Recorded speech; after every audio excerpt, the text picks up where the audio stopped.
Welcome to today's edition of Viewer Levels. We do indeed have a microphone running, so no worries about that, Supernova. It was just, I was in the midst of picking some kind of warm-up level, and then we got submissions in at the very beginning anyway, so we might as well get straight into it. Now, I don't know which of these two you would prefer today. Whether you would like Down Payment Blues, which was your last level until release of your Super World, not counting, I believe this is a re-upload, isn't it?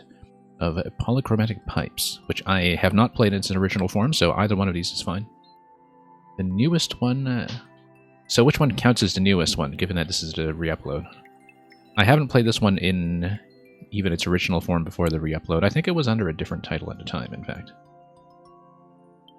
And... yeah, Melkor Awaken, thank you for your submission as well. So yeah, we'll play the re-up. Polychromatic Pipes, Fixed Cheese, where you can go over the level. Last re-upload, have fun. Okay. Your contribution for 69 YMM, which is a growing body of work. And welcome everybody who has come in as well, Cameron and Mario. We should be able to stay fairly long today, I hope, as long as there aren't any major technical issues. These signals are telling me something about right, and left. Maybe something to do with the pipe colors, but we don't know that yet. It looks like there's this thing that's going on with their height. I don't know. Or maybe it's important that you have red pipe spewing munchers and yellow pipe spewing fishbones. We'll see. We'll see.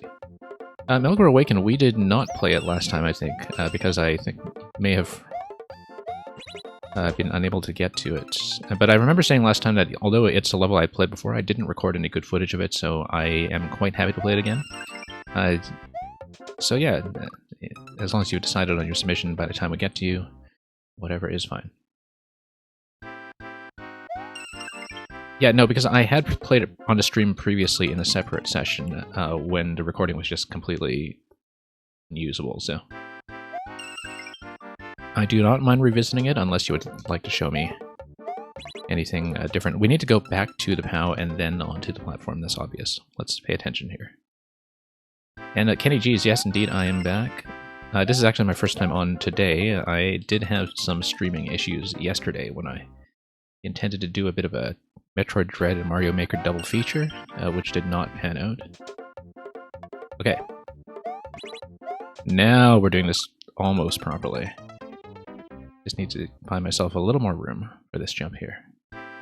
Melkor Awaken, I've played all of the 6YMM levels, including my own. We spent a fair amount of time on that last year, and I do in fact have a Twitch playlist that... if you're interested, I can probably dig up the link for you at some point. But I did do 100% of 6YMM, including all of the secrets. So, whoops. Okay, let's watch the timing here. As Supernova can see, I am still getting warmed up here. And... yeah, we need to actually fall on the POW a little bit. We need to drop with the POW, and then we jump up. Now, the arrow pointing to the top left, let's see what that's all about. It's telling me to jump back to the POW, perhaps. That can't be right. Because you drop, you jump, jump. Okay, and then Koopa... ah, I see, okay. Okay, that makes sense, that makes sense. And then... you jump out to go onto the upper platform, so we just need to navigate this a little bit at a time. Let's remember to fall with the POW.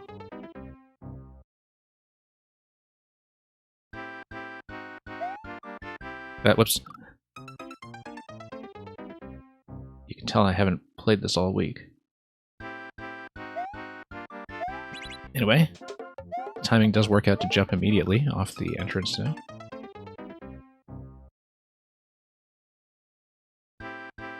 And yeah, do let me know, as always, if there are any technical issues with the video or audio as we're getting started here. Things seem to have been improving a bit in recent days, but we did have some pretty severe issues last week when I was running Kirby, so... Cameron, you think I've played one of your levels off stream? It's possible.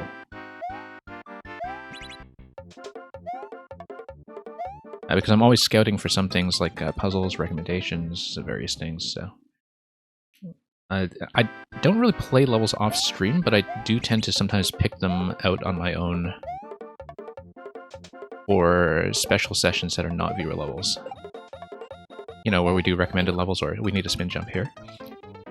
Spin jump onto the Goomba, spin jump onto the Piranha. So yeah, I do record all of the Mario Maker I play, but I don't always do it with the makers present. That might be a better way of describing it. And then we need this Koopa to come down with multiple bounces on a Piranha. Okay, that makes sense. Oops.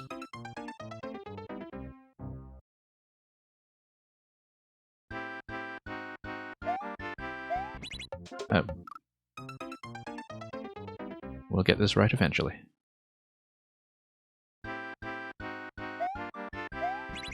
Okay, we fall in. Jump. Jump. On the Koopa. Spin jump. Multiple spins, which require me to not overshoot. I do want to do short bounces on the Piranha probably before it retracts.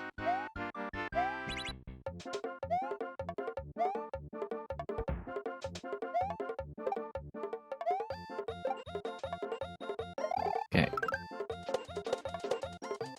Yeah, 3 bounces is not quite enough. Well, the positioning wasn't quite right. Rather. Nintendo, welcome. Thanks for the submission of marbles. I see you found your marbles. Whoops, there we go.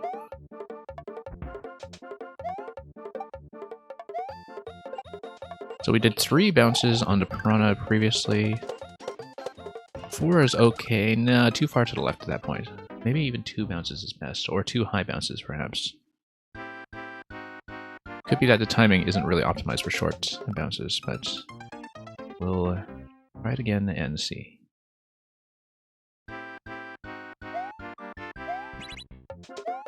Whoops. Let's not do that.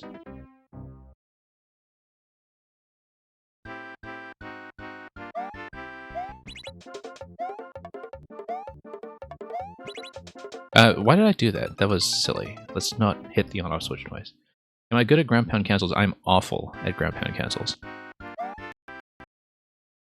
If you do want to submit me a level involving them, that's okay. You're still free to do so, but do be warned that I am actually terrible at ground pound cancels. And that has been demonstrated many times in recent streams. Our audio is already off, I think. Just a minute. That's what happens early on in the stream when we're still getting some of these issues sorted out. Give me just one moment, and we'll get back into it. And hopefully we won't have this go to Timbuktu every few minutes or so, because the flights to Timbuktu would be rather expensive.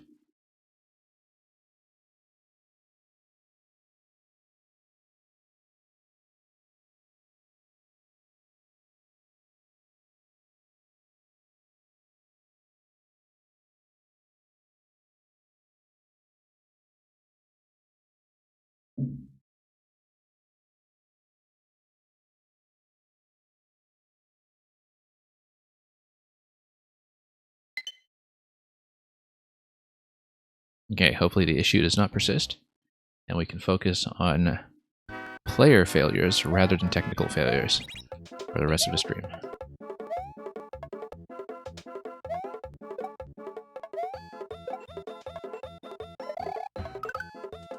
Suppose we do 2 bounces here. That's great, actually. 2 high bounces seem ideal. Not quite right.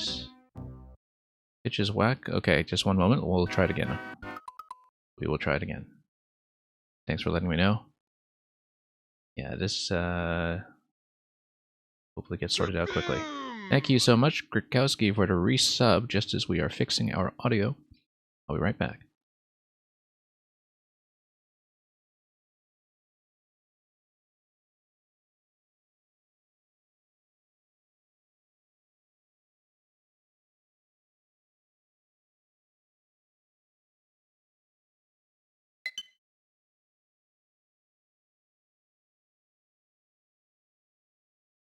No, Supernova, you're definitely not the only person bothered by that.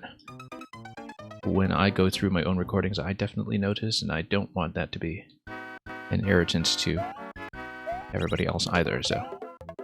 It's usually a sign that something is about to break anyhow, so it's best to catch that as early as we can. It's just that I can't always tell from my end just how badly things are going. Whoops, I thought I could just follow that along, but we clearly bounced a little bit too long. Yeah, Gregkowski, I hope it's been going well. I know you've still been progressing through the Outer Wilds, I believe, but...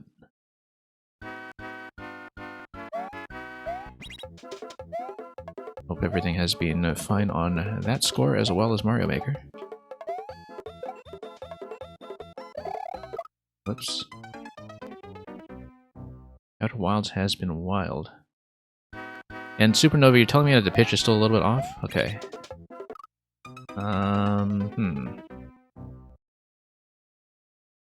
Yeah, I don't want to fuss with it too much this minute, but we'll keep an eye on it and see if things settle down a bit while I play.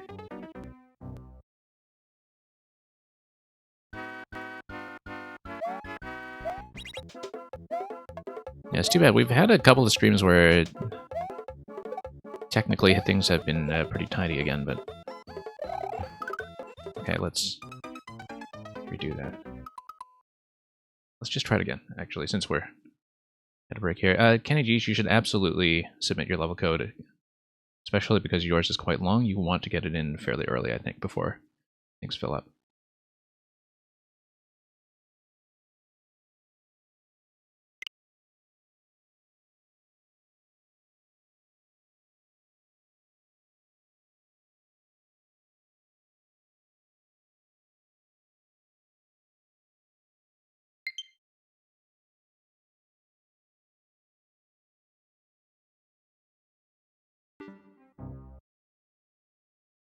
And yeah, as far as the game audio goes, so part of it is that the thing I thought was the problem with the game audio actually turned out to be multiple problems.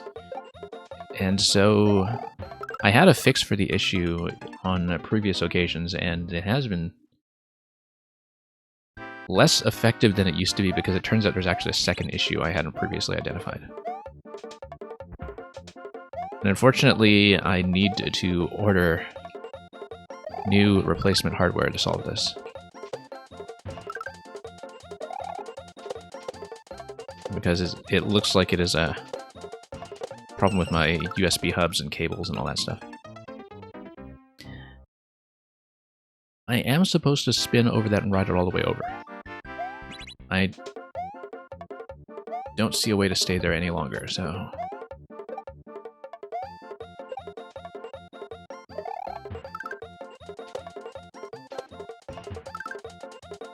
So yeah, obviously I've been putting off a lot of technical improvements in my stream that should have been done a long time ago. But... And yeah, Gregkowski, that's the same level we were talking about last week that I was saying would have been a really good fit for Tower Escape. But I was playing an early version last week and kind of doing some live on-air bug testing here and there, and apparently that's a new version that has newly come up. So, because I didn't manage to finish the I didn't manage to finish the puzzle when I played it last week. So you have seen a small part of it, yes.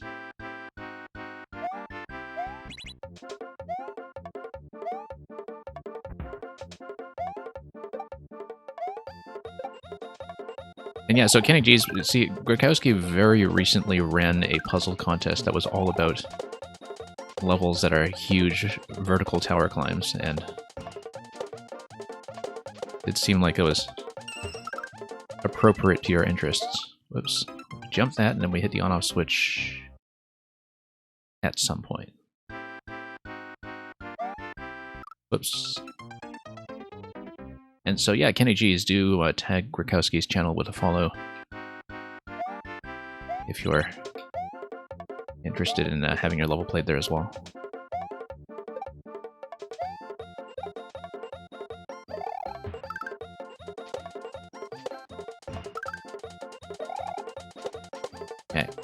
go. Nope.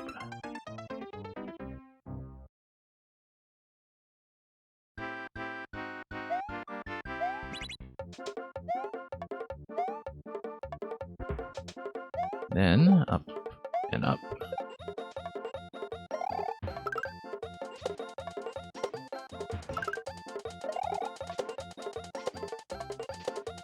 A little bit of indecision here. Let's wait.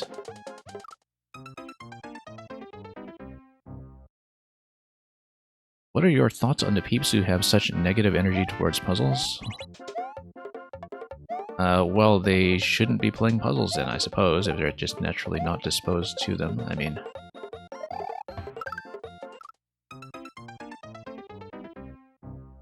fairly simple solution. I don't like playing the ultra-tight precision stuff, so generally I don't. Very simple. But... I mean, I do feel like they're missing out on a pretty significant part of the game, but I'm pretty sure that players who have different specializations in Mario Maker feel the same way about other people who don't share their interests, so... Because to me, you know, a significant part of the appeal of Mario Maker is that it is this mix and match toolbox that naturally lends itself to that kind of logical thinking by parts and the spatial reasoning that puzzle design encourages, so I do feel like, you know, people who are very anti-puzzle are missing out, but that's very much their loss, and not all playstyles are going to be compatible with that. So there we go. In the same way that, you know, Supernova, for instance, I know that you're extremely allergic to trolls, for instance, and I'm sure that very troll-centric makers and players have a rather different mentality. I do think they're missing out, people who don't play puzzles, but I can also see why the viewer level format and the streaming format in general is maybe not too conducive to puzzles being all that popular in spaces like Twitch. So we do want to land back on the piranha and then grab the feather and then float down with the feather.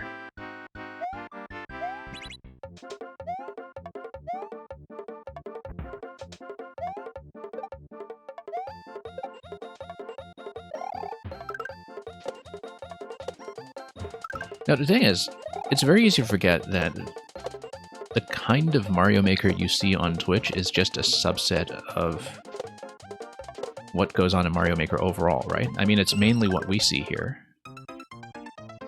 but it's only a part of the scene, and it's a part of the scene that has certain incentive structures for what people want to watch and what people have the time to play that are going to naturally slant towards certain kinds of levels. So for instance, one of the very obvious disconnects is that things like traditional Super Worlds probably get much less airtime on Twitch relative to how popular they are among a more casual player base, for instance, where I think if you look around, there's actually huge demand for things like traditional Super Worlds from people who are kind of less community connected and don't know where to look. And in that way, you can kind of see that there's been a pretty big transformation, even going from Mario Maker 1 to 2, in terms of which levels get built and get attention based on the sort of sharing networks and the distribution mechanisms and, you know, just the kind of overall nature of the streaming culture in terms of what people are bothering to record, and which in turn is going to affect who stays active in the scene, right? So. And Glitch, welcome.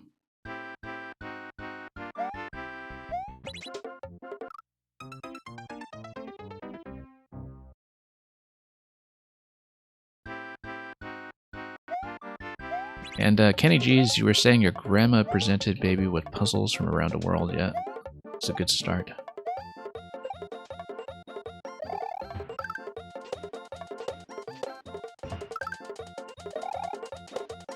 You know what I've actually been looking up a lot on YouTube recently? So somebody told me that there's like an under 3 category for solving Rubik's Cubes, and I was really curious. And there are actually a lot of videos of people filming like 3-year-olds solving Rubik's Cubes, and it's actually a delight to watch because they're clearly so satisfied to get all the colors lining up, right? They're just absolutely delighted to make it happen. Anyway, that's been my occasional video diet recently. Speaking of, you know, grandma giving baby puzzles.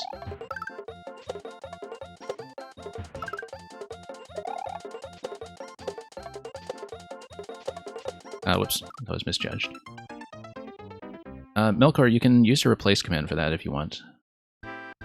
Sorry, I'm a little bit behind on the chat when it comes to things like troll design, but I do see your message, Supernova, about hating lethal trolls and non-troll levels. Yeah, no, I understand what you mean, that, you know, if the player has certain expectations for the level's fairness, you don't want those expectations to suddenly be stripped away.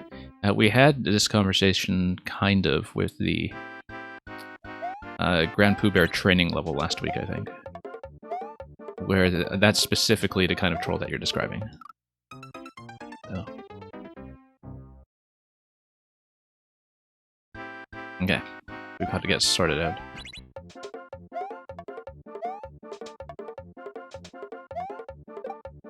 Supernova, was my memory fooling me, or did this have something like a 0.69 clear rate coming in, and did I just spoil it by virtue of dying a lot on this level?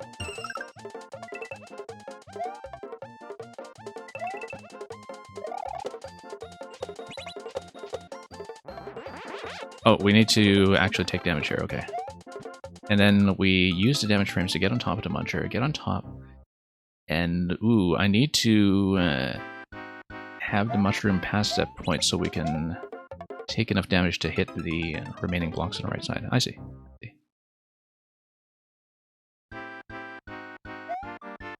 And yeah, Melon Rind has a very good solution to this, I see.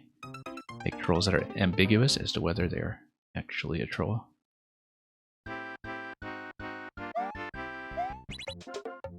You'll just have to decide for yourself.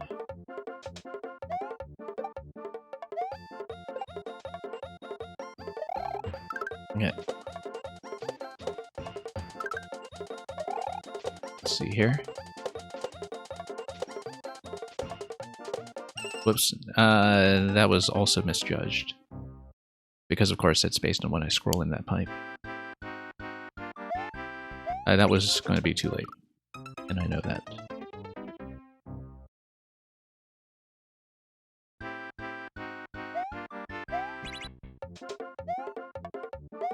There we go.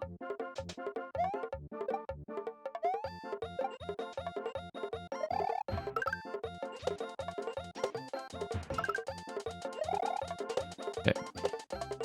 Yeah, if you scroll in too far too soon, then this guy, the timing on the red pipe there can become a bit of a problem, but it is readable, just perhaps difficult to react to.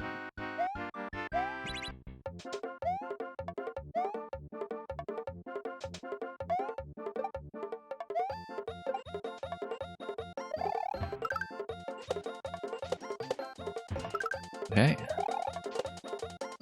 Yeah, we're gonna need to wait for the next cycle on this stuff. Regardless, whoops. Not really finding a consistent pattern there, but we'll eventually arrive at one, I hope.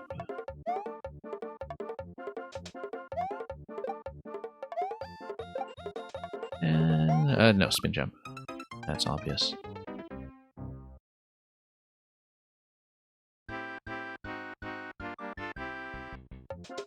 Why is there a reset door here? Or, oh no, that's just the entry door, isn't it? Yeah. That is just the entry door.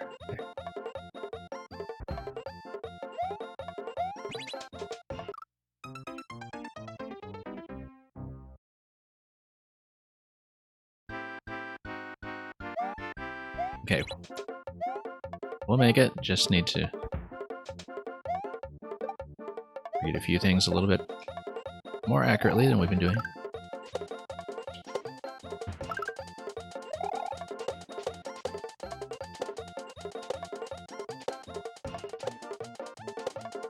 then spawn this guy at the right time, and then... Yeah, I'm trying to yank myself to the left a little bit sooner, but clearly that moment needs work.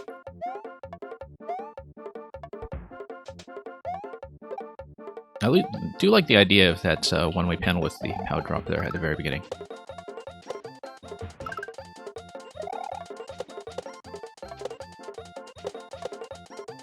Because it's one of those elements that kind of gets recontextualized a few times as you go.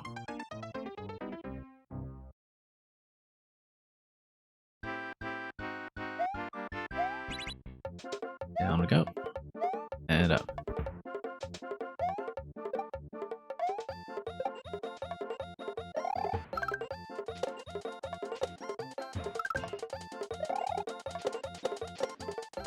Okay.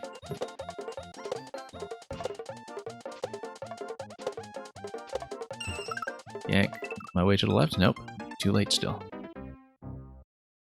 Too late.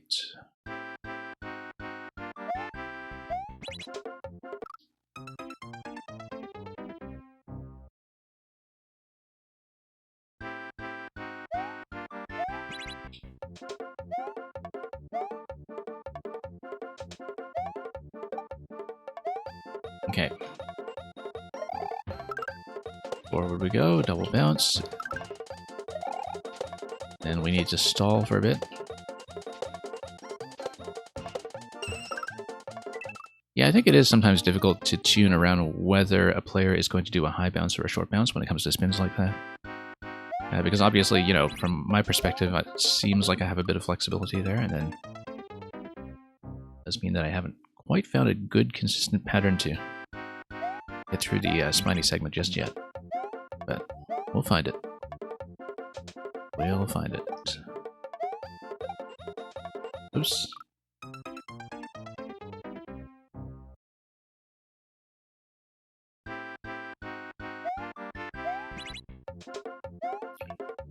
There we go.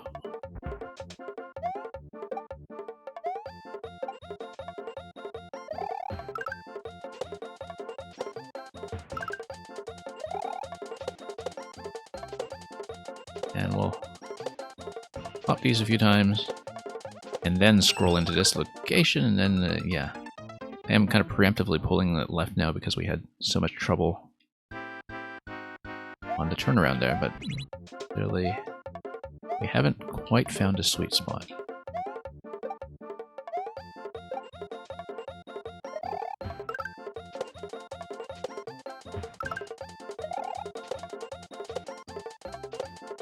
And yeah, let's this go around a bit, and then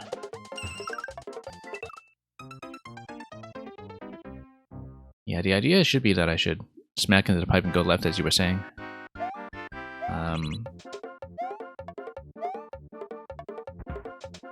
Because I guess the wall kind of puts a dead stop to your rightward momentum, right? And then that's the idea.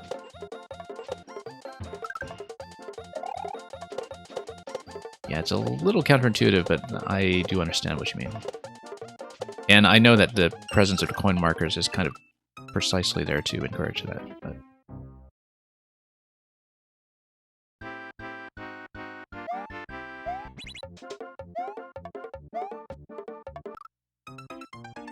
yeah, currently reaction timing is just a little bit off for that turn, so...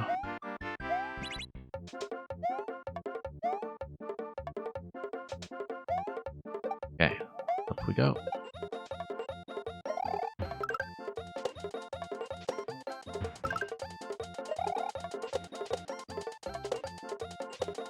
And we'll hang around here for a bit until things are more conveniently positioned. And yeah, I tried to bounce off the side the time, but it was a bit low for that. And it was clear to me that I was too low for that.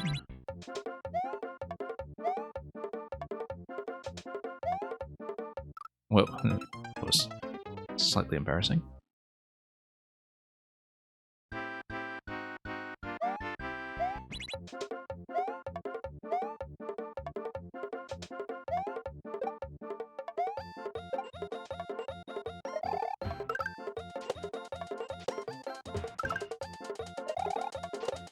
Yeah, but to get back to what we were saying about puzzles earlier,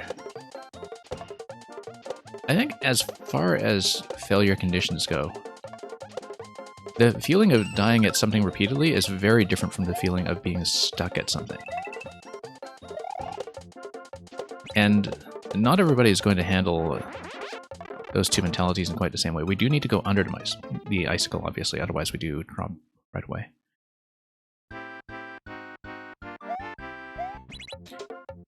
And so a certain player mentality that is okay with dying and retrying repeatedly, but kind of keeping in motion the whole time, isn't necessarily going to have the same kind of patience for a situation where you're just wondering what to do. And thank you for the follow, by the way.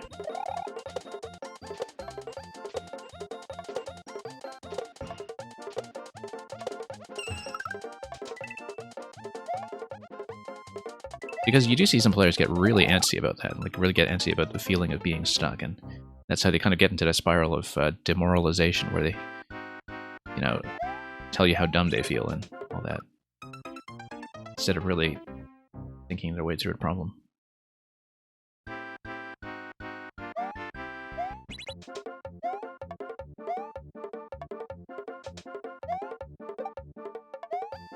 Anyway, let's do that.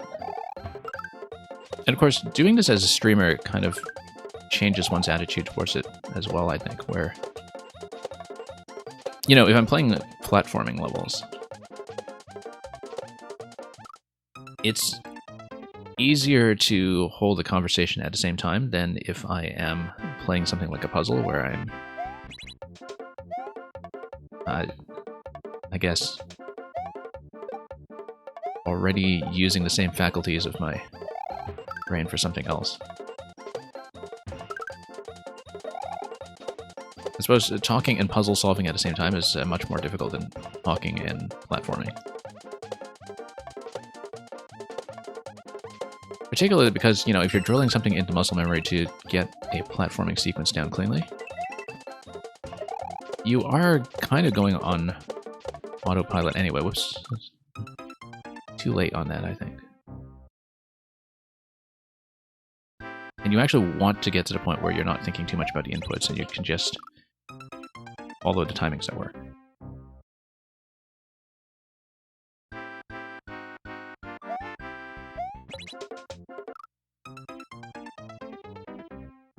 But yeah, Kenny G, is like basically the point I'm making is that, you know, it's maybe not necessarily helpful to just sort of think of patience as this one single unitary concept, when there are very different kinds of patience that people can have or not have,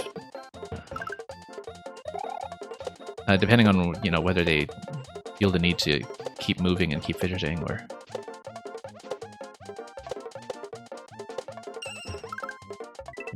what they are more easily demoralized by as a player.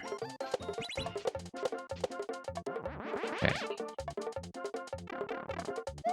No. I knew the Muncher was coming, I just hadn't really seen the timing in a long time, so I didn't quite know how to jump into that.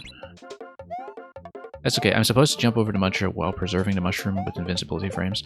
I land on the other side, I take damage, I then hit both of the yellow blocks as Small Mario, and I get across.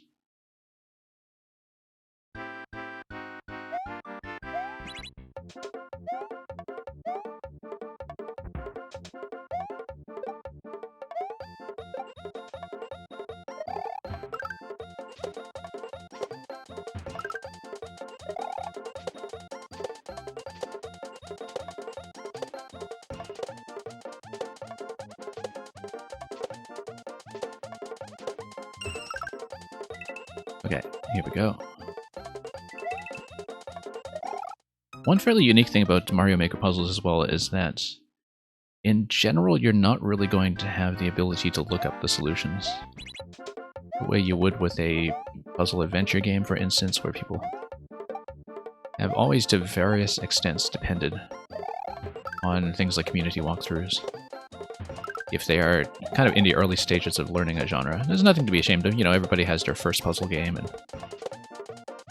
their kind of first encounter with certain kinds of puzzle design where they feel like they need some external assistance, and eventually you get to the point where you not only don't need hints, but actively resist them.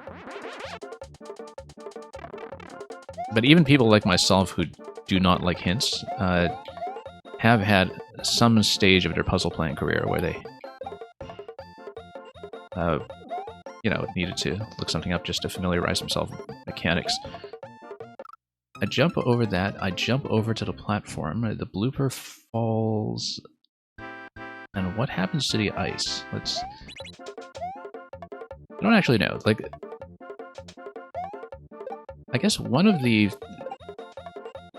things I'm having difficulty with in this level is that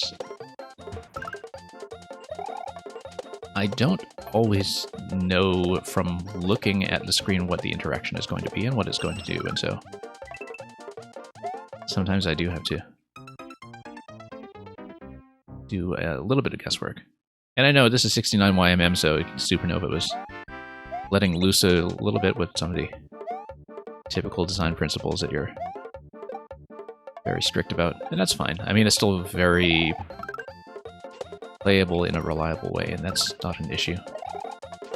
But definitely, you know, the process of learning this level and reading it has been something that has taken a bit of iteration on. So let's go up here.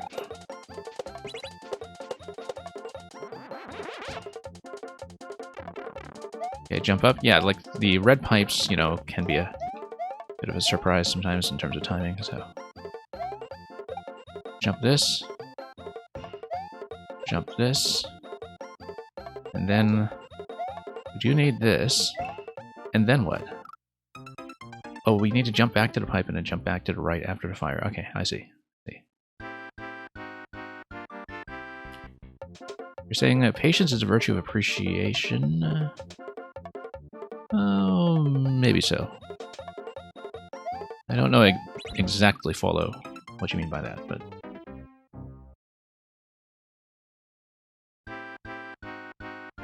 we'll see.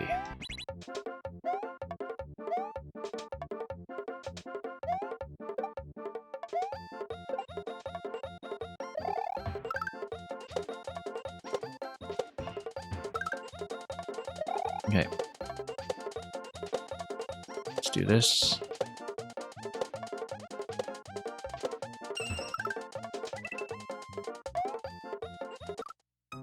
And yeah, I'm always standing a little bit too close on that pipe snipe there.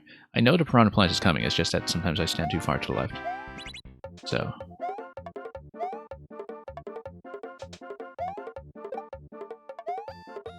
just a matter of gauging where my safe zone is going to be.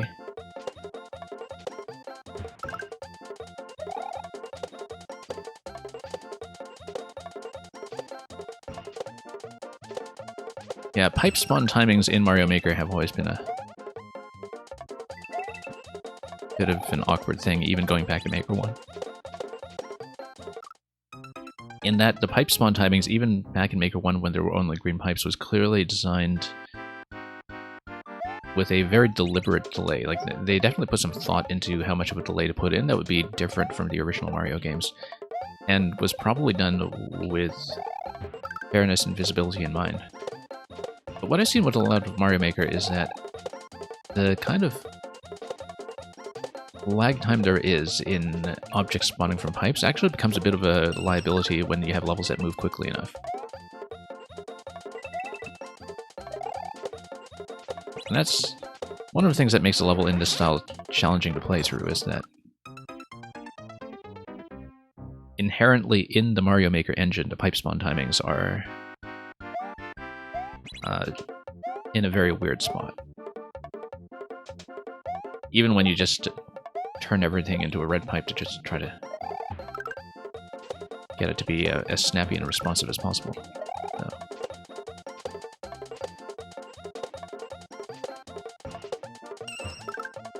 Yeah, there we go. Getting better at that turnaround at least, so that's improving.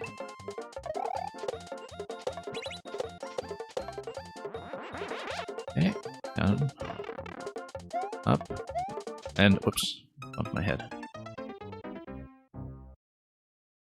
You really do wish you were able to find a way to make that plant not kill you. Yeah, I've been thinking about that myself, just looking at that.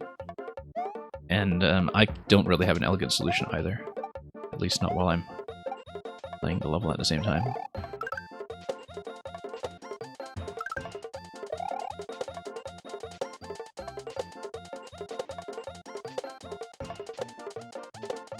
Yeah, because fundamentally the skull platform just doesn't outpace it, whoops, by enough to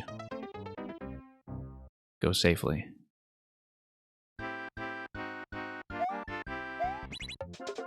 Whoops. There we are.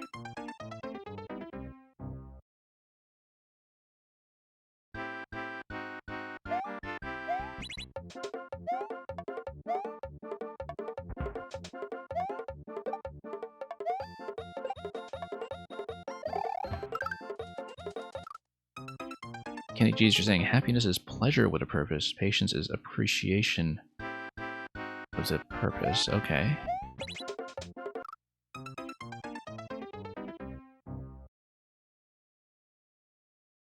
You see, in my head, I'm just trying to reorganize both of those equations to isolate the variable purpose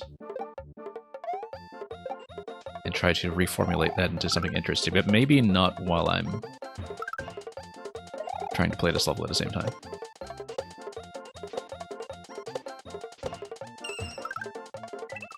Oops.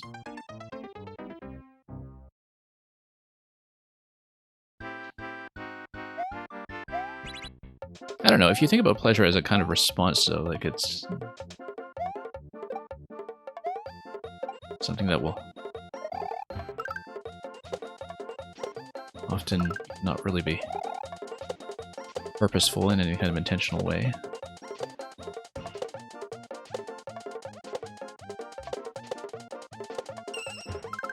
Whoop. Oh, I made it. I didn't think I would make it. But making that part, you figured it wasn't a big deal. Yeah, particularly, I mean, I know you've spent probably over multiple uploads a lot of time tuning many individual segments of this already, and I think whenever you have a level that's kind of in that state where it's been iterated over and re-uploaded a few times, that the remaining things that you didn't have an elegant fix for really begin to stand out from the maker's perspective. That, you know, the last remaining jank is always the most frustrating from the maker's perspective, because it's the thing that would just not submit to your wishes. And I certainly had that with a few of my own levels in the past, where I wish there was a better way to do it. Oh, that's the ending very soon. I can kind of taste it. We just need to get on top of the blooper and over to the clouds on the other side, and we have some ground blocks on the other side, which really kind of give me the sense that the gate is near, even if you hadn't told me so. For a while you see some ground tiles near the end of a difficult segment, you just kind of get that feeling. So.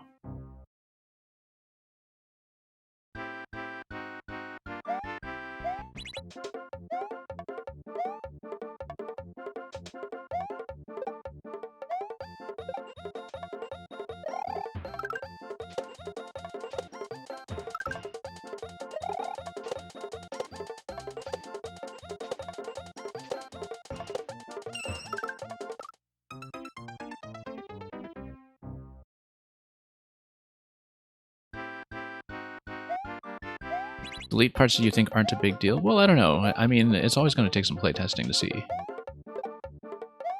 Just because, as with what I was saying with, you know, high bounces versus low bounces in particular, that there's always going to be a little bit of unpredictability to player spacing and timing. Same with the spacing here, for instance. You know, in terms of, like, how far forward is a player going to ride that platform? And how safe are they going to feel on that platform as a landing zone? Like, some of that is going to be a force of habit that varies between different players and is often kind of invisible to the maker during playtesting by yourself, right? Where, like, I think often when it comes to things that are a little bit janky, even coming from, you know, very experienced makers, that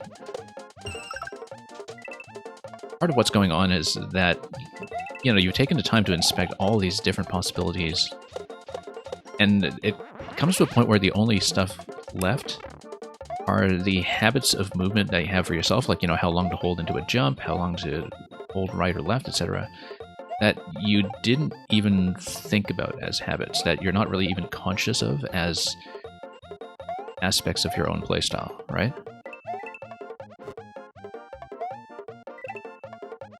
G. G. Well, oh. We naturally want to see if there's a hard mode. Hang on. I don't think there is, but that's okay. I'll take it.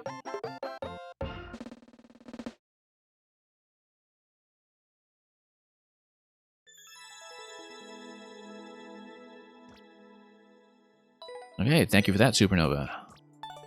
And thank you to the patience of people in queue.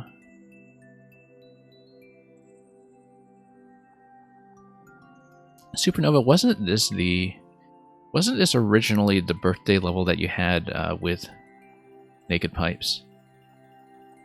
That I mean, I don't understand the whole timeline of it here, but I know there was this kind of Supernova birthday bash of some sort, where you had uploaded maybe an earlier version of that one, unless I'm confusing it with a different level. Oh, we hadn't played this one either. So maybe for a future stream we'll get those in, but I'll be staying long enough today that if you're able to stay for a while, I'm willing to take more, so let's mark that as a win. And let's go next. Let me make sure we don't have any sub-privileges in queue, though. Yeah, didn't think so. Melkor Awaken, you've had a chance to swap out the submission a few times. Let's see what you ended up deciding on after a couple of different swaps.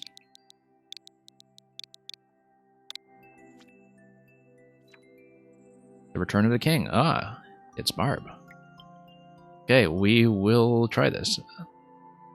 What is Barb doing in Maker 2? I didn't know he still played this thing.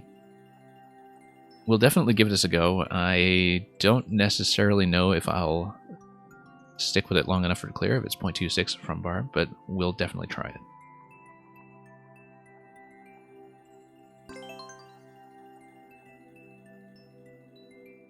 It's actually surprisingly few plays, I think, on a new Barb level, which maybe goes to show you that people weren't expecting him to come back to this. Yeah, I know he's been playing Galaxy 2 lately, actually. I've kind of lurked a bit in his Galaxy 2 streams. I feel like it's going to be... No, I think I just need a twirl into it. Let's try it. And then it's going to be something similar here. We just need to jump into it a little bit better. But I think it is going to be twirl into a landing. Or maybe not. We'll see. Yeah, you just need to jump up with a good arc there, I think. Activate it, and then land.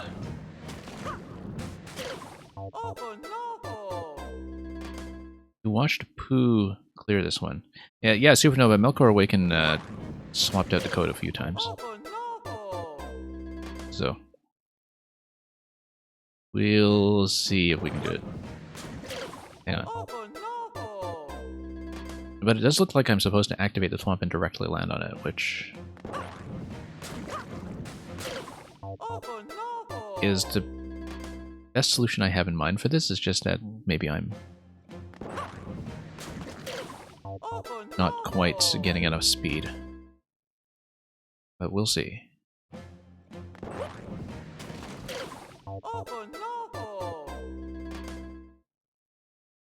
There may be some trick to it that I don't know. Yeah, no, that's fine actually. And then you long jump out of that. And that should be fine. Notice the drowning Goomba? Yeah, I noticed that as well. And yeah, you don't want to cling on to this upon activation because it'll just drag you down instantly.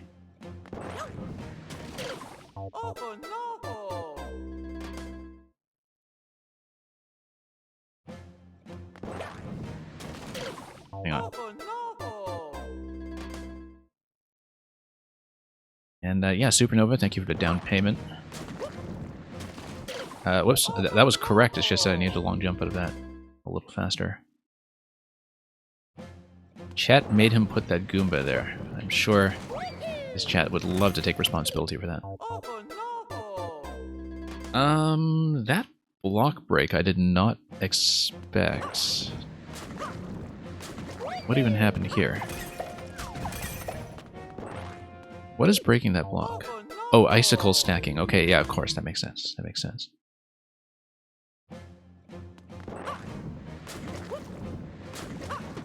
And Illuminati, thank you for the submission.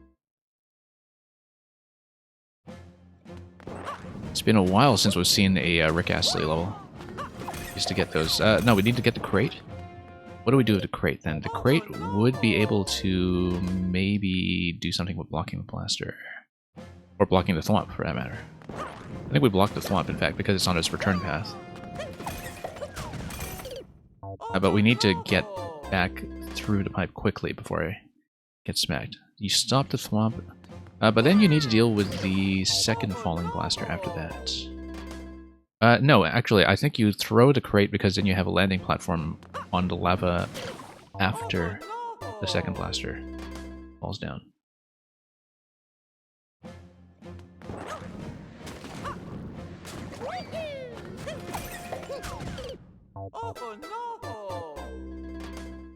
Unless the crate is just a trap, but I feel like it is obtainable. Then, yeah, no, we have time to throw it ahead and then probably long jump into it. Who knows? And then... Oh, so Supernova, you kind of did a bit of a troll scan in the level viewer beforehand. I heard that the level viewer API had, like, suffered a few takedowns or something already, right? Or at least a public-facing site for it. I don't know its current state at all, because the level viewer was something I had heard about a lot around... Oops. December or January or so, and I just hadn't really kept up with it since, because all my time with Mario Maker has been spent just directly playing.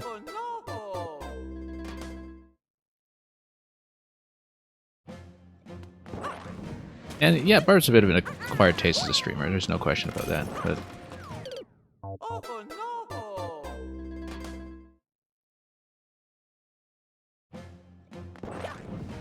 It's, okay. Here we go. Toss it forward and long jump into it. I don't really know my long jump distance relative to my firing distance, so... Whoops. You have to throw the box onto the lava, then wall jump off the... yeah, no, I know I'm supposed to throw the box. I just don't have my distance sorted out yet. Whoops. No, I do know that I'm supposed to use the box as a landing zone, it's just that my throwing is bad, first of all, and... Yeah, okay, and then that thwomp comes down, but I want that thwomp to come down... well, I don't really know what the intended position of that thwomp will be relative to the crate, but we'll find that out.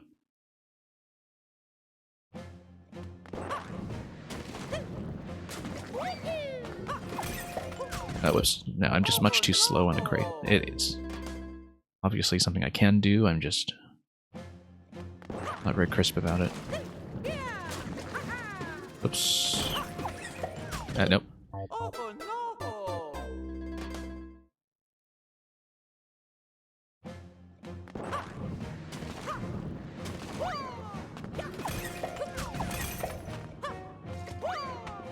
Yeah, it's going to exceed the range of a long jump slightly, so I kind of need to throw to crate, move forward a bit, and then long jump into it.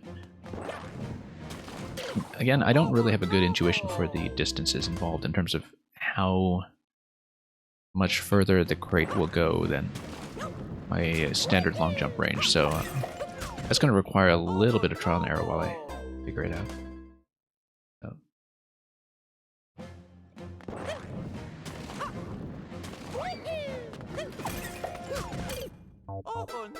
Yeah, I've actually barely played any Maker 2 Barb.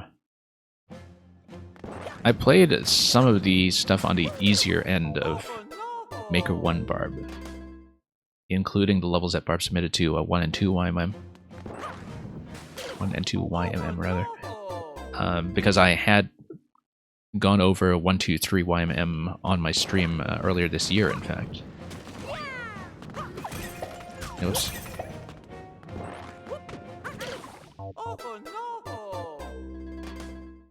And in fact, one of the reasons that Barb stream caught my attention again recently, have I cleared any Panga levels? I actually don't know if I have. I've attempted some of them before, but I'm definitely not a Kaizo specialist by any means. Like, I've cleared some Shell Kaizo stuff, but at a relatively basic level. Yeah, so I'm overshooting a little bit. The thwomp comes down. I feel like a twirl jump could probably get me on top of this. No, because you would need to... Well, let's see here. No, the thwomp would just sink completely. The big thwomp would just sink. And so, like you were saying with the wall jump, I need to get on the right side of the thwomp and kind of wall jump on its right, which will first of all require me to set the crate quite a bit further than I'm doing.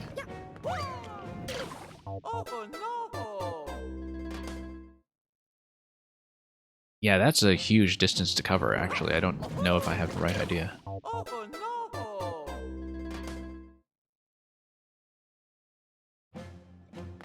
And yeah, Supernova, even you can't beat some of the Panga stuff. I certainly wouldn't count on doing it myself.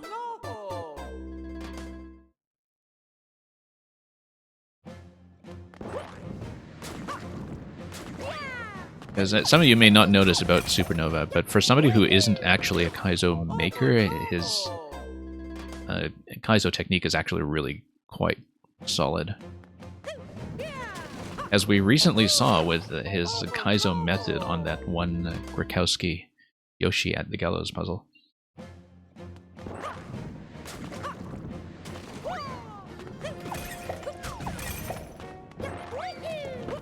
Okay, there we go. And then, yeah, no, that's correct, actually. And then we slide under the ice. Slide under the ice onto the Bonsai Bill. Yeah.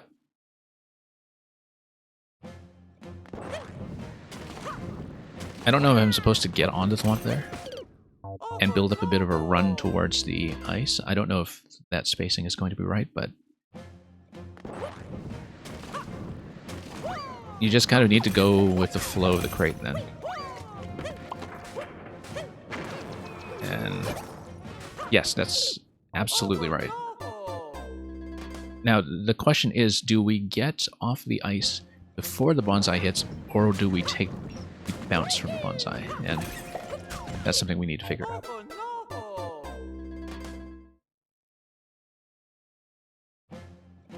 And Melkor, you've heard Pooh say about Panga that, yeah, what feels normal to him is just super hard for other people. Or what is an easy setup for him is just incredibly hard for other people.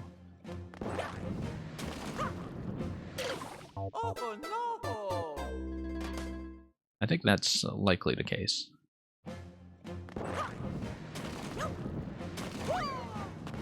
But it's interesting with those players what the gaps in their skill set are. Okay, it's going to be a long jump over that, and then what do we do about this swamp here?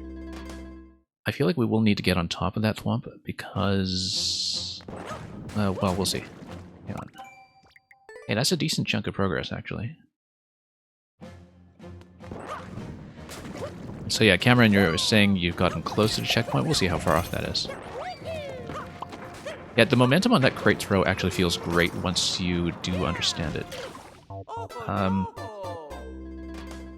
So the question is, a thwomp is going to come down on those bricks, but I would need to get close enough to activate it in the first place. And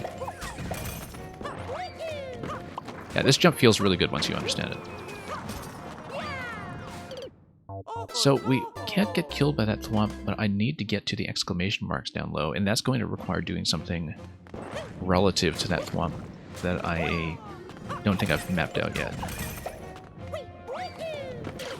And we'll see what it is. And Santi, the gaming man, welcome.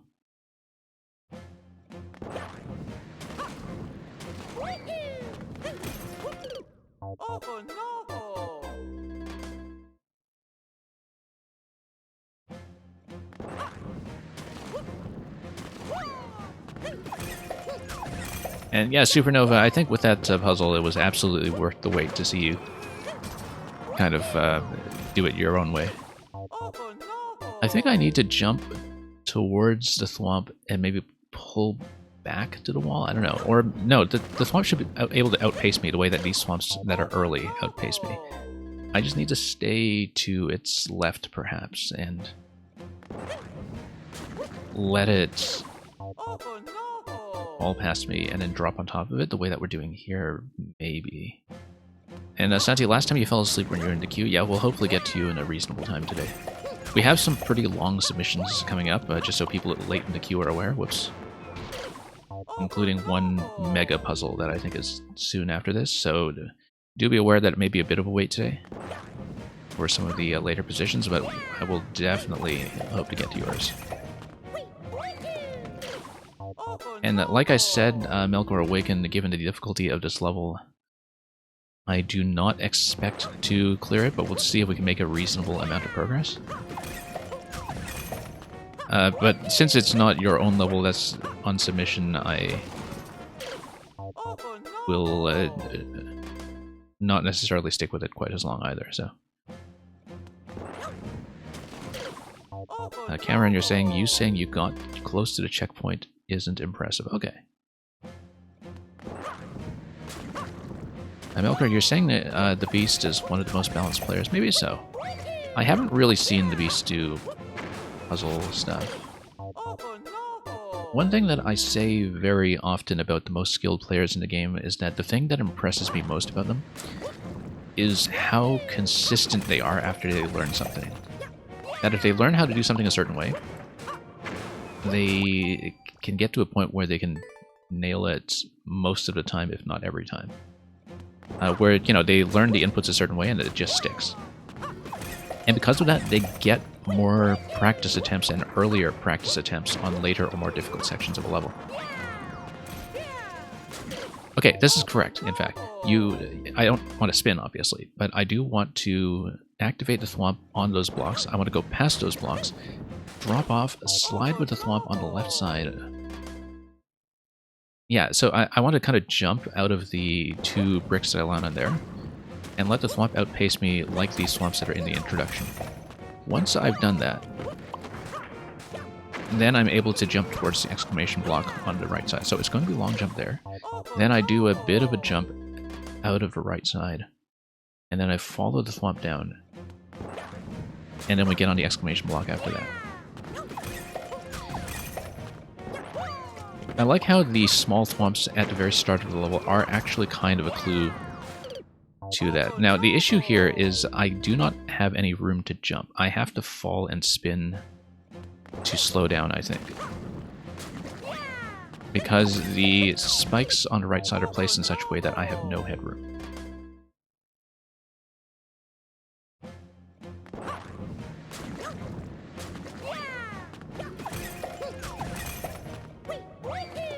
Okay, here we go. No. Stop too soon.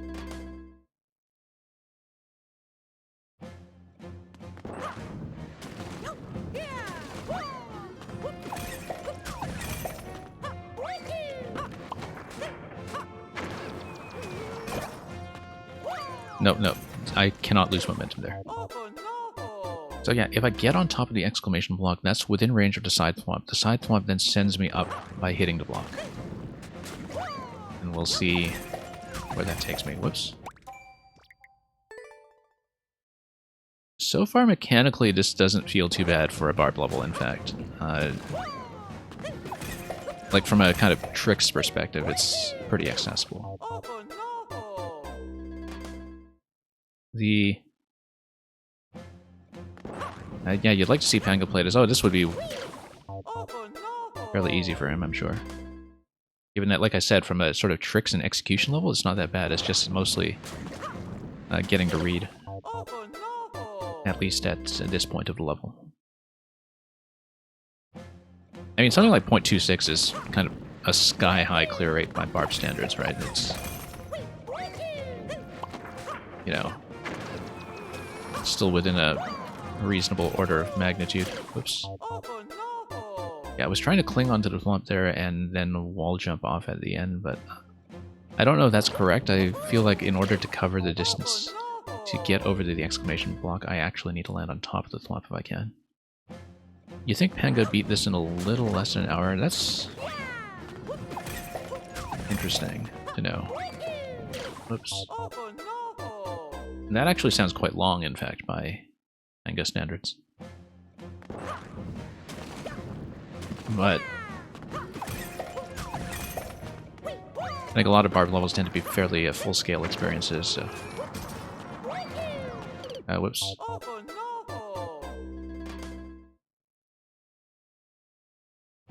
So do I fall right or do I jump left? Because I get the feeling I need to get on top of the big thwomp, not on its side, but... the timing is going to be a bit tricky, I think. Whoops.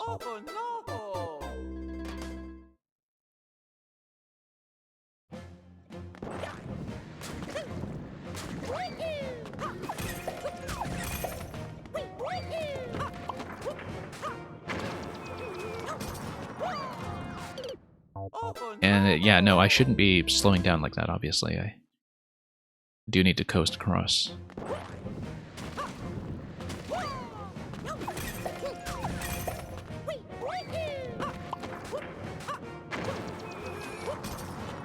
But think about the outpacing of the thwomp as the central mechanic. So this is correct. I should, with a little bit more height there, be able to get on top of the exclamation block just fine. So, yeah, I need to spin and follow the thwomp down without clinging onto it, because clinging onto it sends me down too quickly.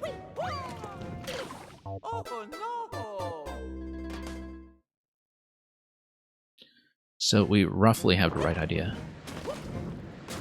And as predicted, the next thwomp is going to send me up pretty quickly, so we can't afford to be off-center or overshoot the exclamation block or anything, so... Whoops. So not a great throw here. You think what I'm saying about consistency really shows no skip runs? Yeah. It's something I've noticed a lot about... I mean, given the hours that I keep, I used to watch tons and tons of Orator, and it's something very noticeable about his style as well.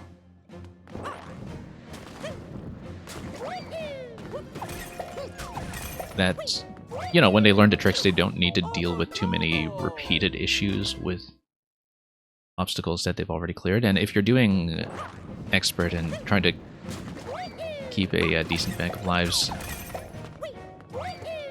and do things in very few attempts, well, these players can do that. And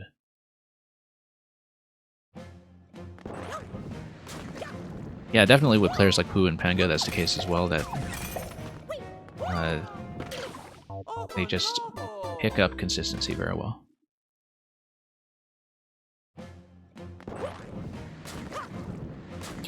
I'm not that kind of player at all. I find execution to be comparatively difficult in that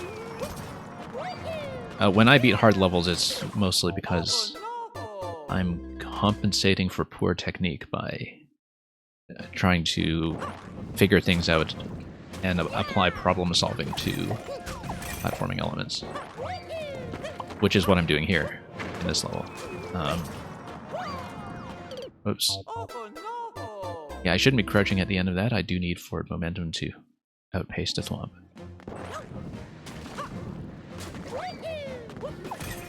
We'll try to at least make it past the exclamation block. That's a very clear benchmark for me in terms of progress through this zone.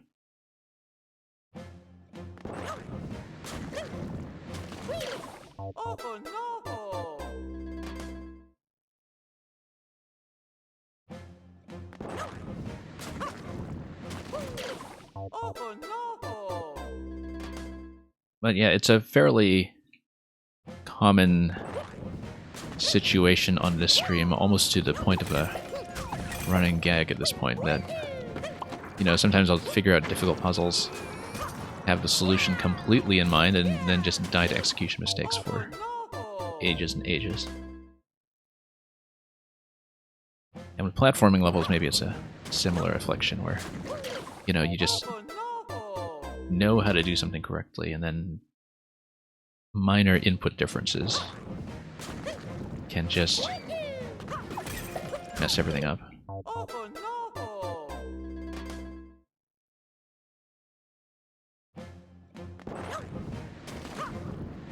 Yeah, this is just from a few days ago. This was from the 6th, this upload. Whoops. You're saying Z7 was 77,777 no-skip expert clears is a crazy feat. It is. Especially because, you know, if you're doing no-skip, you are kind of verifying that publicly as well, which... I mean, Endless Expert is kind of its own bag of skills, I guess, when it comes to reading things cautiously and maintaining that bank of lives. I don't play Endless in this game at all. Like, I played it a bit at launch and lost interest in it pretty quickly. So, I don't really have a good sense of the psychology of an Endless player apart from watching them on stream.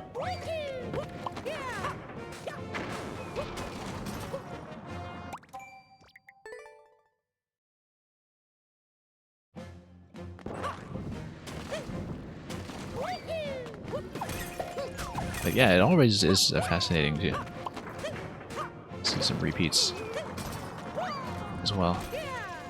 It's such a big game. Hey! Oh, no. I was about to say, whoa, we got it. And then I stood too far to the left. That's the first time I've landed on top of that block, though. So, you know, things are correct. I've got the right method. It's more attaching myself to the side of that thwomp accurately is the issue we have right now. This is a surprisingly approachable level for me so far, though, in terms of the technical requirement, at least in this section. And I feel like if I return to this in full in something like an unfinished business stream, which I do from time to time, that I probably could beat it. Like, from a kind of player technique level, there's nothing here that's really catching me yet. And switch to ADHD, welcome back.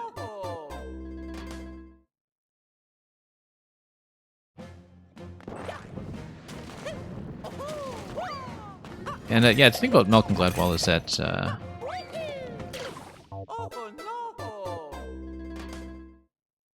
he has made a bit of a career out of saying things like that are very memorably catchy, and then, like, they're not precisely correct, and they very rarely are, and I think, you know, people catch him out on that stuff all the time, but at the same time, the things like the 10,000 hour rule are memorable for a reason, right? Because, like, even if you don't think it's exactly 10,000 hours, the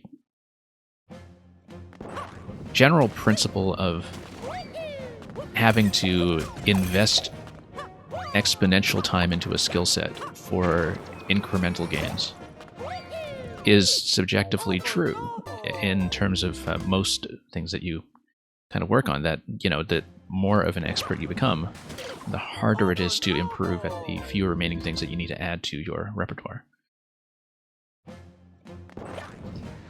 And so, you know, the 10,000 hour rule is not really about, oh, does it actually take 10,000 hours versus 2,000 or 5,000 or whatever. It's more about the scaling curve of what expertise and fluency actually mean. Where, you know, you get to the point where you're mostly trying to catch very difficult techniques and then obscure edge cases and such. And have at that point internalized most of the things that are basic or fundamental.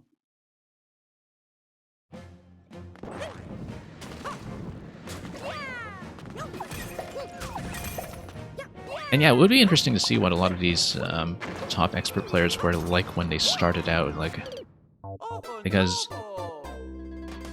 it's always interesting to see somebody develop as something like a Kaizo player, for instance. And there are a few streamers who have done that, like, where...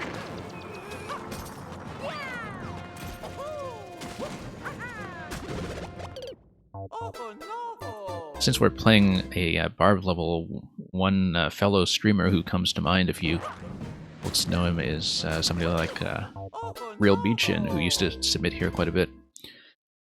And he's a really proficient Shells player now. But I remember when he was, even just within a year ago or so, streaming Barb levels for practically the first time. A year or two ago, I think. Where it was kind of a big landmark for him to beat any Barb level in Maker 2, for instance. But, you know, people who really enjoy doing things like hard Kaizo and are putting in a time are definitely seeing results for that work, where you gradually do develop a good technical repertoire for the tricks that you need to do, and just kind of recognize them with time and don't have to fuss too much with the inputs. Or, for that matter, the readability of the trick. Whoops, too soon. Previously, I was going too late. And yeah, Switch ADHD, like, I used to receive some submissions from kind of pre-streamer Beachin, and definitely, for sure, like, the fact that he's built this really good daytime Kaizo community, as somebody who was not one of the Maker 1 old-timers, has been kind of an experience to follow. And there are a couple of different streamers in that boat as well, I think, who really came in with Maker 2 and aren't this super established old guard, but whose skill sets have developed in real time. So let's try with Pink Toad. I would like to get past that clear pipe, obviously.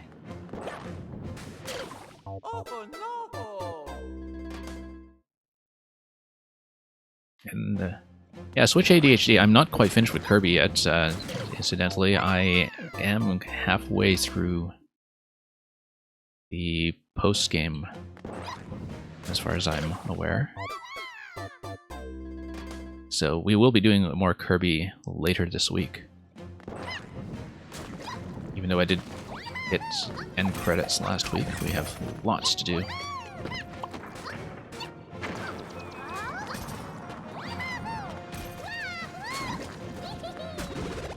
Nope. Too late. It's a very narrow window, and the thing is, because it's off-camera, the reaction time has to be pretty crisp here. Oops.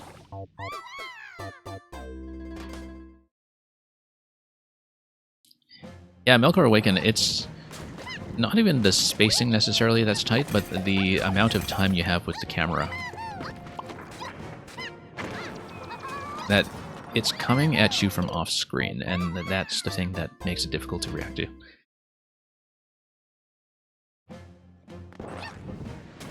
Because up to that point, all the red spikes on the column on the right side are just this one homogeneous blob, right? And you have very little warning for when you can actually hold right. Because at that point, I'm still kind of stabilizing my position on the exclamation block. Whoops.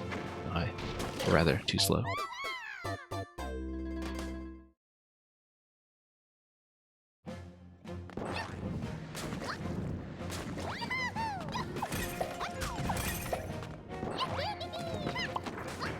Nope.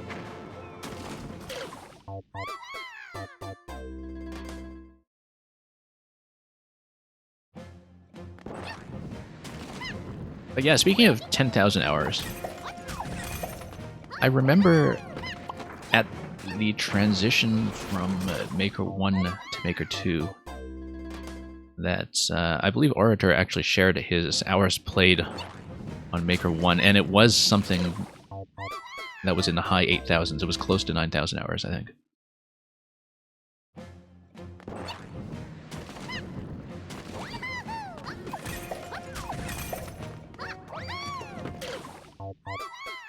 And he was someone who was like very much a pure Maker player and streamer, right? Like I don't think he really came out of ROM hacks or anything like that,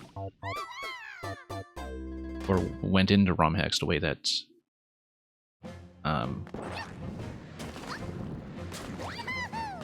people like Barb and Panga kind of formed this generational core of the scene in the late 2010s. And Pooh, for that matter, of course.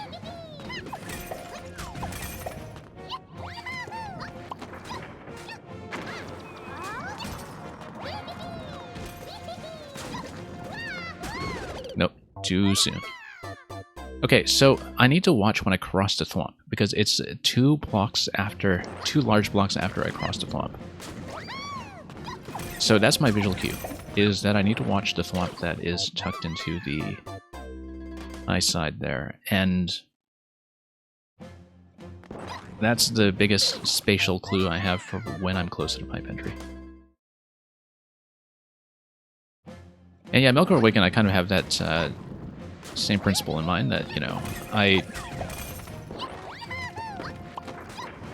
generally think that it is a good idea for levels to be readable blindly, and that's mainly just because I've been conditioned by Nintendo's design patterns themselves, where that's always kind of a core principle, in a way that, you know, never having to intentionally take damage is a core principle, or never having self-destruct blocks. Like, there are a lot of things that we take for granted that were just drilled into us by playing professionally designed platforming games, right? And which people aren't necessarily going to obey as makers in the custom scene.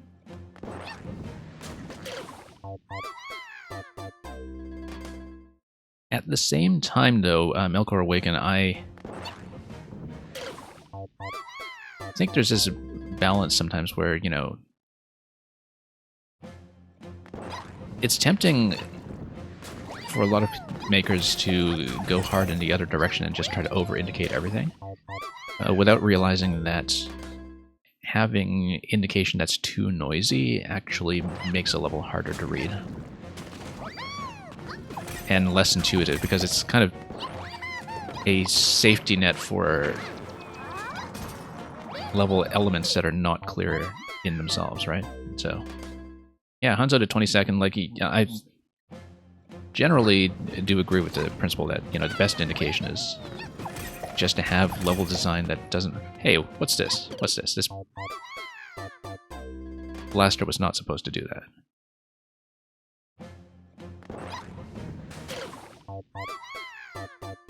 I don't even know how that happened. How did that drop? But no, anyway, to go back to what I was saying, like, the best indication is no indication, in the sense that, you know, my tendency as a platformer player is to read the stuff that I can actually interact with on the screen. So I'm not reading markers, I'm reading where the enemy movements are positioned and what I can collide with and what I can actually hit, right? Rather than invisible floating marks in the air.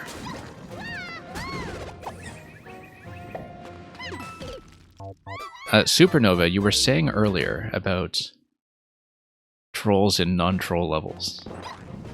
There's your troll in a non-troll level for the day.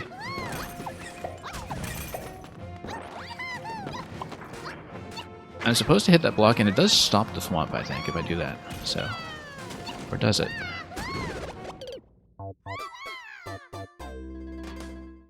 You think the up arrow at the first clear pipe is funny because it seems to be the most obvious part of the level? Yeah.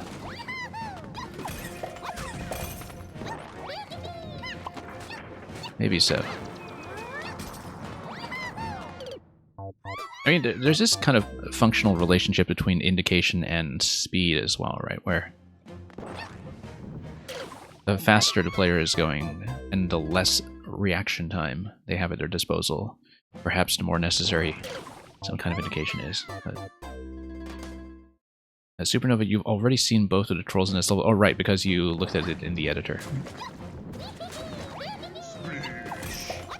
Anyway, Melkor Awakened, we've made decent progress in this. I'll see if I can get back to the Swamp Troll at least once more to read it, but that's probably as far as we'll get with this today. And thank you for the follow, as well as the new submissions that have come in.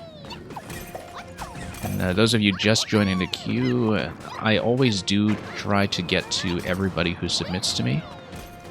But it can take some time, just so you know, because we do have some levels that are known to be long levels that are coming later in today's list. So thanks for your patience. Feel free to dip in and out in the meantime if you have other things you need to do. And yeah, Melkor, thanks for sharing this one anyway. Like I said, I was not aware that Barb had come back with a new level, which I suppose kind of gives away the fact that I don't follow Barb on my already full 100 followed maker list. And Swish ADHD. Oh, right, because we were talking about Wonderful 101 in relation to Kirby. And yeah, it's a steep learning curve on that game, but well worth it, I think.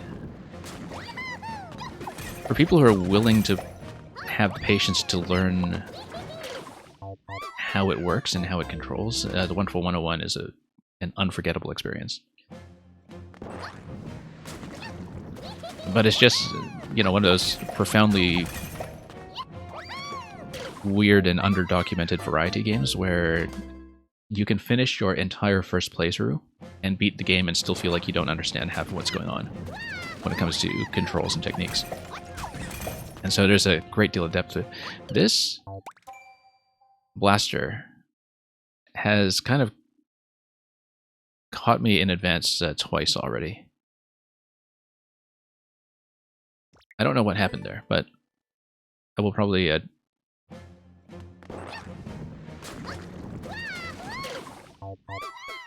see if I can reproduce that behavior, and then we'll see. I think we've probably made it as far as I'm going to make it today in this level. We'll just try to put in at least one more deep attempt. But yeah, Switch ADHD, you will get to the point in the Wonderful 101 where you understand what I'm talking about with why Kirby and Forgotten Land did remind me of it. And yeah, if you've seen the YouTube videos by, I think it's Sorian Dash and maybe Mathematosis, or so, like there are a few video makers who were very useful in actually explaining the Wonderful 101 to a wider audience. Because a lot of that stuff, like I said, was undocumented. And I played it originally on the Wii U, and, you know, a lot of those things didn't even occur to me until after I'd completed the game once. So, thank you for that, Melkor Awaken. We'll drop for now. I may come back to it on some kind of unfinished business stream sometime, because the level of technique in this level feels like it actually is within my grasp in a way that I normally don't expect from a Barb level. So it might be something I want to push through eventually. But for now, we'll drop it. So thank you for submitting that. And Cameron, congratulations on the checkpoint. I guess now you're stuck with the level. Unless you want to give all that up all over again.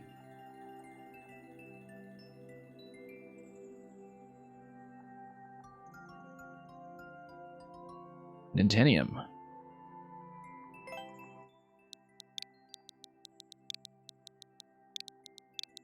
After the checkpoint, it's much easier. Yeah, I mean, like I said, 0.26 it seems pretty high for a Barb level, so.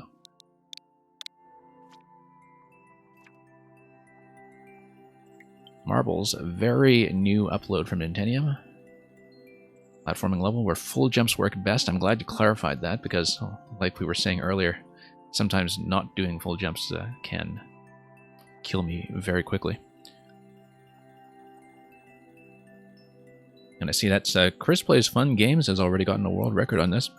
I know he's been streaming today as well, so I guess you must have just enjoyed that a little while ago today.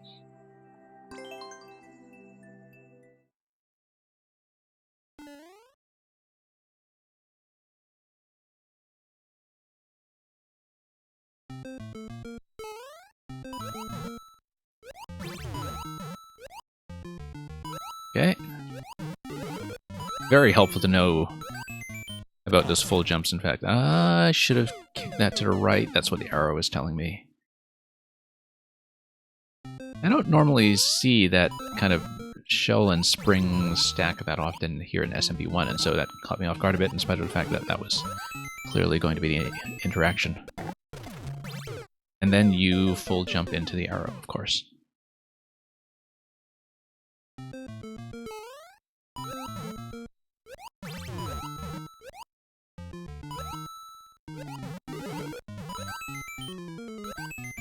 This really seems relatively calm after having been in barb mode for the past 30 or 40 minutes. If not more. So yeah, I do have a habit of not doing full jumps. I notice now as I'm playing this level that occasionally I do just try to drop quickly for no particular reason, and it is of course going to throw off some of my timings. Illuminati, you are definitely still in the queue, so don't worry about that. We will hopefully get to you while you're still able to watch. And yeah, you can always check the command if you're not sure. I'm fairly easygoing on the stream when it comes to, you know, people having to dip in and out for a bit, as long as you're here when your level is called, so...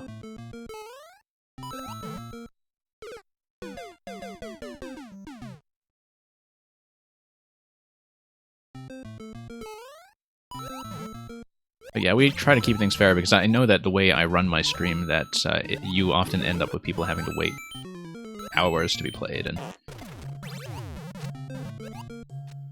that's just a trade-off that by not having as much of a hard cutoff as some of the other viewer level streamers do, I tend to see and show off different level styles than you would often see on some other streams, and I do find that to be valuable.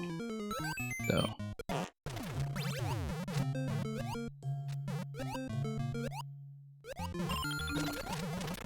Okay, that's what it is. I see it now.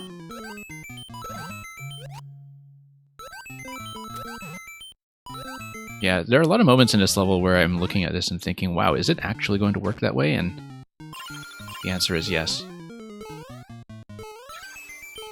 Not going for the record here, but thank you for that, Nintendo. Short and sweet. But yeah, the entire back half of that level, I'm just looking at these jumps and thinking, oh, is that the setup that's actually going to happen? And I'm in the middle of that thought when it does, in fact, happen, so. Hanzo.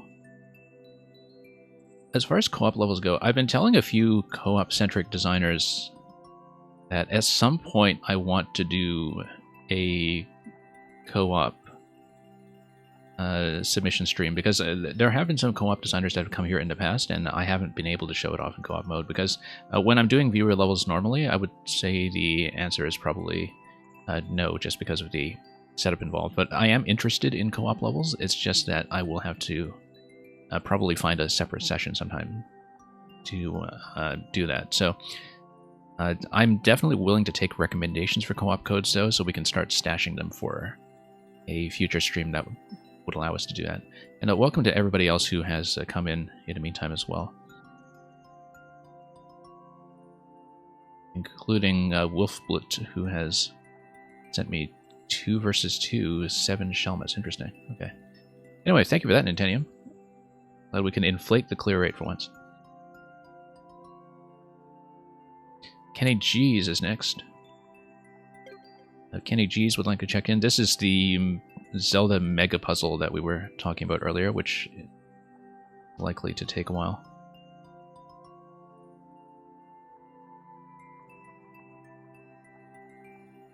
And we'll just give him a moment to check in, because I know he was very eager to see this. I do see Kenny G still on the lurk list, so what I usually do if somebody does not check in, but they are lurking, is, okay, no, you are definitely still here. But to finish my thought, Mudasarya, you wrote the wrong code. You can also use replace. If you need to replace but keep your place in the queue, just type !replace followed by the new code that you want to send me. And it should work. Sometimes it bugs out, but it should work. So that way you don't need to leave and get bumped to the very back.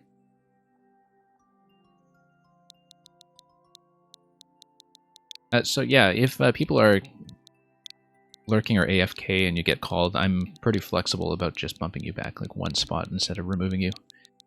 But Kenny G's is here. This is the 3.0 version of a level that we saw last week, and which has a first clear on it by Taramis,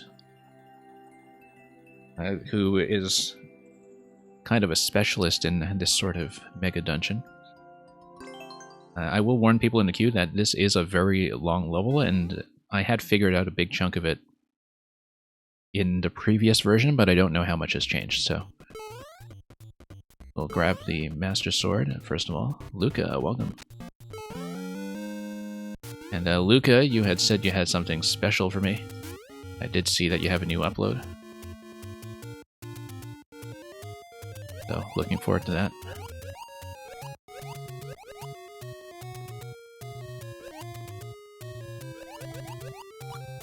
And yeah, I'm glad you managed to get that replacement code in. I look forward to seeing that. So, this is just sort of showing you this initial gate with the Bone Shell POW interaction before we get into the entry to the Water Temple proper. And I checked this previously. I feel like I must have. I must have checked this. There's no way I left this untouched. Okay, so the concept of this level is that in the vertical zone there is this water temple style water level adjusting illusion to it. And so we'll see if I can recreate my progress here as I head down and open up some gates and all that.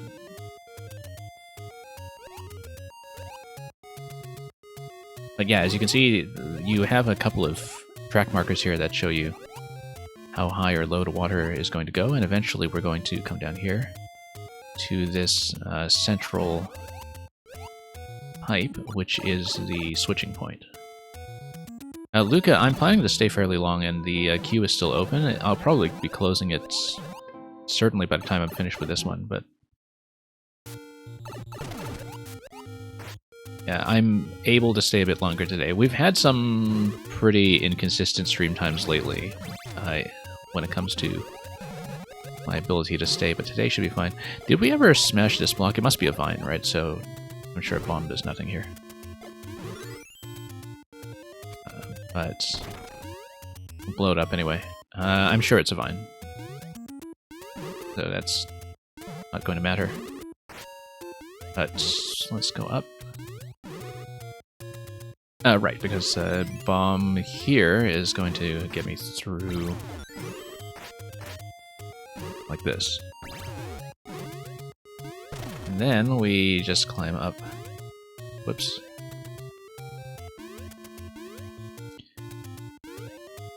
And if we drop the POW gate, what happens then?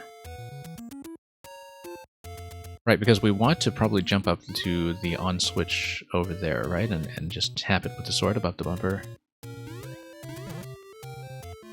But we can do this, and yeah, just ride it across. Ride this across. And then we have some icicles, as well as a slightly hazardous muncher collision, perhaps. Okay, jump up here. If I lose the Master Sword there, I'm thinking about how long it would take to get one back. We have the Master Sword here, though, so let's raise this for some reason. I don't actually see what this is doing for me at the moment, but we'll figure that out in a bit. So yeah, some things are different from how I remember. But that's expected. And we need to lower that... Oh, I think... Oh, okay. Yeah, let's go back. If you lose it there, you can use the stump to climb higher and reclaim it. Okay. Now, lowering this further doesn't actually help me with that gate, so let's see. Dropping in here, however... Does what? Let's see. Oh, whoops, should have caught that. Doesn't matter though, we get back out if necessary. And whoops. Yeah, no, we can definitely get up to the donut block. I'm just trying to see what it's useful for. Jumping further up and then spiking this, and then opening up this gate. There we go. Once you drop that, that gives you access to the pipe.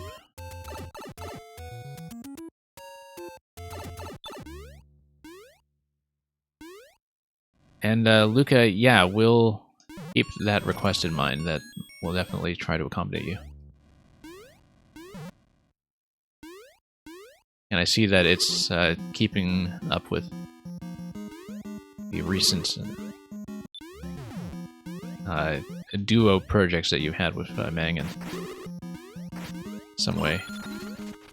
Okay, let's... Whoa, no, he's gonna stop me. Luckily, the wing pattern there was actually going to work to my advantage. We got plenty of spare swords as well, so... you know what, let's just bomb him now. And then grab a sword.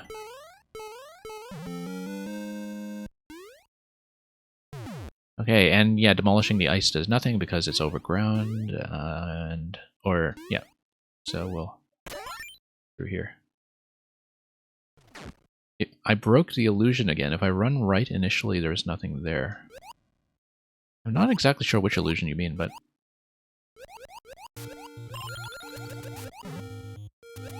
Oh, okay. Yeah, no. I guess you were expecting me to just dart forward and spawn Morton a little bit differently than how I did. So anyway, this is a reflecting pool. I really quite liked this effect. I noted this last time as well, that you're entering the reflection of the pool above. And I thought that was a particularly neat effect. We have 100 seconds to get a checkpoint. Let's not dawdle too much. But here we are, checkpoint.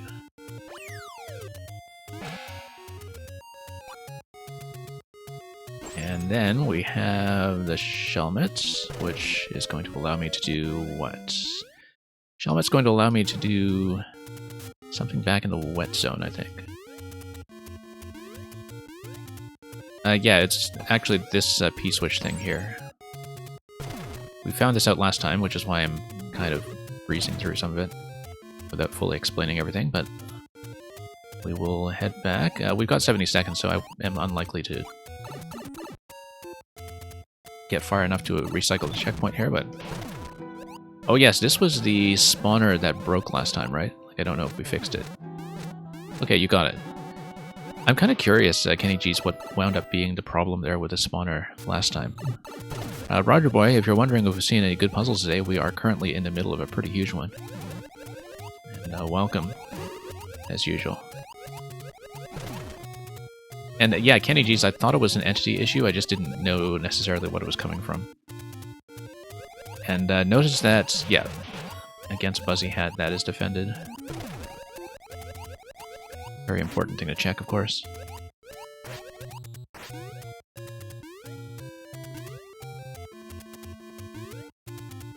Whoops, lost my opportunity here. We'll just need to wait for the next cycle on the water. Whoops. We have 20 seconds. I will almost certainly redo this interaction, like, right away. Oh, whoops, especially if we get pushed up like that.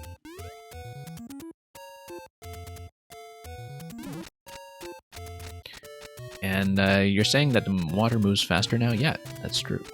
Because it previously was quite a long wait to get this into position. We are still going to time out, though. Coming into this zone, which looks quite new. I see that you probably revised something with the way the P-switch works, so we'll look into that with time. Yeah, so we've got Shelmet. We're going back to the P-switch room. Hopefully without taking too much damage along the way.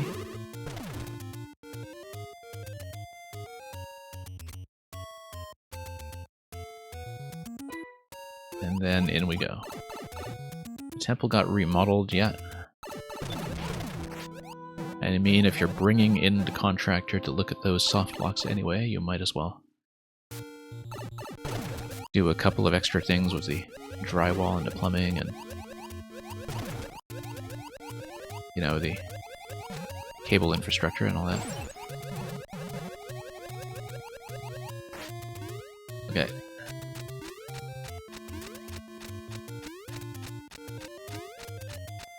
Did I lower the shell already? No, yes I did, okay. And I'm going to be too slow to catch this cycle, so we'll wait for the next one.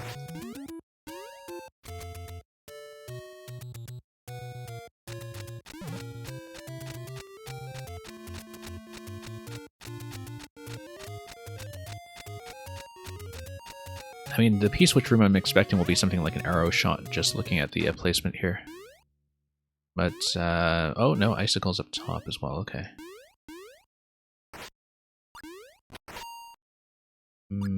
Oh, whoops. Nope, didn't want to do that. Now I need to do this again. Okay. That was an accidental input.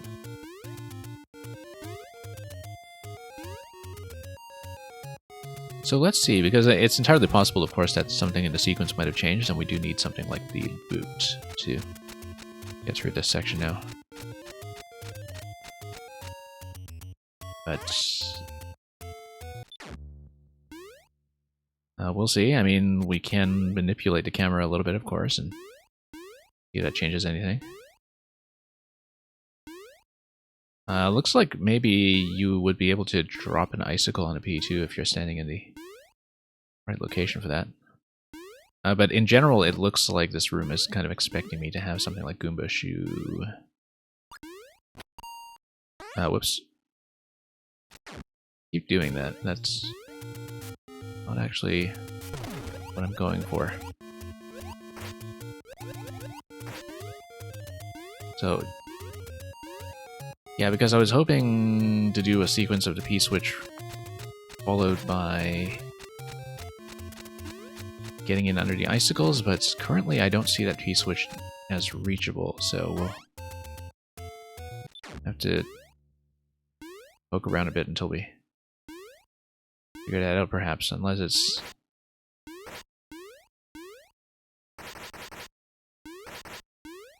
I mean, I'm looking at the shape of this room as well, in case that's a visual clue, or something that will be important. But I think maybe this is a dead end for the moment, and we should rethink it. And yeah, it is a visual clue. You would think so. Yeah, because it looks like maybe this is telling me something about where to activate a P-switch elsewhere.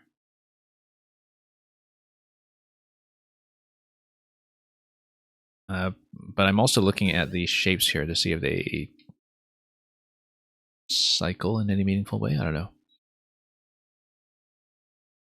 Because you have a door here, you have P-switch on the right. No way to progress around this.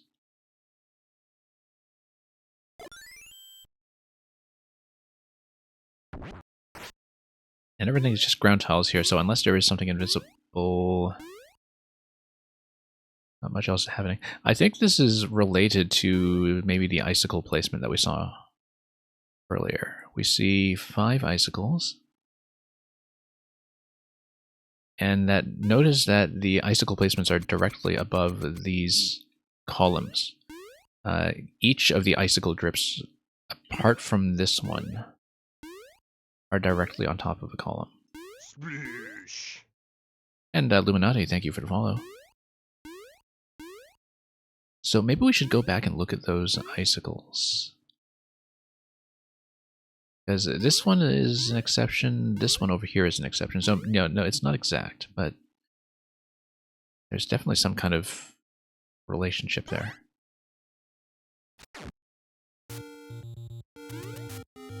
Let's pop back out for a moment, because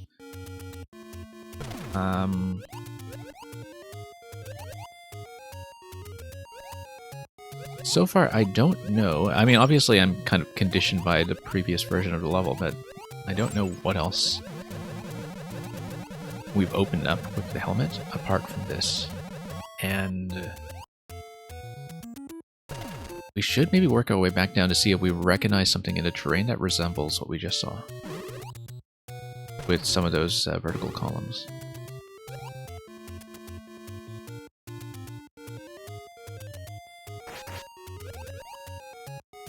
I didn't really look carefully at the other end too. Oh, also, hang on, I want to try something.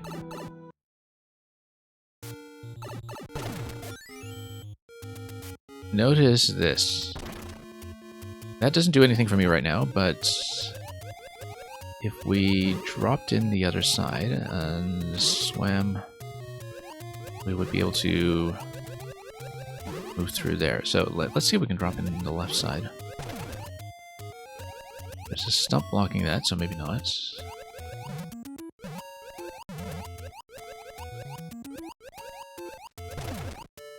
Stump blocking this. Okay, so because the water only goes this low, we don't actually have a way through.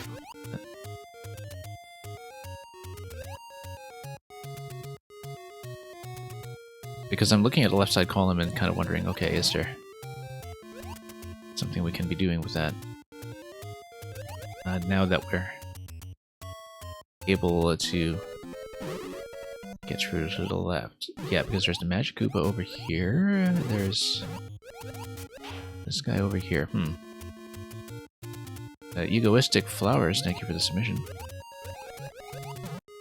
Looking forward to Scarlet Devil Mansion when we get to it. Okay, so this was in the wet zone. Maybe there's something in the dry zone to look at that's similar. Because notice that in the dry zone where we definitely can go through the left side, we can also break this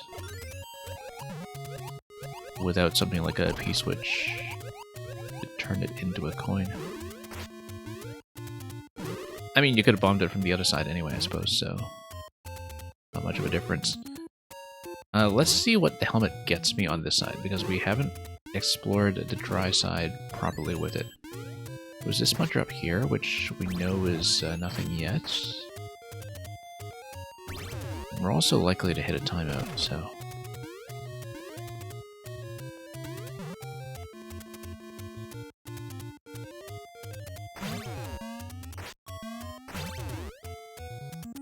Yeah, because we've been through here previously, we saw a couple of icicles placed here.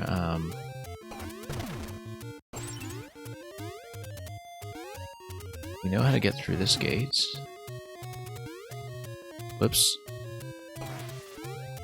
We have 9 seconds left and I will not see it. You remember seeing this in either Endless or the new levels section? I mean, this is a fairly recent upload because it's a new version, but...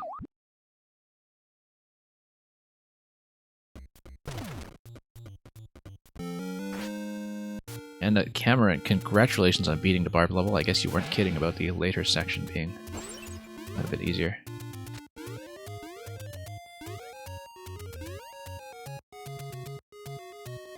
Now, can we raise this one somehow to get it to brace the door? I don't think so. But let's move down and see if the helmet changes anything over here. Yeah, currently I have not solved the P-switch clue. That's the main thing, is that the P-switch clue is a new part of the puzzle that I had not previously considered. And so we do need to understand what's going on with it. Whoops. Yeah, that allows me to grab the stump as before, and we'll just flow back over this, even though we have done this part. Because I'm just inspecting the level again to see what we missed. Oh, I guess this would kind of take you back to the Morton area though, right? So it's not actually helpful. Whoops.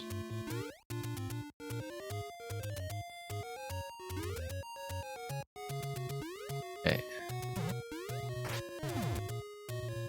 But then we check the reflection room again, possibly there's some new material there that we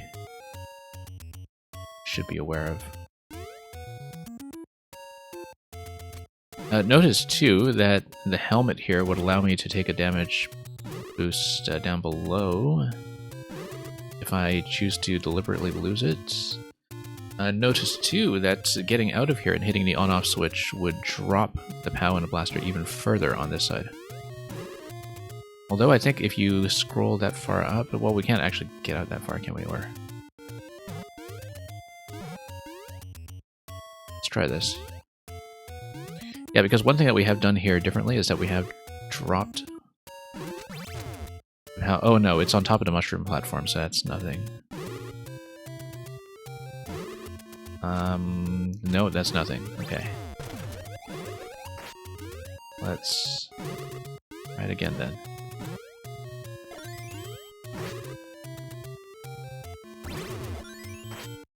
Oh, nope. That's a mistake. Although going down here below might be useful. Green heroes, welcome. Might be a while before we get to you, but you're accustomed to that experience by now, I'm sure. But looking forward to what Green Heroes has in store much later in the stream. So yeah, we dropped the POW, we came down here. Oh, we can take damage, but the main thing that has changed is that I have the helmet. If I have the helmet and I enter Morton's room, I mean, I do have to fight him, of course. But then, what happens after we... Okay, look at this. This is a clue because the room is a reflection, and so we should actually be able to tap this on the reflected side and reveal something. I think. Oh, this was the Morton spawn illusion that you're talking about. Okay, yeah. Because he wasn't supposed to drop onto the platform, I suppose.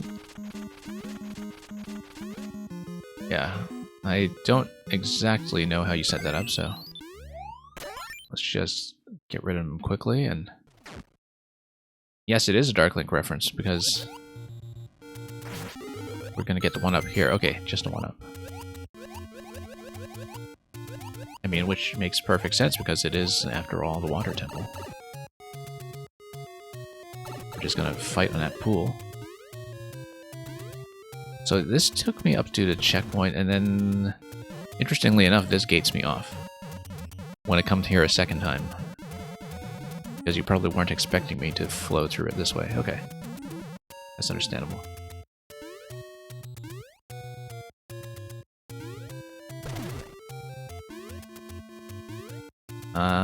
One second, let's go back through here. So, yeah, no, I think we need to kind of revisit that P-switch clue because I don't actually understand it yet, and I haven't seen what it matches to in the rest of the terrain here.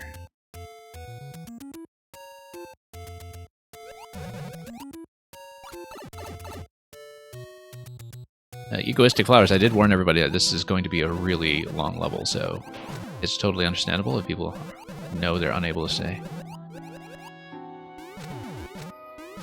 There's at least a launcher in that stack, so it blows way higher than the lift. Okay.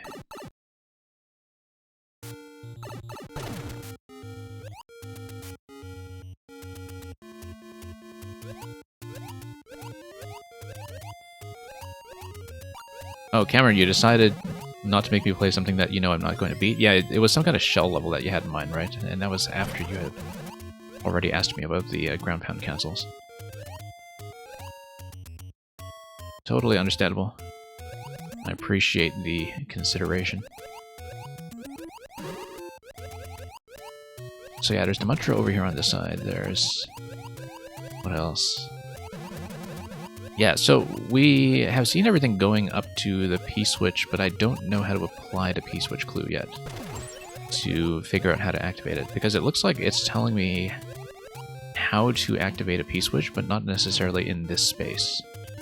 Possibly in some other space.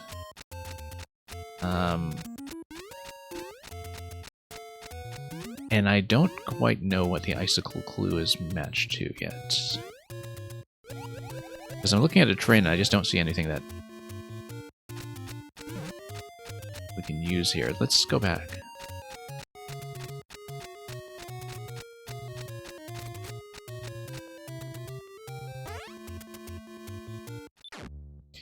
Yeah, because this here, like the icicle drips seem perhaps important in terms of showing me where icicles potentially drop. I'm just trying to either parse the shape here or match it to something.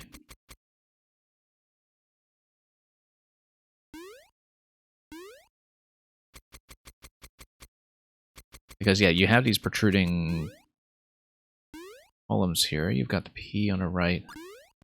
It's not going to be any kind of arrow shot, but...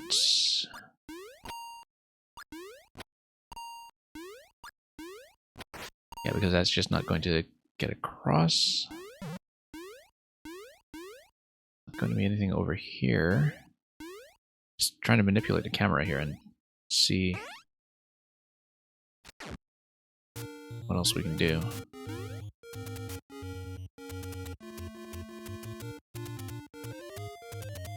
I feel like that may be telling me about something in reverse. I don't know.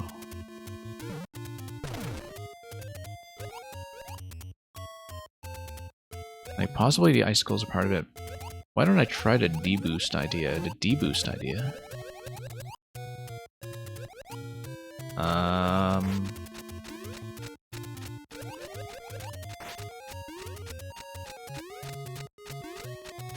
Let me think about that, because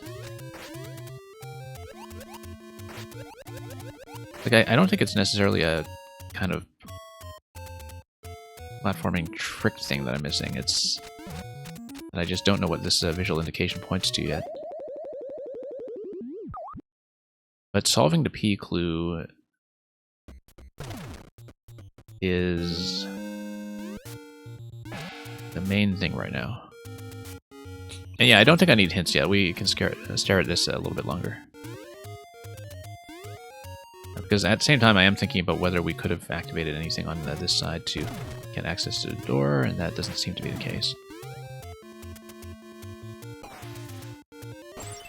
Taramis, congratulations on your clear of this thing. Oh, we did see that you'd registered that already.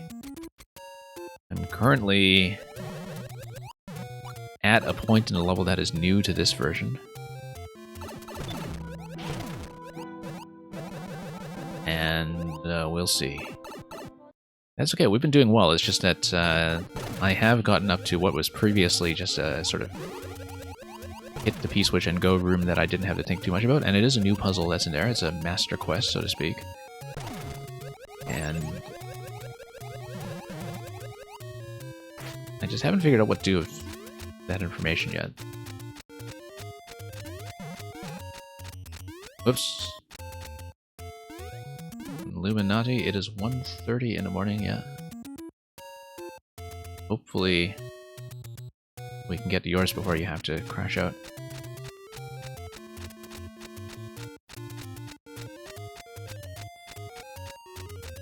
Anyway, let's bob up and down here. Oh, so this is something I keep doing wrong, is I keep accidentally hitting the up input on that door when I don't mean to go through the door. So, and it is a bit of a lengthy reset if you do pop out by mistake. I don't know if there's a more elegant solution. Taramis, today I've not been at it very long. I did play an earlier version of it last week.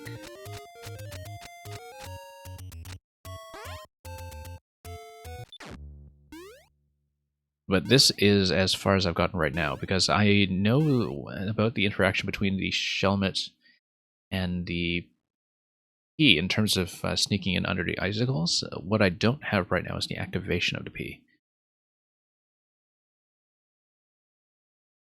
And I'm just thinking about this because I'm looking at the icicle placements and thinking that's probably a clue. And yeah, that door has been a problem for me, especially because I've occasionally been trying out things like arrow shots or bombs or whatever, and that has being a bit of a sticking point.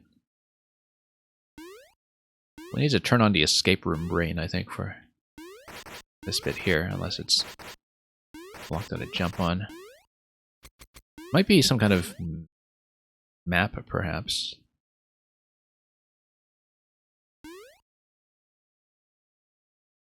But I'm not sure about that because I'm trying to relate this to what we had previously seen, and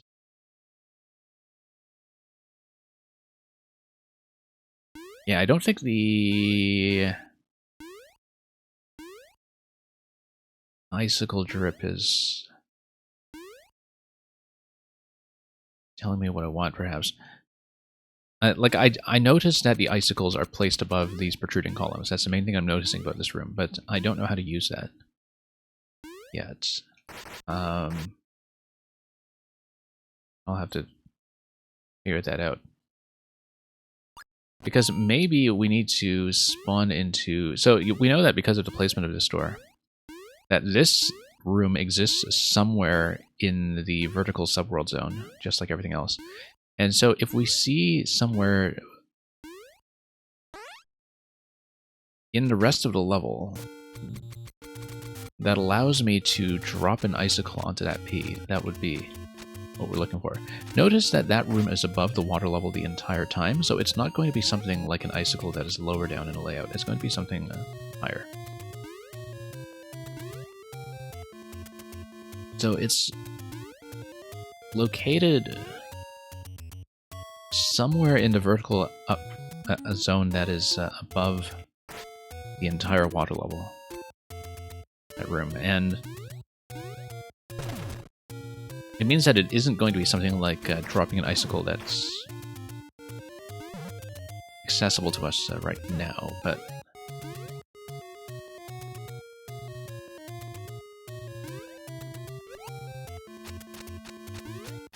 let's see here. Yeah, because we need something that will activate a P-switch and give me enough time to get up to here. Previously, it was activating a P-switch through the door and wrapping around and going through that gate, but it might be something different this time. It might be some other kind of switch mechanism. And... okay, notice that it's possible to maybe drop something through here. I don't think that will do anything, though. It's not going to be within range of the on switch or anything like that.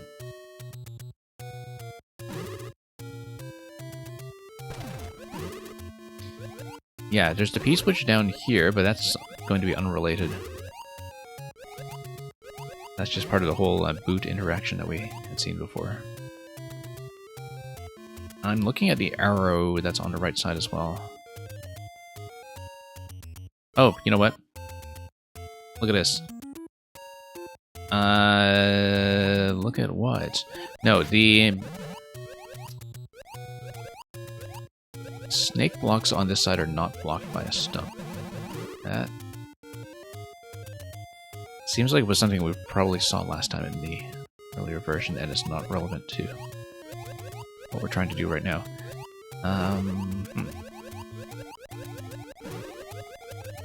Let's go back over this.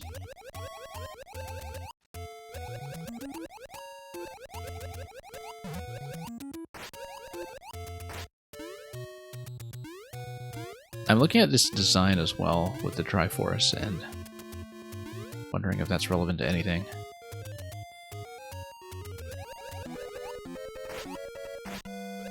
It might be something obvious, like the spacing of this still kind of indicates that, you know, that whatever P-switch activation happens, it has to be within range of being able to take the helmet through the icicle down below, as we've seen a few times, so.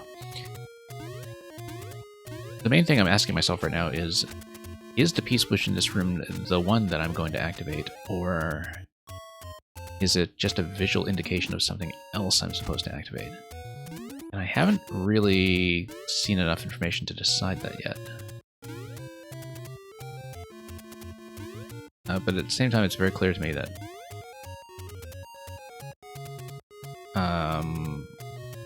oh, And this is no longer going up because I think we despawned a bone shell.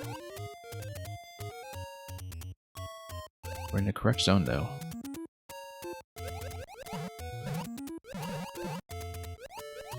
So if you take this gate up, what does that do?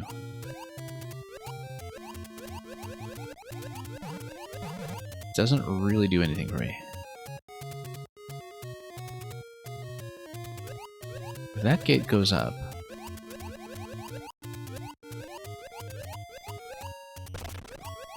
you already noticed 2 mistakes, but they're not serious. Okay. Oh, notice this how it becomes accessible. Can we kill a muncher or anything like that? Let's see. I feel like maybe this POW was not supposed to be accessible, but it's not like it's going to break anything on screen, I don't think, unless we were within muncher range or something. So.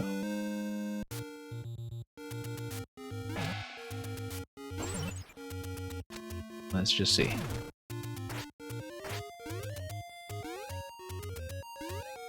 And yeah, that's why it's valuable to see this stuff on video, just in case you see things that you suddenly decide need tons of fixing.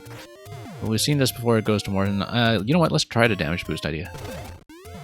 Not that damage boost idea, I was hoping to take the shell through here. This still needs to boot those, right? So it would just come through here and you would be able to get through the center again. Unless I effectively SD lock myself. Yeah, because if you hit the P-switch... Well, let's see, because I can grab the sword here. I will not have the helmet.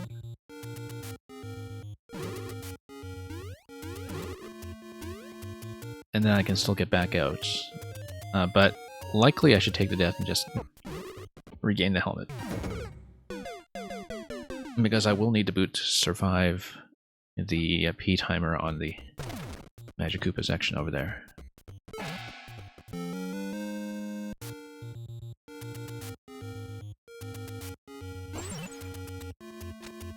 Oh, there's one other thing that I wanted to try, but it doesn't make a difference. I was going to bomb the hard blocks that are by the red pipe, because it looks like I can do that.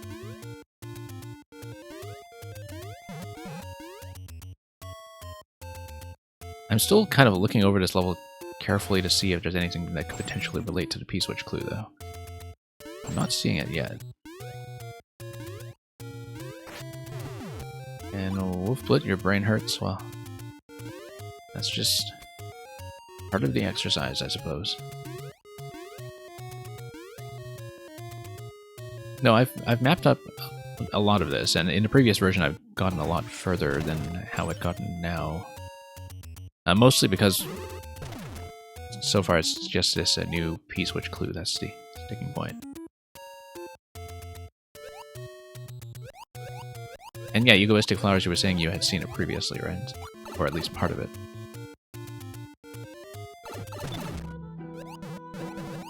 And yeah, this creates the refresh point for a sword.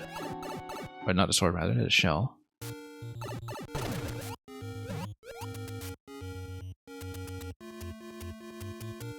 There's nothing accessible to me over here.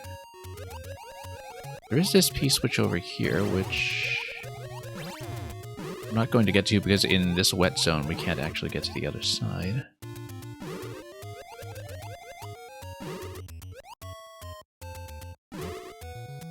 I wonder.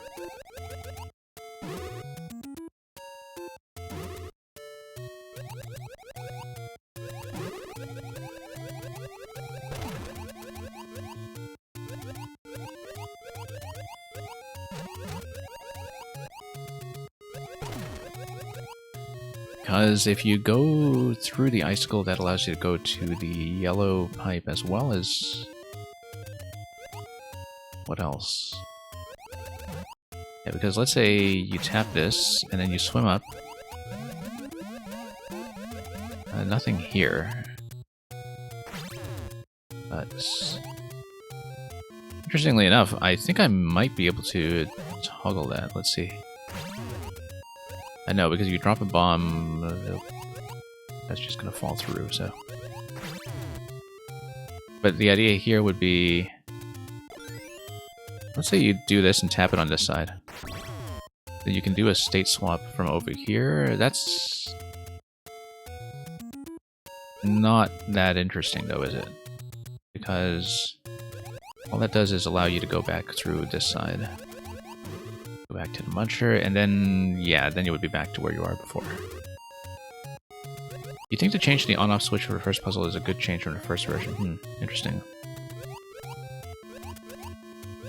I actually don't know if I remember which part you're talking about specifically, but... yeah, because here we can go through this column... So yeah, we haven't actually changed anything substantial by activating the switch like that we couldn't already do otherwise.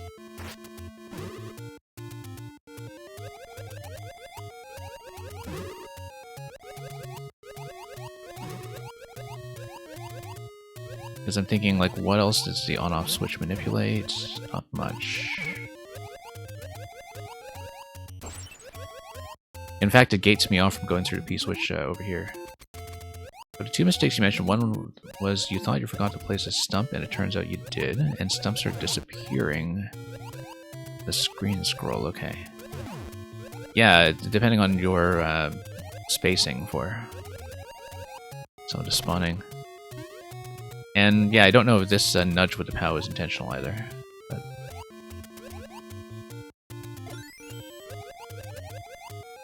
I mean, the thing about Link is that Link is inherently difficult to design around because he just breaks so much stuff.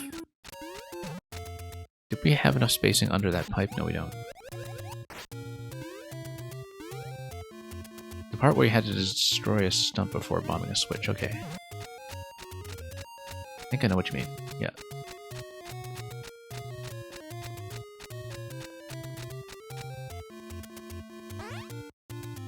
Let's go back to this room. I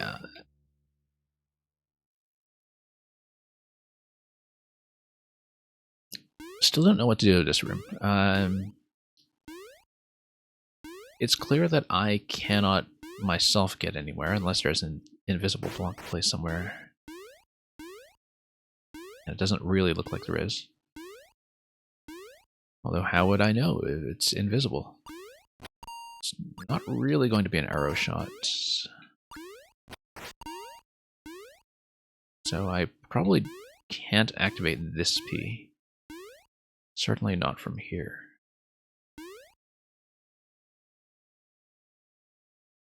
If I can't activate this P, I need to figure out where could I possibly activate a P that's going to be within range of the P gate that I want to get through.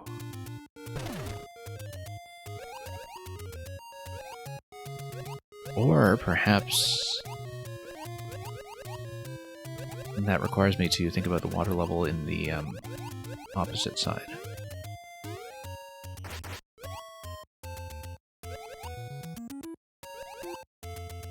Yeah, because notice that you can kind of come up the top right here. Just thinking about the on-off logic as well. As well as... So the thing about the stump is that it prevents me, if I have that interaction earlier which drops the POW here, I guess it would prevent me from doing something with the POW that would get rid of this muncher prematurely, right? Like if you have some kind of head bump on the POW or something that allows you to displace it. Because this stump here blocks off POW. The POW, if it ends up in this slot anyway, isn't really going to be something I can bump away.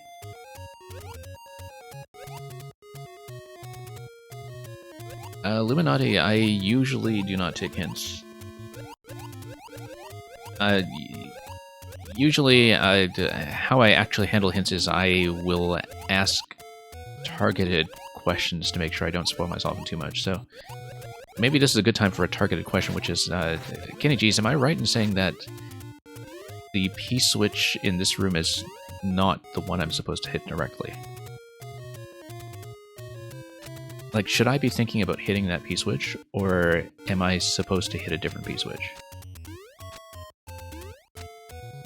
Okay, so I am supposed to hit the P-switch. Okay, so that's the main thing that's been a roadblock here then, is that I'm assuming that I shouldn't, and I actually should. Also, I despawned a shell, so now I can't go through that room.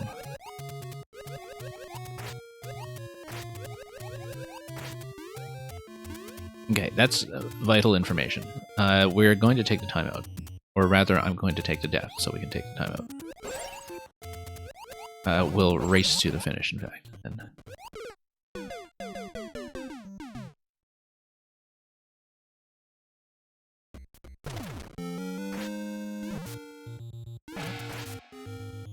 And yeah, Kenny, to fix the despawn, you would need to have them land on certain types of surfaces. Like, I don't know how familiar you are with basically the loading rules of this game and, you know, global ground tech and so on. And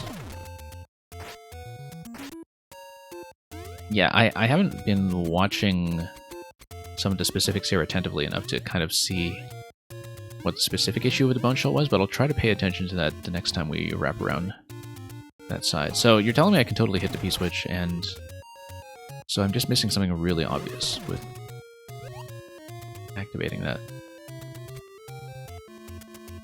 Because it looks like I've been staring at this for a while, thinking that I can't hit the P-switch, and I actually can.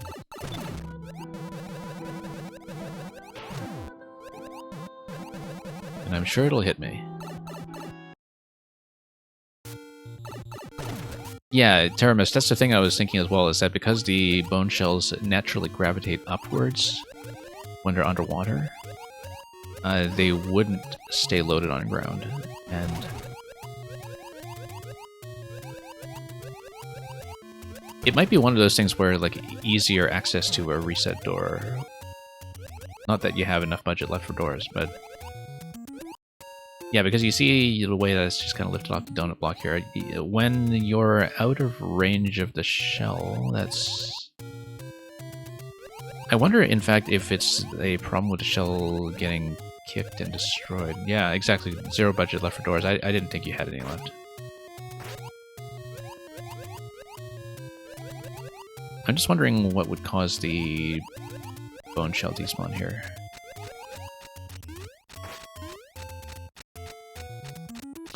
I think it's, if you've removed this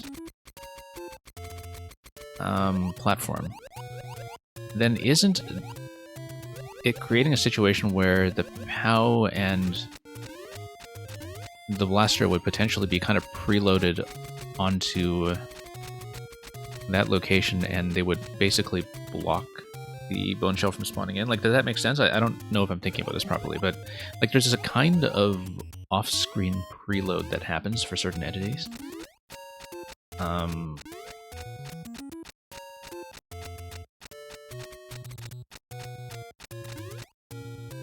Yeah, oh, you think that it's actually despawning by going too high on the top part, okay.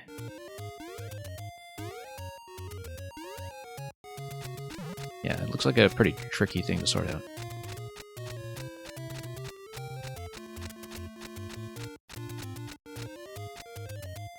Okay, let's take a look at this room carefully again then, because I clearly haven't seen what I need to see here. Whoops.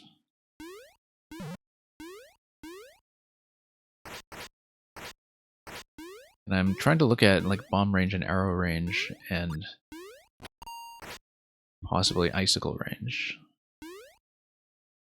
And Illuminati, you're new to Mario Maker, so once I play your level, I can give you tips. Yeah, hopefully so.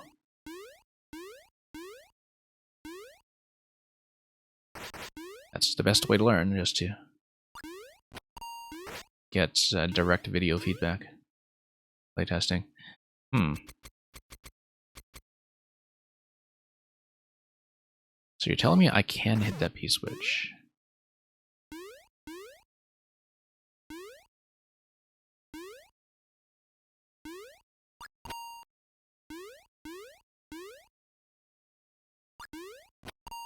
And Illuminati, it is a troll level? Yeah, that's fine. That's actually especially in need of playtesting, if that's the case, so...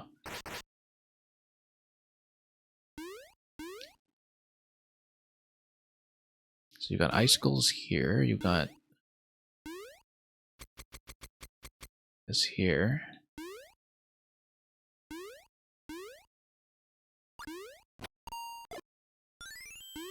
There's nothing to hit, though.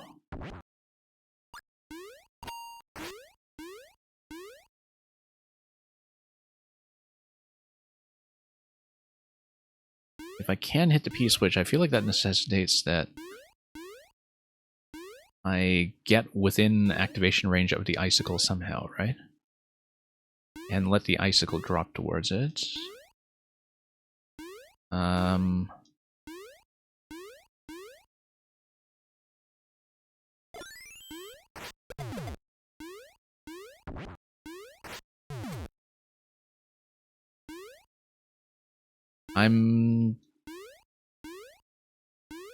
Am I asking you? Well, let's see. I'm kind of just thinking on this room because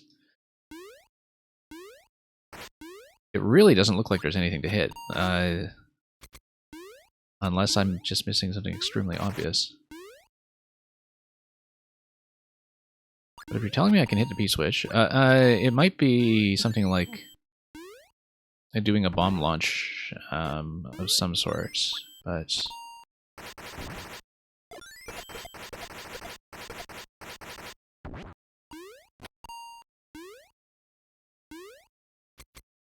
I'm standing in all these squares, and I'm just trying to see if I can get some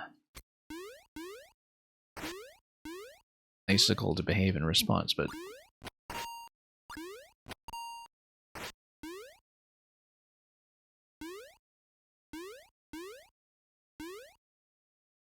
so you're telling me there is something I can do in this room. The only thing I can think of is that maybe there's some clue we missed for a block. Or there is some way to get to this room from the icicle side, which does not appear to be the case because we are clearly in the top part of the layout where the water is unable to reach. And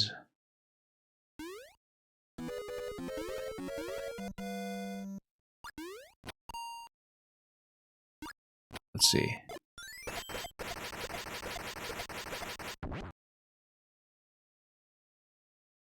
Now, we also need to think about, yeah, because the helmet has only done one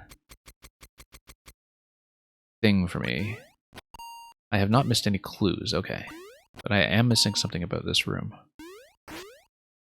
Definitely can't make this jump.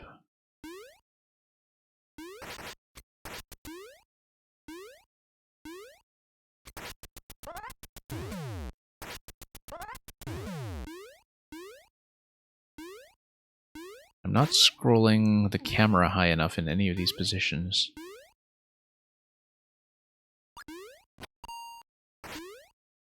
We've got 45 seconds left on this.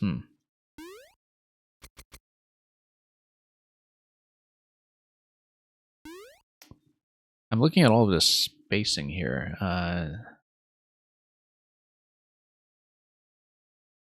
You're telling me I haven't missed any clues.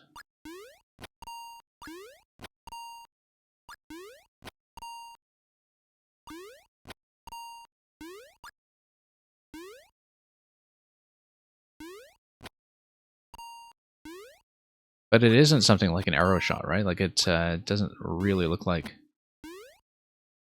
Oh, that actually does go over, okay.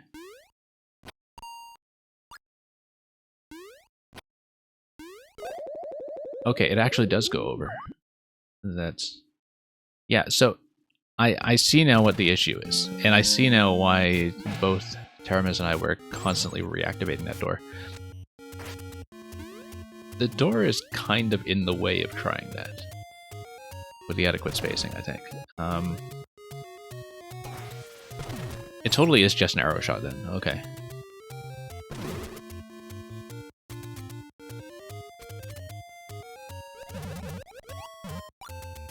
Yeah, I think it's one of those rooms that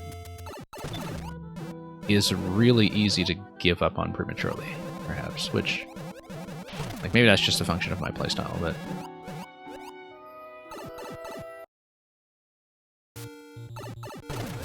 Because it really looks like it's unreachable, because there's nothing visually to kind of suggest to the player that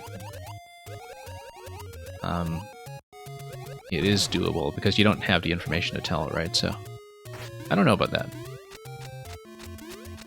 but we'll try it, because we spent way too long just on that room. But yeah, you kind of need to preload the diagonal and be really careful not to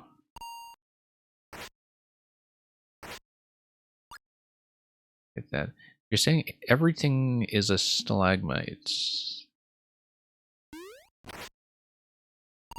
Okay.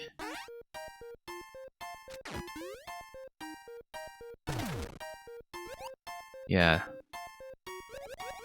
I don't know about that clue, to be honest. Or rather, I don't know about that current state of the room. Because, like I said, just given the information that's available to the player, it's just much too easy to give up on that and assume that you can't go further. Anyway, we are going down here, and that's going to say something about holding down. Oh, this is just the clue for the boot, or the shield, right? Which I kind of skipped last time because we just discovered the boot interaction organically.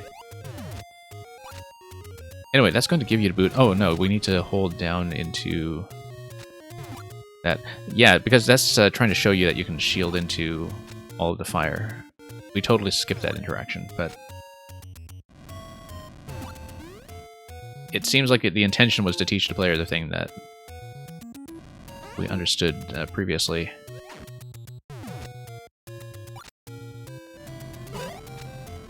Oh.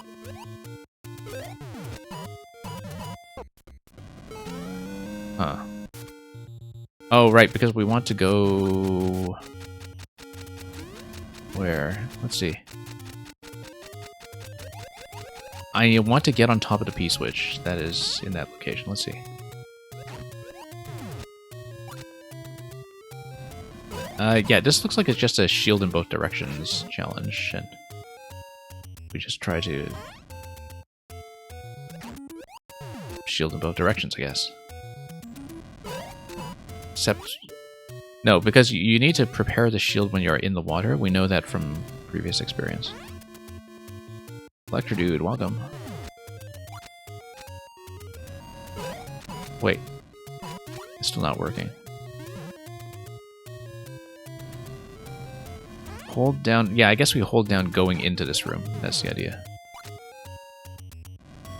But then we do still need to face in either direction to block the fire. Okay. Yeah, I get that you're trying to teach the thing here that we had to discover for ourselves last time. Which is that the shield can only be activated when you're underwater at the start. Whoops. Okay, we'll grab the P-switch anyway. I feel like I was not supposed to take damage there, but we'll do it anyway. Did I accomplish anything by activating the P-switch here? No, I didn't. What's the P-switch supposed to get me then? Because if I activate the P-switch while I'm still standing there, what actually changes?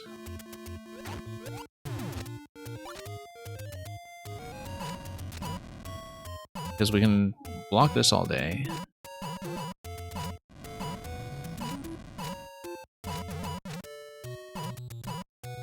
Nope. And then I took damage here to hit the P-switch. Electro Dude, that room is actually not indicative of the kind of level you think it is. I know you love the shield challenge kind of level, but that's not actually what this is.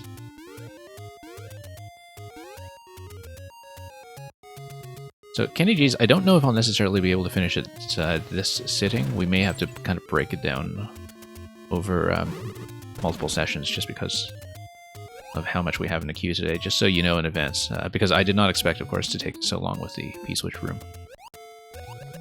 And I don't know if you're making further fixes as well for a version 4, so... Try to reveal as much as we can, though, and try to get past that, but I do not expect to finish in this sitting.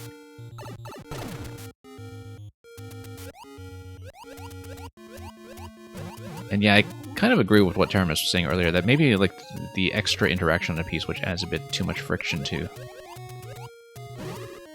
Something that the player is already going to have to retry if you miss the route from the P-switch to the icicle, which we did multiple times last time I played it.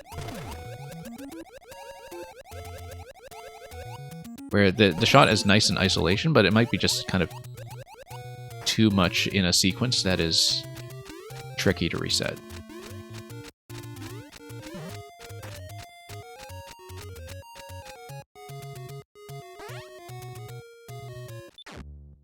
Because, yeah, Taramis, I kind of get that the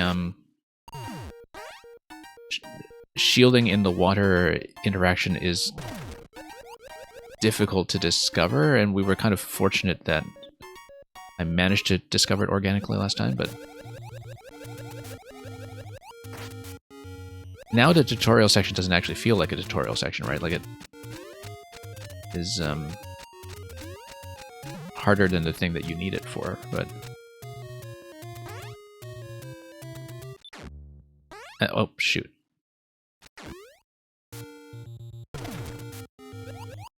So it might be a bit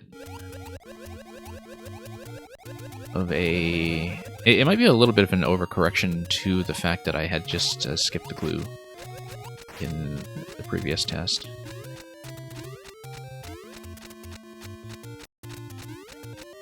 Where, like, I think the issue that I have with it is that if there is too much going on, then the player doesn't actually pick up the information that you want them to pick up. Which is... this is the way the shield works. Because it's very easy, I think, for a player to just... whoops, we need to redo this. It's very easy for a player to just kind of read, hold down, and when they eventually figure out that they need to hold down, they might still not notice that there is a difference in the rule set for shielding underwater versus shielding above.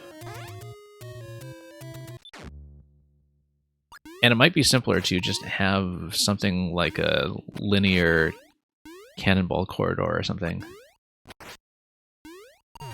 that is easy to read when it comes to setting up a shield required interaction. Whoops. And yeah, that's the thing. That's just because of the length of this reset, I think maybe the P-switch interaction has added a little too much stuff. Where something in this sequence probably has to give. But we'll do it. We'll try to get through it. And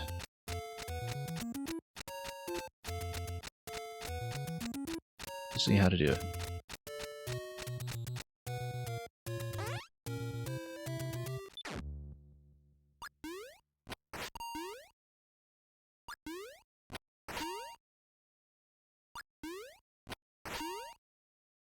Yeah, because I'm looking at this and wondering still how the stalagmite icicle clue is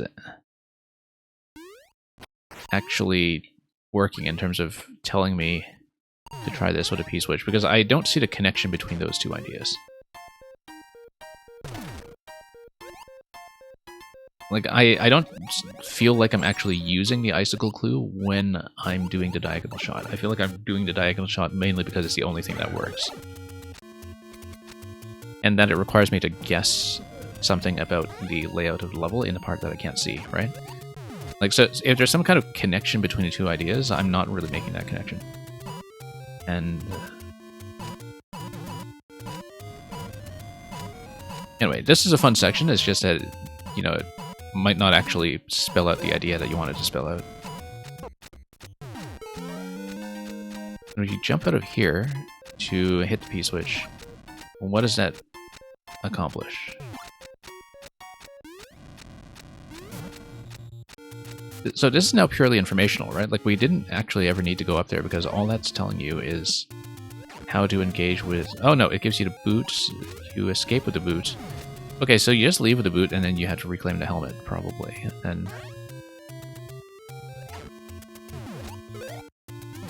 Oh wait, no, you can't just leave with a boot like that because you lose it.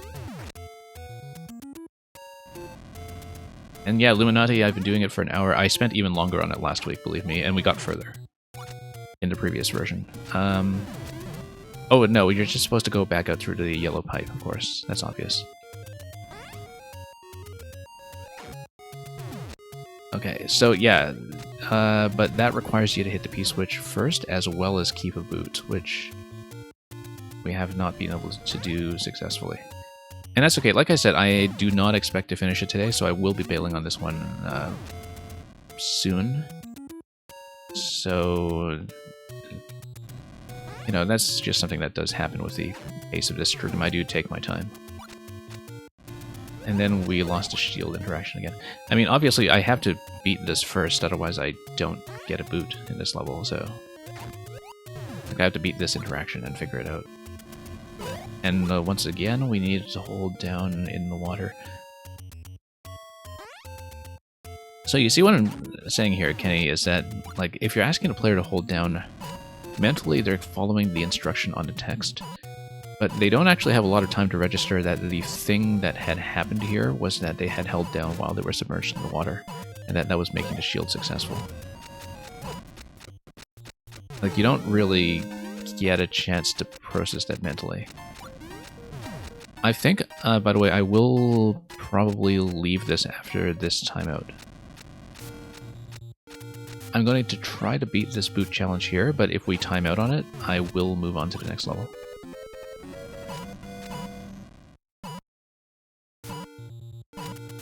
And of course, we will come back to this at some point, regardless of whether we have more revisions coming. Yeah. One other thing I should ask Kenny is whether you are testing this with D-pad or stick. Because that could make a difference as well in terms of how easy or difficult certain players will find it to twist in either direction.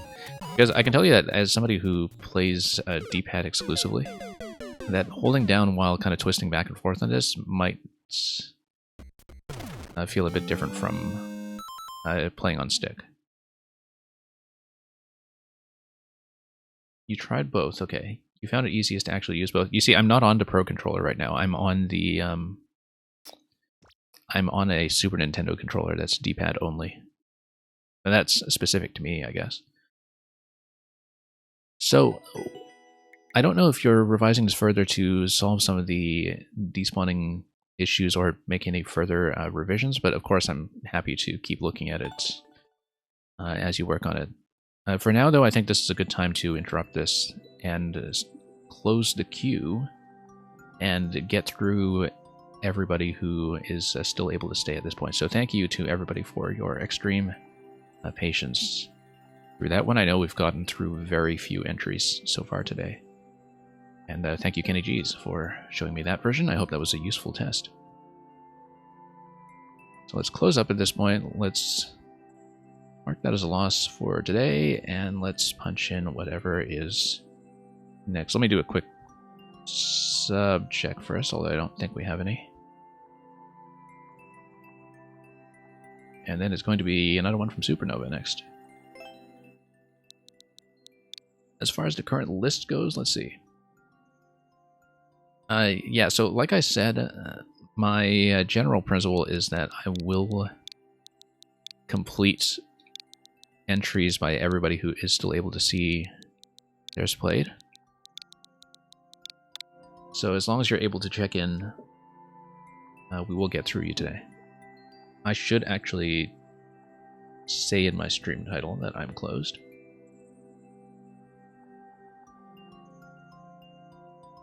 Anyway, down payment blues. As you said, your super world is in development. For now, you are going dark.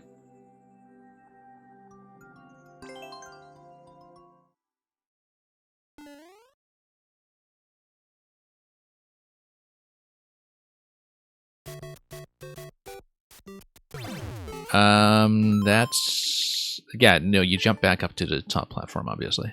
So.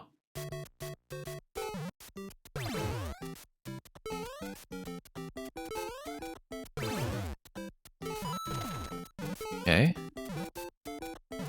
Timing element here. Exactly the kind of thing I'm bad at. Yeah, no, you just need to anticipate the switches. So every... Yeah, this is illustrating to you very early on that every flimsy blue platform is going to be an on-off activation. So. This is your most popular level in 5 months. Yeah, I guess people like their down payments. Oops.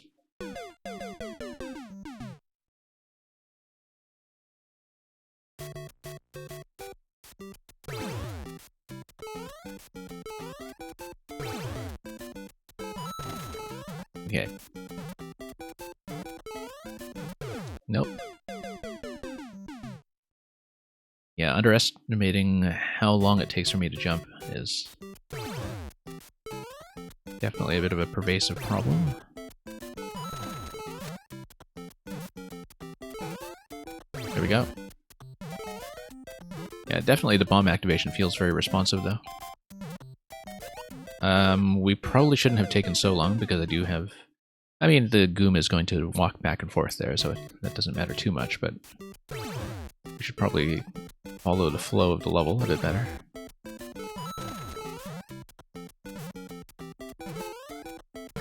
Okay, now let's go forward. Actually, I can't really see where this guy is, but we'll go over here, and then take a little longer to read that properly. You put it one block too close, which makes it spawn too soon. Yeah, I guess that's why there would be a potential inconsistency there if you don't realize that it's already wandering around off camera when you make the jump towards it. So that is a potential variation depending on the player timing there, so we'll try to make it work. Let's go up.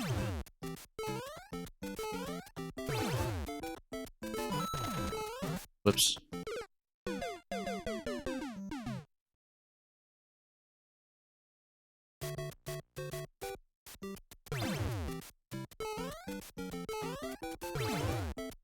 Then let's see this.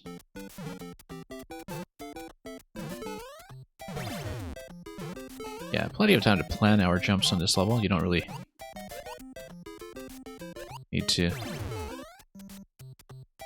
take things too quickly here, but nope. Too slow in a turnaround. I knew what I wanted to do there. I was just a bit slow to get enough time on that platform before heading up.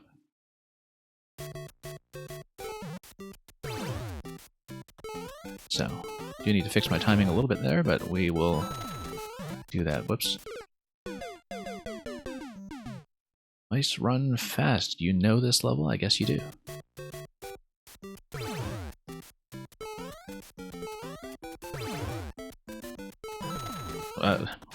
Just overshooting this every time.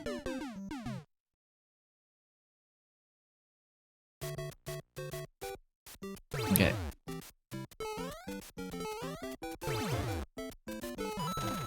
Nope, hang on.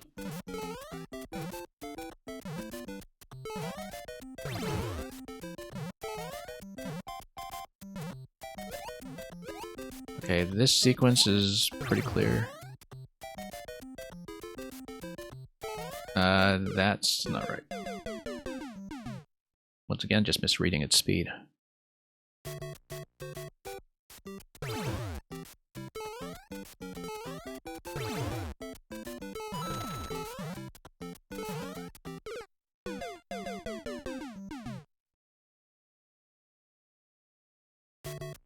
Mice run fast, I've been alright.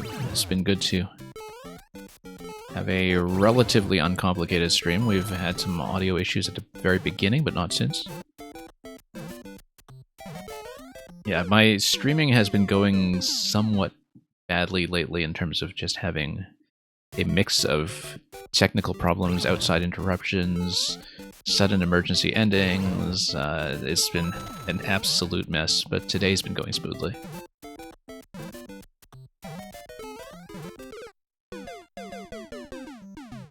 But yeah, lately streaming has been difficult, but that has mainly shown itself while I've been running the new Kirby game, which thankfully has been fantastic and has compensated for the technical challenges on my end.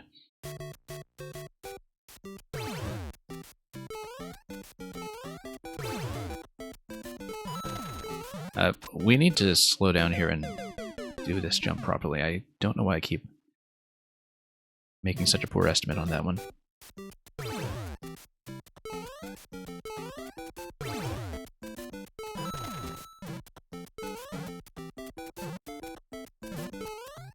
Okay, there we go.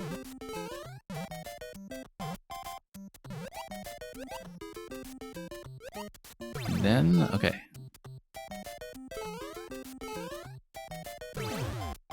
Nope.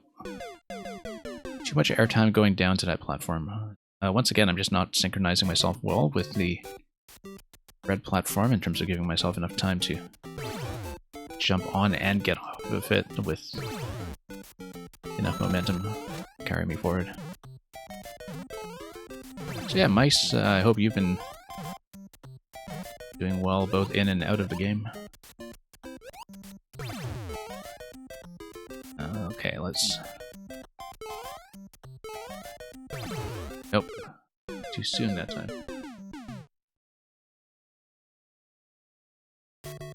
Yeah, I do need to work on my jump timing there when it comes to estimating how that's going to go. Whoops.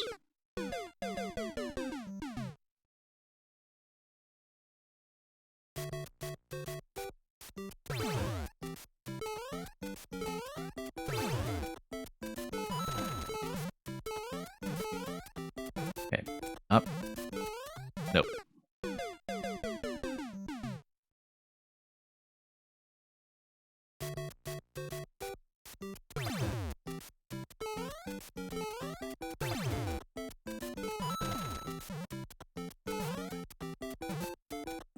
Yeah, that's gonna go up. Then I try to raise this immediately. Over to Goomba. There we are. There we go, finally smoothly. Now, hitting the Goomba would prevent the on-off switch from toggling. But lowering the Goomba to the next platform is what I will do... Well, I mean, you can't lower the Goomba last. You need to think about activating two switches but still having some kind of bounce to get you across. So...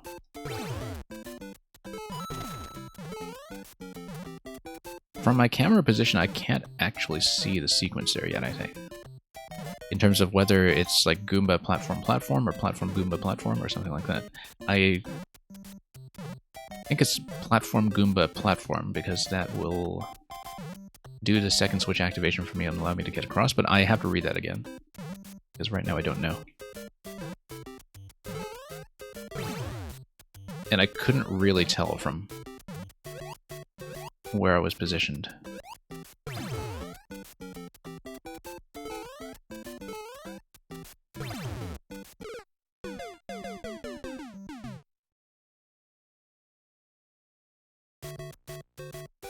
Maestro and Faz, I assume there's some kind of song. I assume it's a song.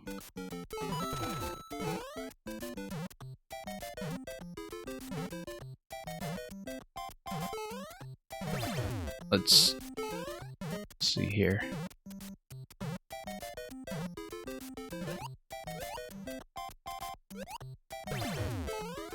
As what else could it possibly be?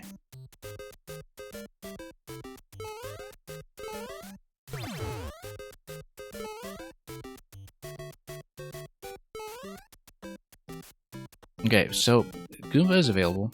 There's no point in bouncing on the Goomba before we've done any activations, because we don't need that first bounce. I don't think. We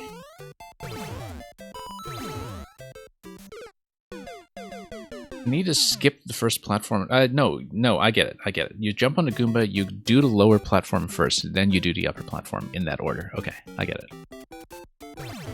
Goomba first, you follow the coin trail, you do the lower platform, you get on the upper platform, then you are high up enough to cross the gate after the second switch activation. I get it. Okay. Yeah, I don't know if the expectation would be that the player would instinctively go Goomba first, but to me it wasn't clear that that would be the case. But now that we know it is the case, we'll do it. We'll do it accurately.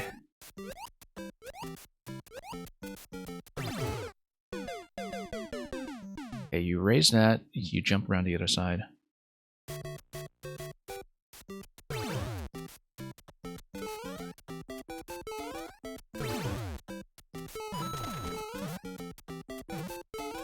Nope.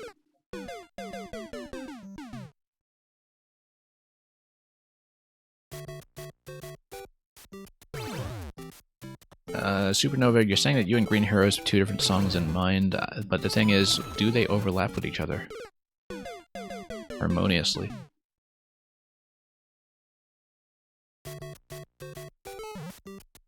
Because if they do, there is no problem. Oops.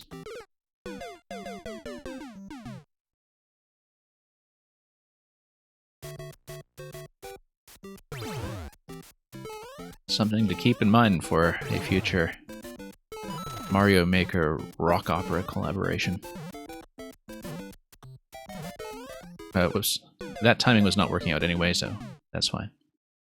That was not going to be a good jump.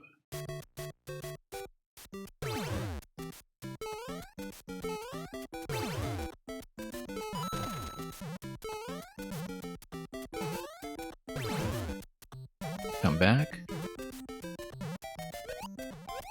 And over.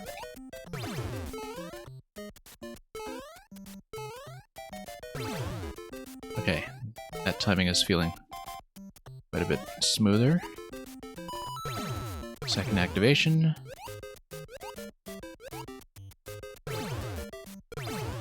Whoops. Didn't consider it one of my panels. Obviously, we do need to fall towards the vine and climb up. But I was kind of reading that on the fly, so... Yeah, slowing down here at the red platforms actually helps me get across a bit. But... we'll do that. Hop back over. Oh, this is gonna be bad. There we go. Saved it.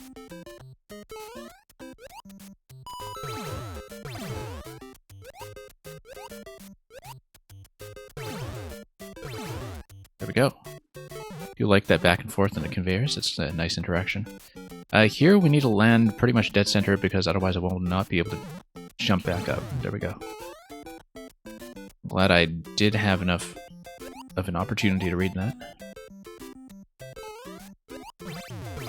Oh, no. Didn't think properly about the second activation there. That's a fairly simple thing. And we should be out of the first section in no time. Yeah, a lot of this is just a sort of mental challenge of getting it into your head that platform equals state switch. Because, you know, normally we already have these preconceived notions of what the different elements in Mario Maker do, and when they kind of have this secondary function like that, it cognitively takes an extra step to process in a way that wouldn't be the case if these were elements in an original platforming game that had original artwork, where, you know, you'd just be able to recognize right away from the context of the level that you have Switch platforms doing one thing and doing it in her own unique way. But definitely, you know, the kind of assumptions I'm bringing in with me about how blue platforms work are throwing me off slightly, which I think is the kind of mental challenge of doing this level, and is a pretty interesting way to go about it. That's wrong. Because we need the Goomba to bounce across the other side. Okay, let's think about this. It's like an on-off switch, but inverted. Yeah, so we do not want to activate the bombs at all, because activating the bomb is going to blow up the blocks above it, which I need in order to progress. So I think we want to avoid the state switch completely. That's my understanding here. But that will not happen. At least with that pattern. But yeah, doing it this way allows me to bypass that bomb, and then we go like this. Okay, Goomba is going to split. Left side of the split is going to go nowhere. Right side of the split is going to allow me to get an additional jump in. But the on-off switch is going to drop both of the Muncher stacks. Which tells me that I want to do a short bounce off of the Goomba onto the right side of the split, because that gets me within range of dropping the icicle without having activated the platform. If I go Goomba platform and then to the right side of the split, that will have dropped out too quickly. I do need a bit more airtime than that though, but I do want to avoid the platform before the icicle activation happens, as I understand it.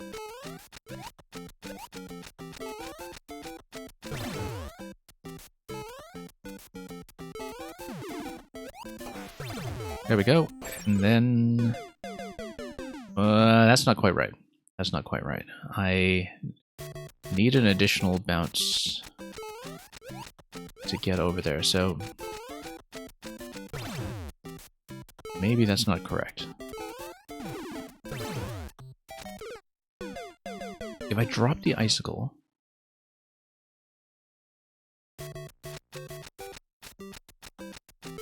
I want to not step on the platform at all, I think. I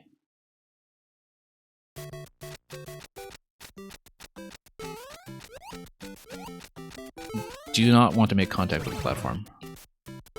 Because, so I'm going big Goomba, icicle drop, small Goomba, jumping across. No, I do need one switch activation because that's the, because there is a gate on the right side of the Pokey. So... icicle activation is going to have to happen fairly quickly regardless, but...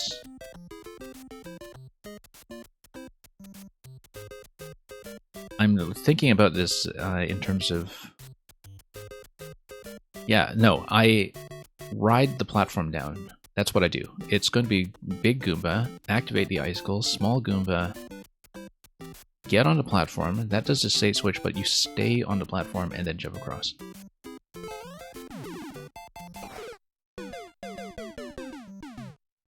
In theory.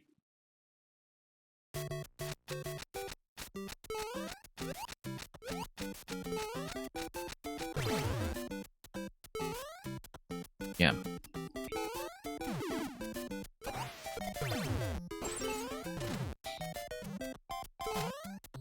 I do like the kind of problem-solving element of this, obviously.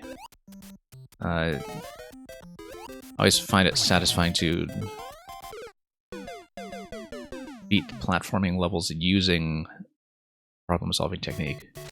And yeah, so I'm supposed to ride the right platform down and then get on the left platform. That's what I was supposed to do in that segment that I died on just now. Understand it.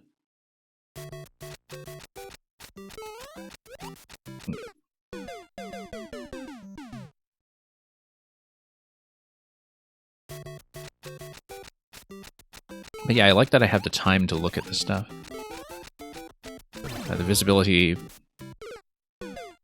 of some of these sections actually feel better than they do in the first section, I think, in terms of giving me enough time and space here on the screen to actually do the read.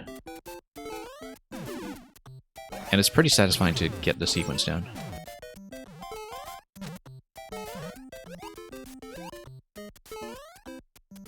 Ride this.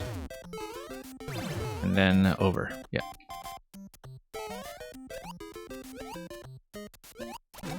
Okay, and then on the platform, which drops to POW. The POW drops on the top, you get on the POW. It's a puzzly platformer. Yeah, I enjoy that. That's... I feel like there are maybe sections in the first part of the level that don't quite give you enough visual information to go on, but the second section has been quite fine so far.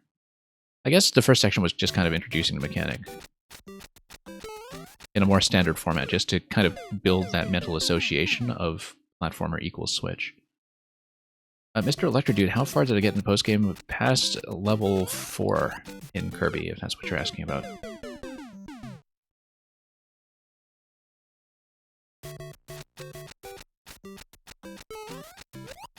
Hanzo, having recently played some of Barb's Falling Blue platform levels in Mario Maker 1, they tend to have a bit more forward time pressure attached to them. In that Barb is very eager to just kind of push you with the auto-scroll or push you with other pacing tools to force you to keep going. So, this is, by platformer standards, and certainly by Blue platformer standards, a much more patient experience. But I totally get what you're saying about old Barb levels. Even though I haven't played that many of them. Oh, nope.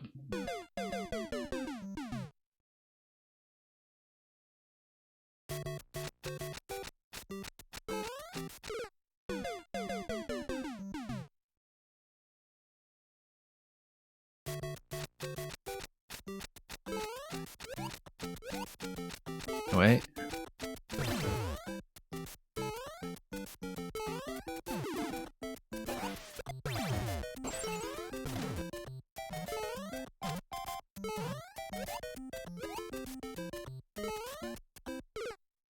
And that was just a straight-up miss. Electrodude, we actually had a Barb level submitted to the stream earlier today, because apparently Barb went back to Maker 2. Maybe just as a professional obligation from his full retrospective of the Mario series. Or maybe just out of personal interest, I don't know. But Barb actually had a new Maker 2 creation from earlier this week, and we got through part of it, but not that much. But yeah, no, I quite enjoyed the puzzle element of this. This is very satisfying.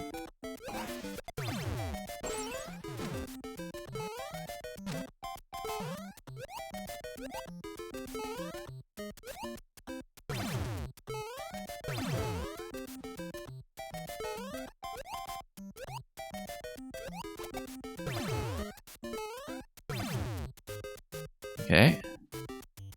The order here is going to matter, right? Yeah. Or maybe not. This looks like not a problem, actually. I just need to drop the platform and there's just a lethal timing attached to it. Okay, there we go. Drop the bomb. Why would I? Oh no, because I need to not hit the platform, obviously.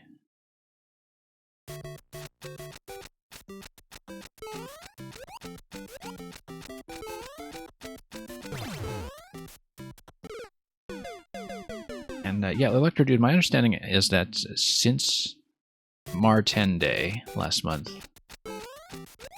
Barb has been doing a full retrospective of the Mario series, and I know I've recently seen him on Galaxy 2, but also on Maker 1, where he was going through some of his original creations, and where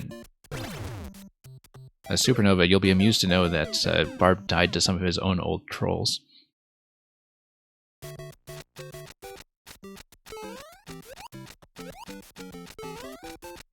Yeah, I'm not really somebody who watches the stream very regularly, but I definitely dropped in for some of the recent content because my attention was drawn to that.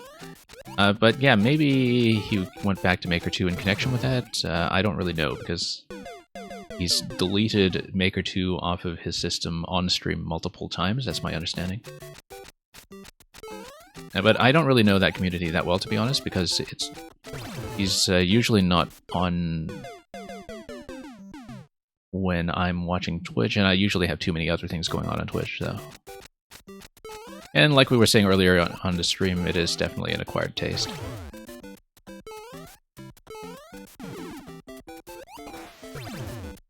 Whoops. No, I should not have hit that. Right? Yeah, I need to hit the shell. Anzo to 22nd, you're saying if this had Kaizo blocks, it would be perfection. Well...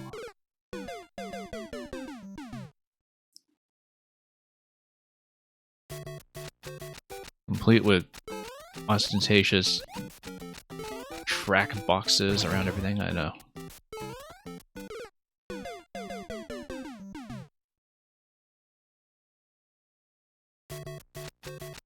Okay, let's get up here.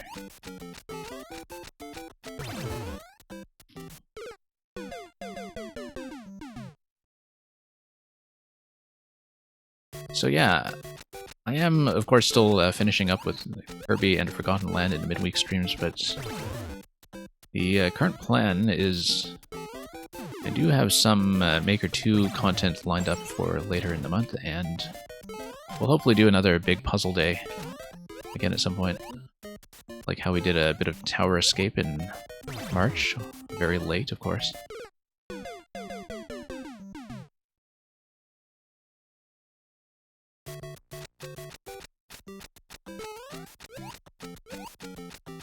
There's very clear thought placed in a terrain design. Yeah, like look at how these blocks here are directly under the background clouds. That's no accident.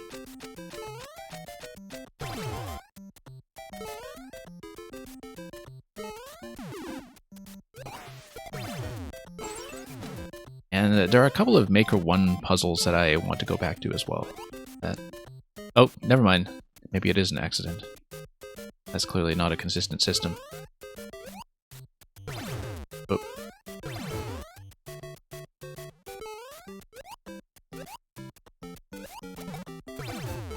Nope, too late. That one.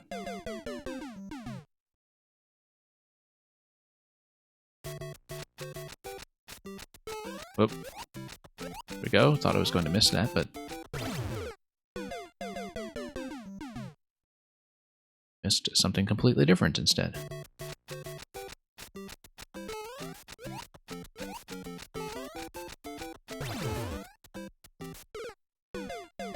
I've been overshooting that blaster several times now. Just dropping into it too late, I think.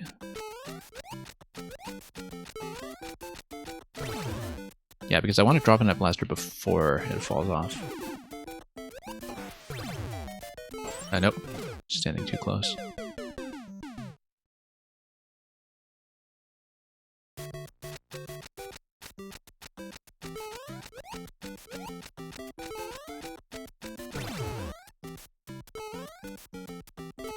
Okay. Let's do that.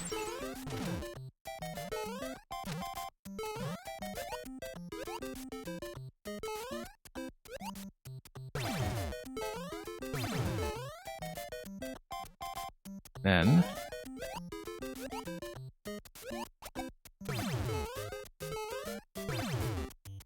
okay, nearly missed that, but...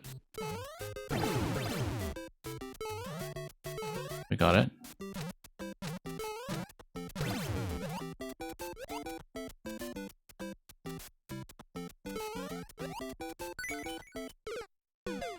That's the right idea, the timing was wrong. And then you jump on the bomb to get up to the upper platform, I think.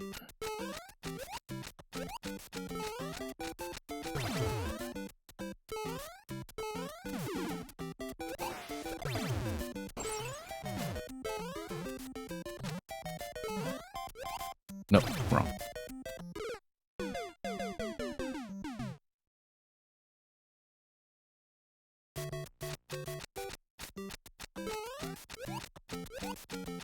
Okay, let's do this.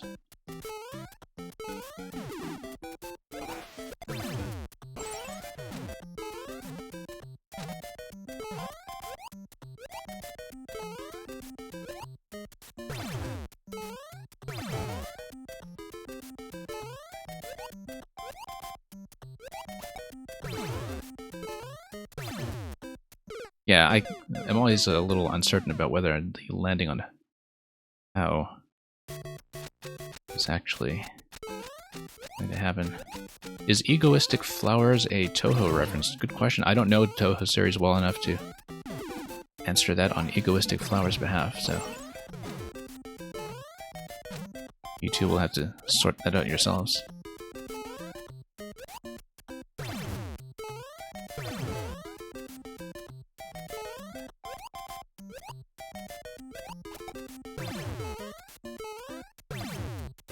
But yeah, that adjustment always throws me off slightly, but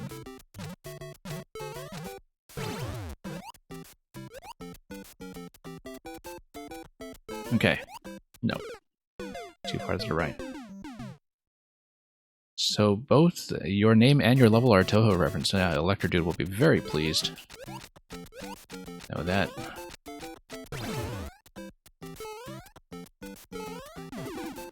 The sheer amount of Mario Maker and Touhou crossover never ceases to surprise me. I didn't know it was such a big deal.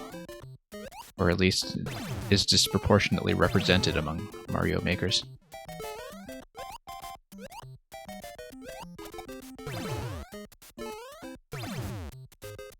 Yeah.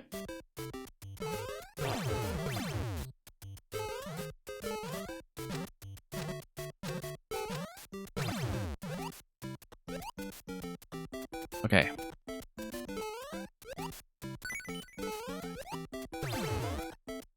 There we go.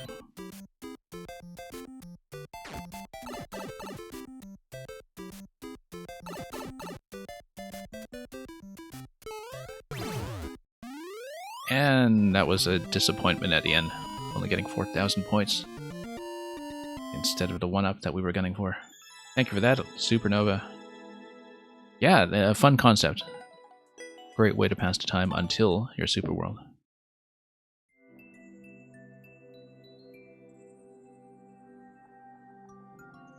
But yeah, platformers with segments that you actually kind of have to think your way through, that kind of hits a pretty ideal pocket for me in terms of what I get out of Mario Maker as a game, so fun one for sure. And Hanzo, exactly, it's not a Barb level without the ending troll. Luminati, if you are still here, you are. Thank you for waiting so patiently for yours to get played. We'll definitely try to make the feedback worthwhile. And yeah, Hanzo the 22nd rather. Pretty easy to conceive of how you would do an ending troll in that level. I mean, you're activating the on-off switch when you're going for the flagpole anyway. You just need to dunk the player with something from up above, right?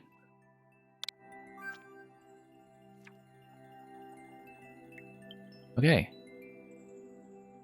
Never gonna give you up. Your first music level in so long.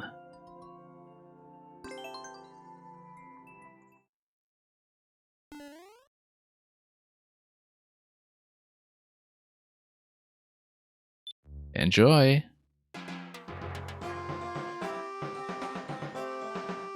So, we've had a couple of different Rickroll levels sent to me in this game, and the first time somebody sent one to me, I remember I actually tried to do a sing-along. But the issue is that because there is a little bit of latency on my capture card, that it's actually very difficult for me to synchronize the sound properly. So we can't exactly do it, unfortunately. Otherwise, I would definitely be doing more like music level sing-along things as a channel point reward or something, perhaps. But unfortunately, there is a little too much for a delay for me to make it work, even if I delay my own audio input.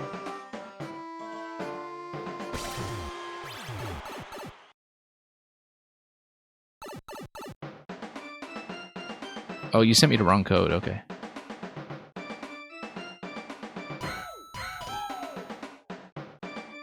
I mean, very conveniently so, I guess. Luminati, since this is just practically an automatic clear for us, I'm perfectly willing to look at the code that you actually wanted to send me.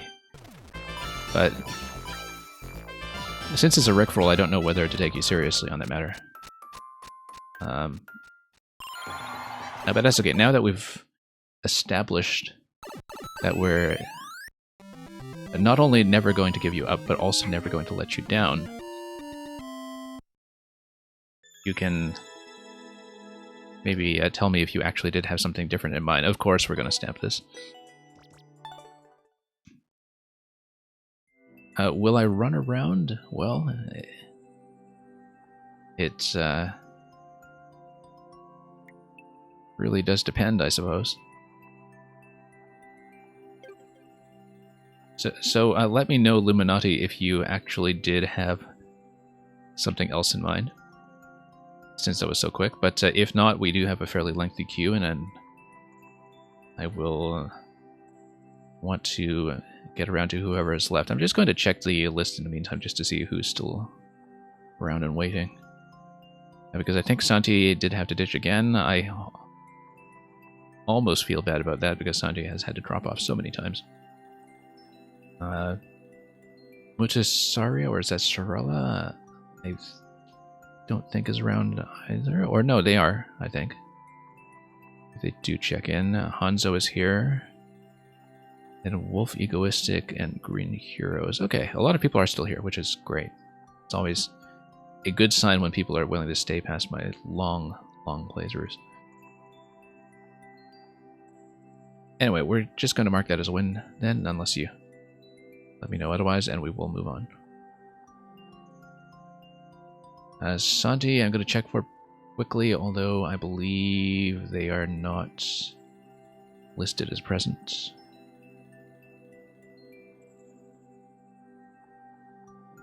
Supernova only watches cool people. I appreciate the implicit compliment. Hanzo, you only watch people good at Mario.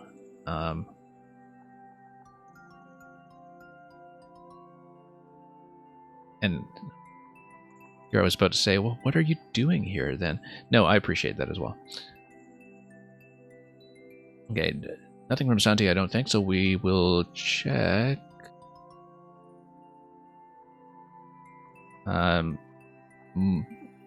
Mutasaria, maybe. I actually have no idea how to pronounce it. Mutasaria, yeah, okay. If you have a preferred pronunciation, do let me know, so we don't need to bungle it and call you Mutt or Mute or whatever. But thanks for your level. Anyway, and Wolfblit, you do not expect to be able to stay for yours? That's alright. Thank you for dropping by anyway, and hopefully I'll be able to get to yours more promptly if you manage to catch me again. So this level is very disorganized, and that's okay. We'll see how it goes. Explode the rocks with the bombs.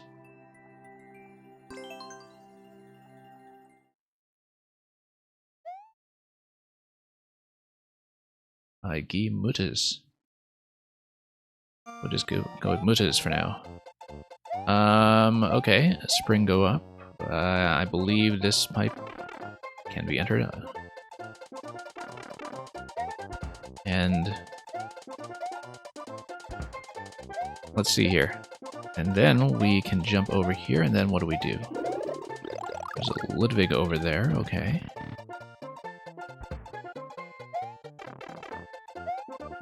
And I suppose we just beat them one at a time.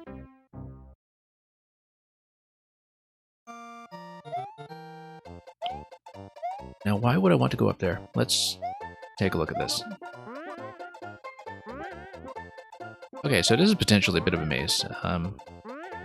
The other thing I should keep in mind is, am I able to reach this? Not yet. Well, let's loop around and do the bosses then, and see if that reveals anything. Oh, whoops. let's wait for the cannon. Yeah, it is a little bit blind in terms of understanding where this cannonball jump is going to take you, but let's wait for the next one anyway and see. Yeah, because, you know, you're not necessarily going to see the destination at the end of that screen. So we're mostly recognizing that there is a claw just by luck. Now the mushroom, though, when I am able to loop back to the first section, whoops, would have theoretically been able to give me some additional progress somewhere, I'm sure, but we'll have a bomb. Why would I want a bomb? Let's take the spring for now, because, but it may be possible that I need the bomb for something on this side. The bomb would actually get me through to the second section. Okay. So unfortunately we did reset completely. Now, interestingly enough, if you have the mushroom... Well, we're not coming back here this way anyway, so that's not going to be it. Illuminati, you can't find a troll code, but you have the code to a different level you made. Yeah. Let me know, Illuminati. We'll see how the rest of the queue is going at all. Figure out an order based on who's here. Hanzo, you've replaced yours with real Cavern Run. Good thing we didn't get that confused with the fake Cavern Run. Whoops. I hit the ceiling here, okay.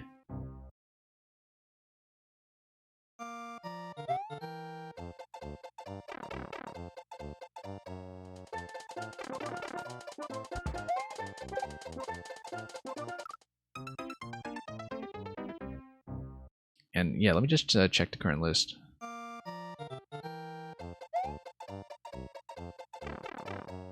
Current level you had was in a 16-room Kaizo. Okay.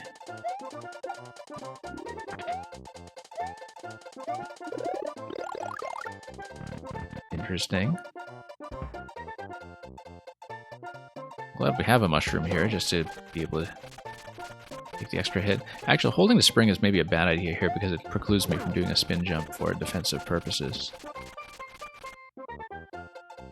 That's okay, we'll just nuke this guy. And we will take the bomb.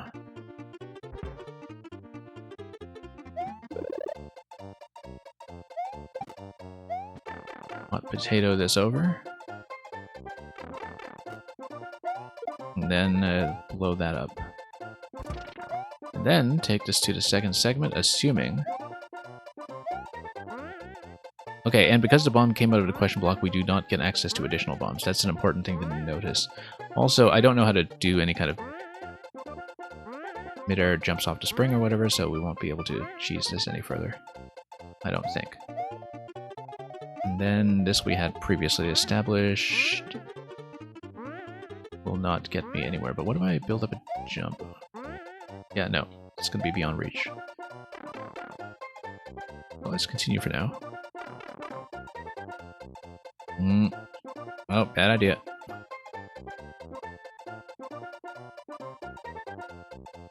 Okay. No. Okay, let's just go.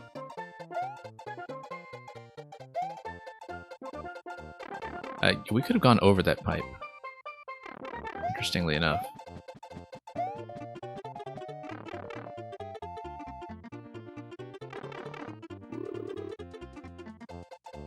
Something tells me I don't want to hit the question block yet if it is a bomb. If it is a mushroom, we'll take it, but... It is a mushroom, okay, good, good. Ludwig, of course, likes to flutter everywhere. It would have been nice to have things like Koopaling fights like this a bit more constrained when it comes to their screen position, like, you know, having a scroll stop or something, but...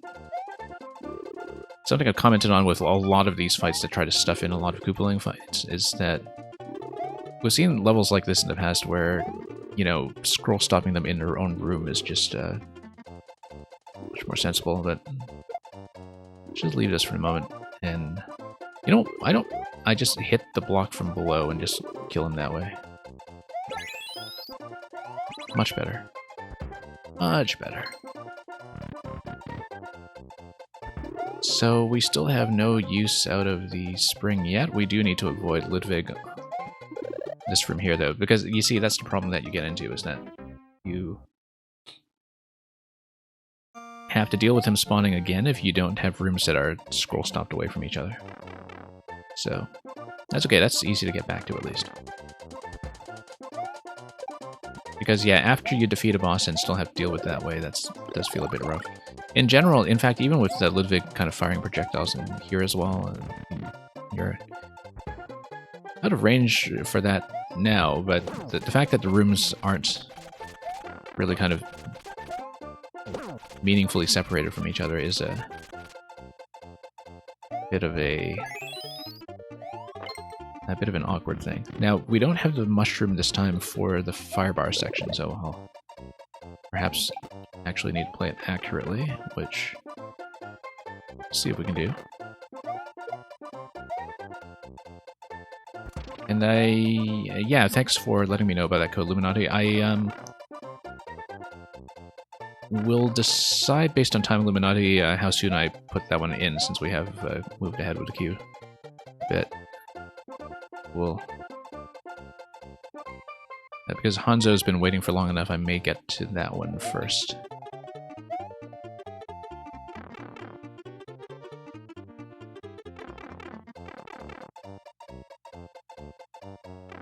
Okay, mushroom. That's okay, we'll just bop him. And bop him like this, and then...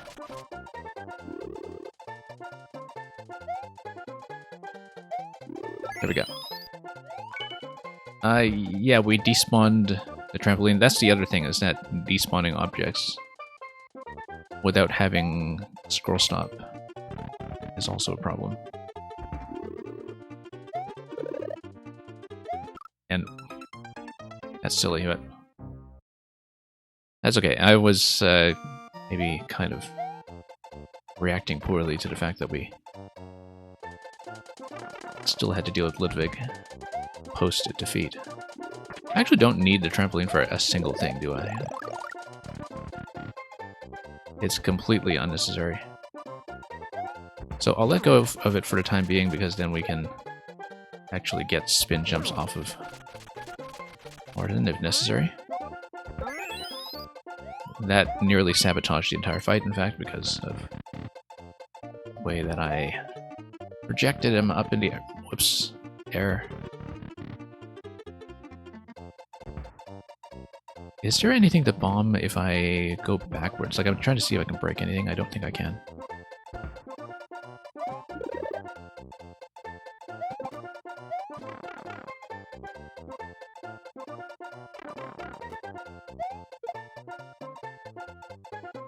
Yeah, we just won't take the trampoline this time then, because it's causing complications.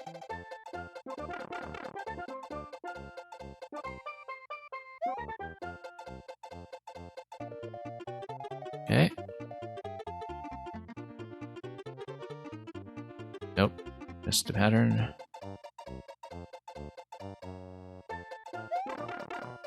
That's okay, we'll get the mushroom right after this. Whoops. Yeah, overshooting that pipe down that pit as well, that's sort of unfortunate. Does feel pretty awkward.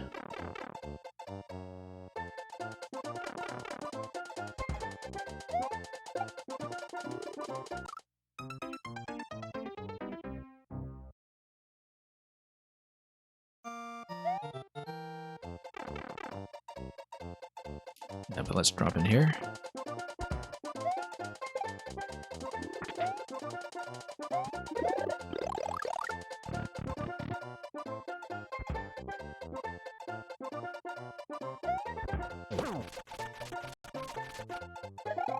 Oops. That's okay. If we keep the mushroom, that's still going to be fine, though, for the firebar section, even if it does create some other complications along the way.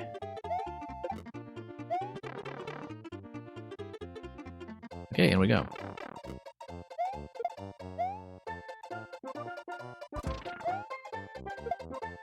and then in this way.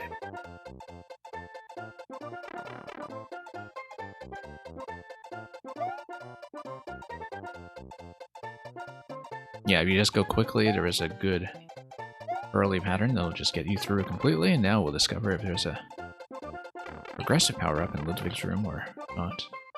Interesting that you would use the double pipes here rather than doors. I guess that's probably because you've already expended too many key doors. I should really have kept that mushroom in play, but I guess I was curious about whether the power-up would be progressive, and so I tried that instead. Alright, let's not die to the bomb this time. Let's pop it open quickly so we don't deal with Ludwig. Then we'll pop the bomb over to the right side without detonating it in my own face. And let me check this first of all. Okay, let's take the spring just in case we need it. Alright, that's interesting. Now the thing about bone shells is that if we take the bone shell, we can spawn as many as we want, I think. So, like this. So we can actually spawn tons of shells if for some reason we need to. But the idea is to escort a shell all the way over to the key. Okay. That's fine, that's easy. As long as there's nothing surprising. Whoops. Oh, also, you know what? Why do we need to do that? Why do we need to go through the key door and get into another fight potentially when we can just do this?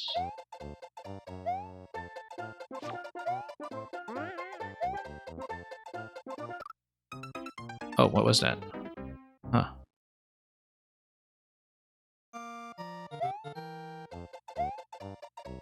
That was odd. Okay, there is something in there that precluded me from entering the pipe. I don't know if that was just a timing issue. It looked like maybe it was a muncher or something that was coming out, but I could not tell.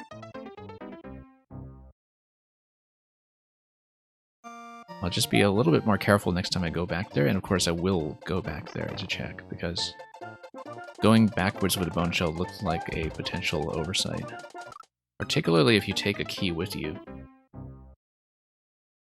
And instead of spending it on the key door, maybe there's another exit that you can cheese afterwards. That's okay. It should be fairly simple to get back to where we were.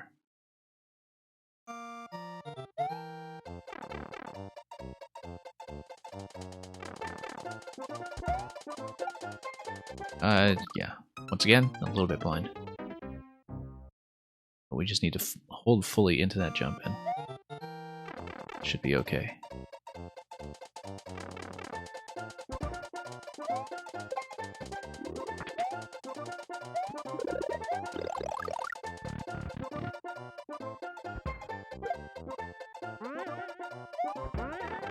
Yeah, that was maybe a bit of an own goal there.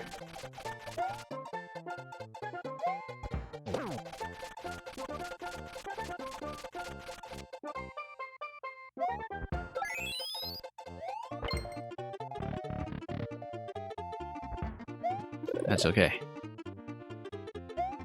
We'll get this right. Control Level's code was completely different, but at least I got rickrolled. Okay. I'm glad you got that sorted out. I hope. Don't know that for a fact. Just yet.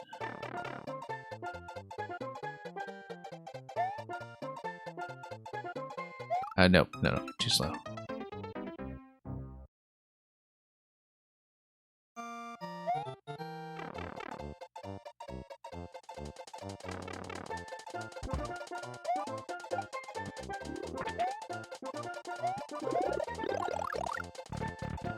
So we'll take this.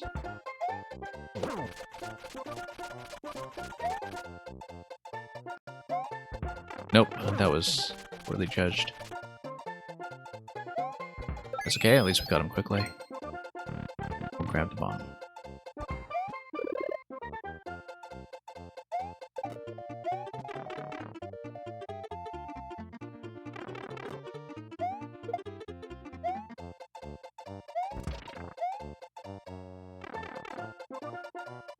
Now I'm looking at this and thinking, what is stopping me from, whoops, going backwards out of Ludwig's room? I suppose, yeah, if you're going to do a hot potato with the bomb, you can't actually take it back to the first segment here, so.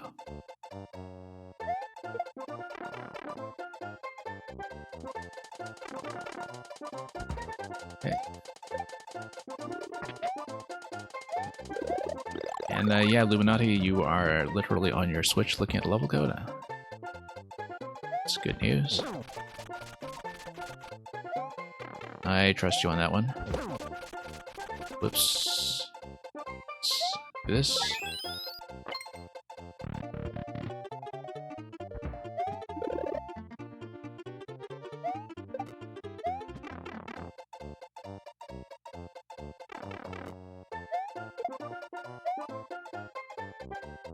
You know, if you bounced the bomb on top of the spring, and then did a spin jump off the bomb in midair, I wonder if that would give you enough height.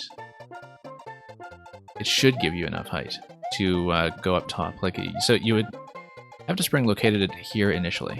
Whoops. That's wrong. You would drop the bomb on top of it before it detonates, spin jump on top of the bomb, and then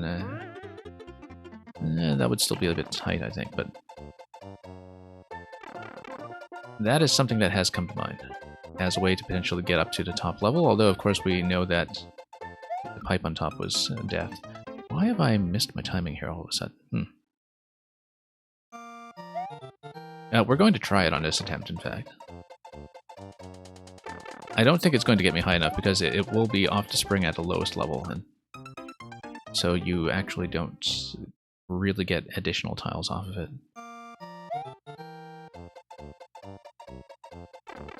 And Chronogene, compared to some of the other levels I played today, I've not really been on that long.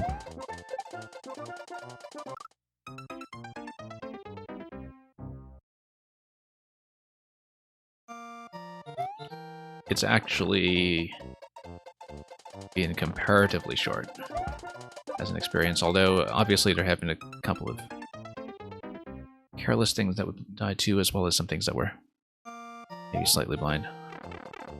And it has been a full reset from the beginning, of course, which is a factor here. And I'm hitting the ceiling there, which is also a factor here if you try to get off the cannonball too quickly. Let's see here. Okay, there we go. That's smoothly. Now we'll try to preserve the Mushroom past Roy, because that will at least make the fire bar section a little bit easier. Not Roy, rather, Morton.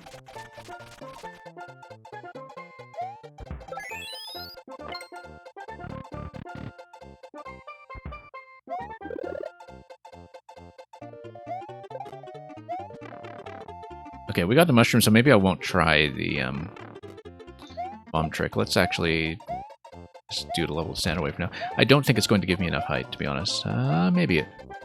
Because, yeah, the highest I can bounce off of it would be kind of at the arrow here. I would need an additional many tiles of height.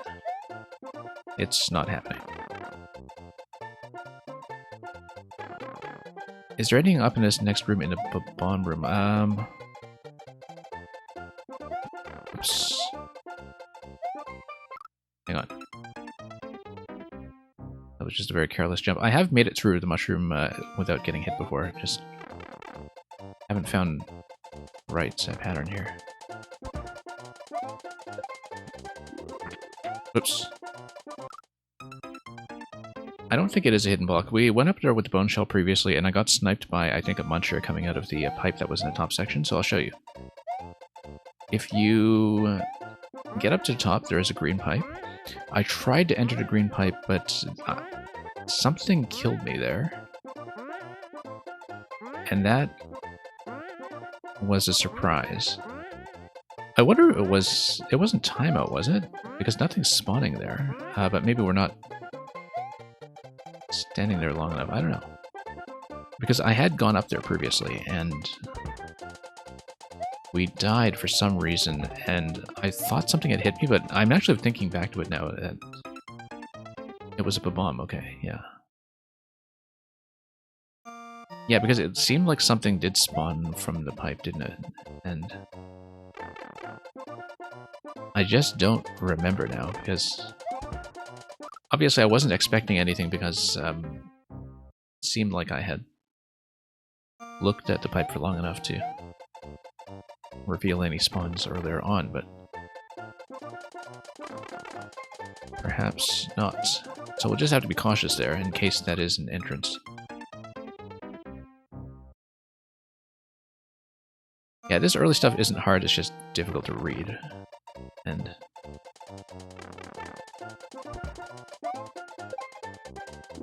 there we go. We're just dying a lot to easy stuff.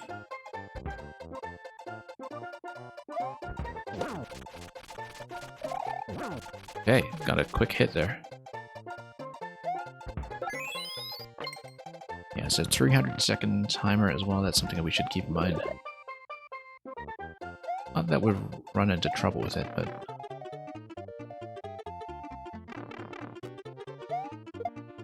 yeah, I was thinking about doing the bomb spin up here, but... from a rough estimate, I don't think that'll work. Okay, if we run immediately with Mushroom, I think we can get a good firebar pattern going here. Well, or not. That's okay. As long as we don't overshoot the blue pipe. There's a boom boom later that we haven't seen yet.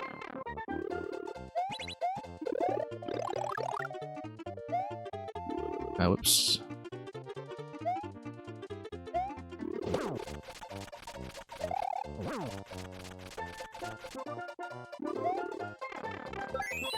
That's okay. We'll grab this. Yeah, Illuminati, let me open up for you and only you briefly. Pop that in quickly. And I'll close up again for now. Sometimes if I'm able to stay longer past the levels in the queue, I will reopen for people who have come in late. But today we'll have to see how much time the remaining levels take me. So let me just make sure that is in the pot. We'll close back up.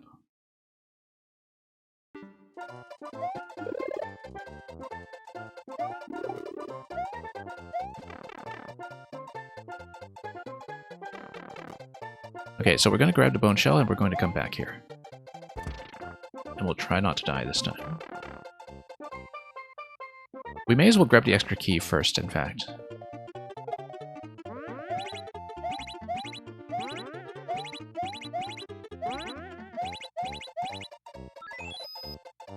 So instead of going through the key door, I'm going to go back. And if there is a bomb that comes out there, that's fine, because we can take it down here. And get through the final door that way without having done whatever lies beyond a red pipe.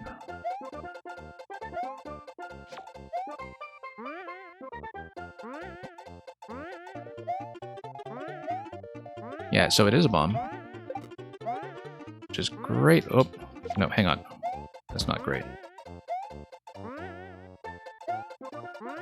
Let's try to do this a bit more cleanly.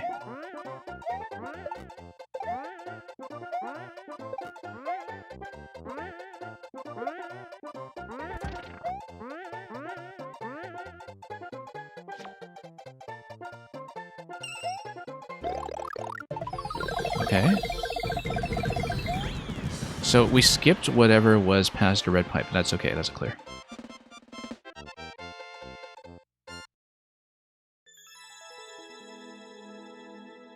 So I would say a couple of things, Mutas, about this one is, first of all, a lot of the Koopaling bosses, let me take a look at the main layout and show you, really should be constrained with scroll stop instead of being sort of independently boxed. So if you look at this layout, for instance, and I'm sure it's true of the subworld as well, notice how you're not really using the full width of the level. I would imagine the subworld is kind of like that as well, where you have plenty of room that you can use to give the Koopaling fights their own spaces.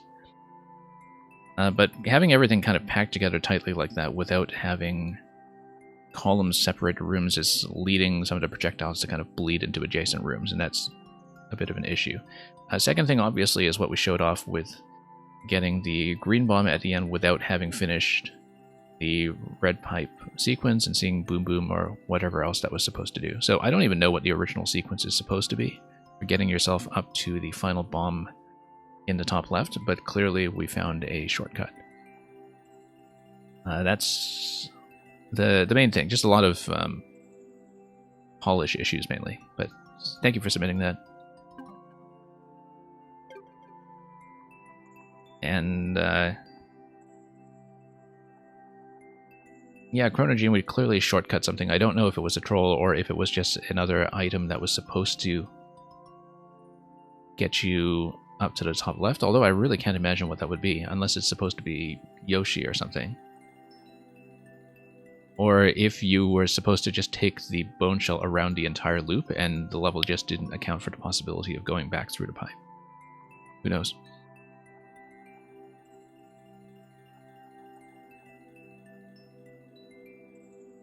Hanzo, thank you for waiting so patiently. Let's put this one in.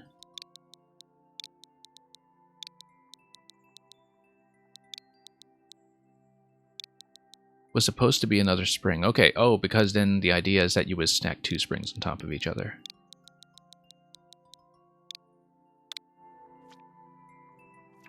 You can also blow up the cement walls at a higher point, letting you cheese past the Firebar and Ludwig fights. I'm trying to visualize that. No, welcome in, Lecter, by the way. Accessing the exits up pipe with a spring. Yeah. I didn't look at the layout that carefully. I think I know which spot you're talking about, though. Anyway, Hanzo, this was the real birthday chin level. Now that you can actually see his chin again after he's, I understand, recently shaved this extravagant mustache.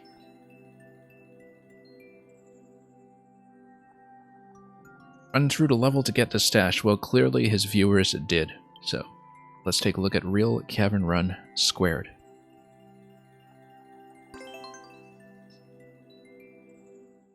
This was made on April Fools. Yes, I noticed that.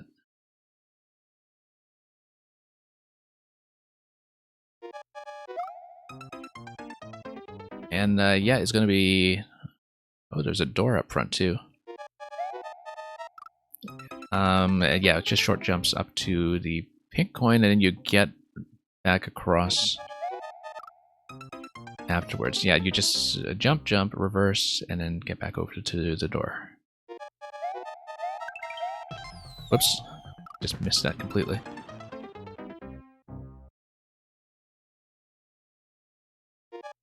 Despite no fooling happening. Okay, I see.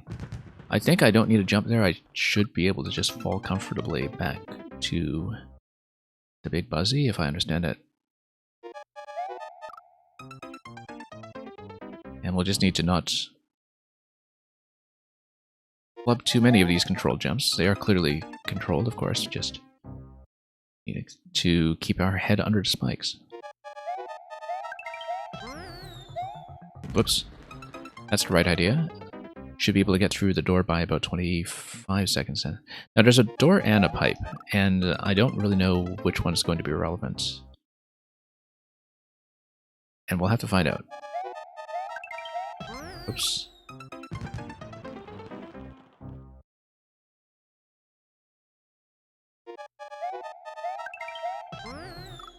Yeah, if I do this just a little bit faster, we should be able to bounce back on top of the Buzzy just fine.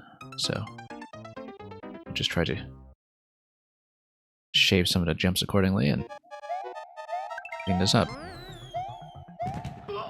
Help me. No.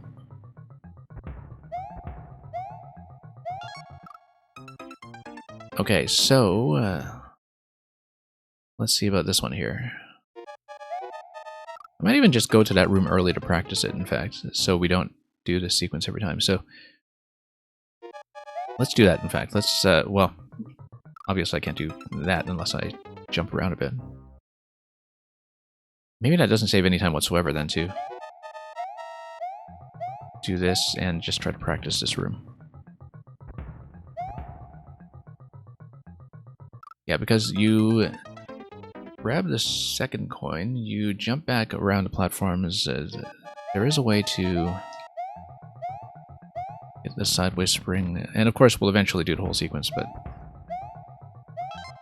Did I want to drop that so soon? I don't think I did, necessarily. I may just want to skip over to the right platform. Let's just go back and make sure I know what to do here. Yeah, because I'm trying to bounce that for momentum. Let me think about that.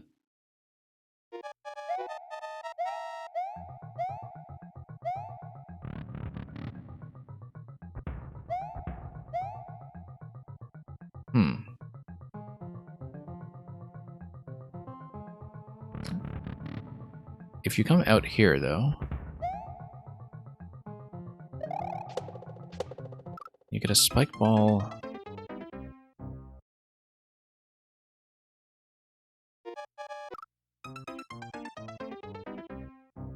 Let's see, because you are supposed to do the rooms in sequence, obviously. I have to check the green pipe, just to make sure. But we're just going to map this out first before we actually string the level together and attempt to beat it properly.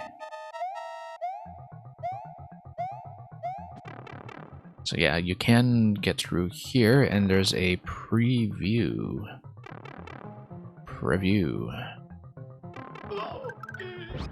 Okay, so let's take a look at the left half here, because that's what's relevant. There is a spike ball. So yeah, you come out of the key door. Platform is going to lower itself on top of a bullet. Come out of the key door. You would be able to spin jump on top of the spike ball as it comes down, and then land on the other side. So yeah, when you come to the key door, I wonder... So because it lowers yourself onto a bullet, I think the idea is that you spin jump immediately. You land on the bullet with a spin jump. Or no, you actually don't get much time to do that, do you? And then land on top of the spike ball. I don't know, because an instant spin jump would not get you up to the spike ball in time. I think you need to...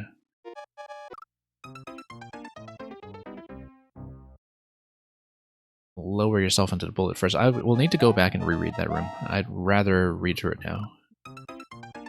It's the offering of the preview in the first place.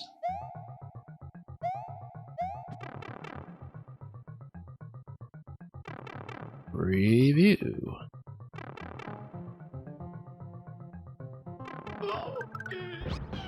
So yeah, if you do a big fat spin jump off of that falling platform, like it falls a certain distance, you spin jump off of it, you land on top of the bullet takes you up to the spike ball takes you to the goal. I think that's got to be a sequence, because otherwise you just do not have an opening to get on top of the spike ball when it spawns.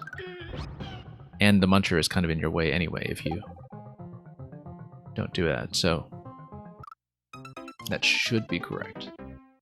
Alright, now let's do the coins then. Let's skip to the second room first of all, because I still haven't figured that out, and I should before I proceed.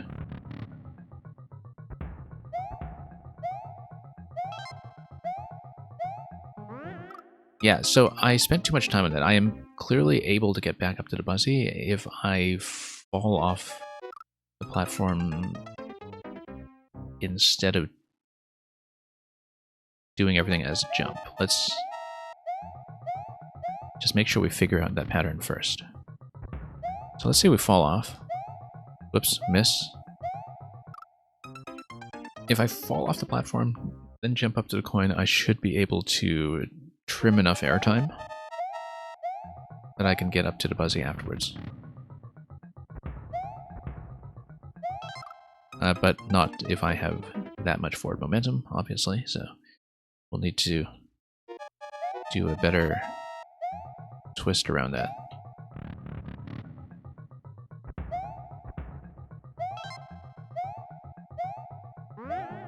Yeah, that's great. That's exactly how it should work, as long as we don't overshoot.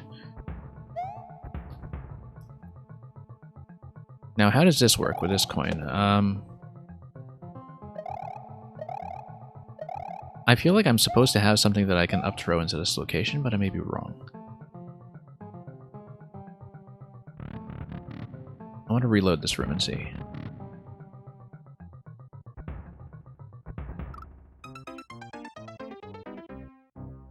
If you kick the bomb to the left, maybe. That's okay, we can go back and study that room. And of course, I don't know how tight time is going to be at the end of this. I'm glad you can study the rooms, by the way. I like that about this design. Oh no, actually the bomb allows you to just go across and break some blocks, perhaps, and I don't know if that does anything useful. It probably doesn't, but...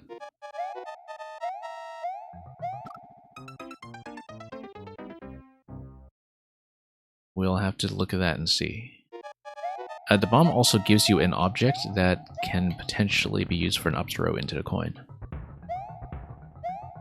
I don't have a lot of time to read this, that's the main thing.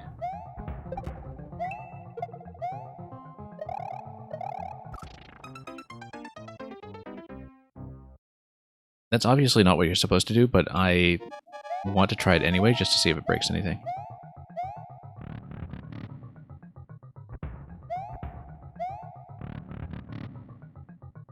Because we just like fooling around like that around here. Yeah, if I jump a little bit better, I probably can survive that and see what's built on the other side. Probably nothing. I would assume that this is well tested against stuff like that, but...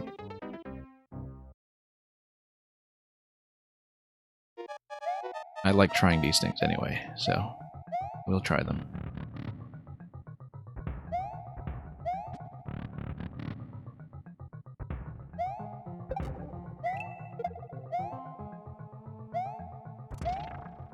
Oh, look at that. It totally is correct.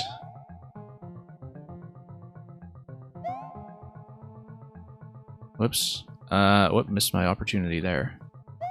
So what's on this side? Okay, so you actually are supposed to take the bomb through unless the spike ball is supposed to punch you through.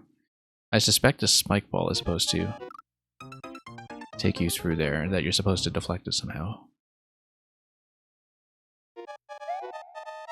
No, actually, no. I think it's going to be a bomb break. Then the question is, how do you grab the pink coin in that room that's in the top left?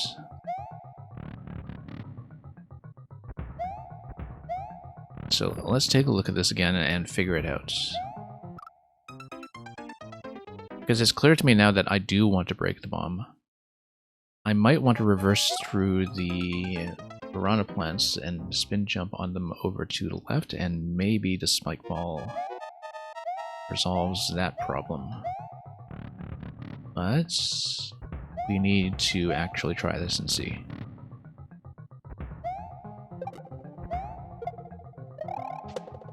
And then, yeah, no, I'm supposed to jump off the piranha plant and then make it back over across the spike ball. And that gets me to the final room after obtaining that coin. So let's make sure we get that down successfully. We'll practice it. Then we'll see how to do the last of the coins. Nope, overshooting that. And then you have enough time to jump off the piranha a second time. So I know what the intended sequence is now, I just haven't executed it yet. So let's just see it. And of course, when you add everything up together, I don't know how tight I will be on the clock.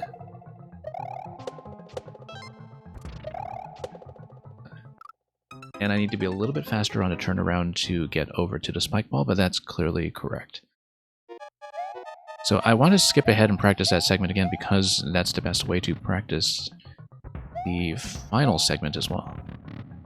By doing the bomb break here. If we're doing the bomb break and doing this timing, we may as well practice this a bit with the top left pink coin as much as we can. Oops.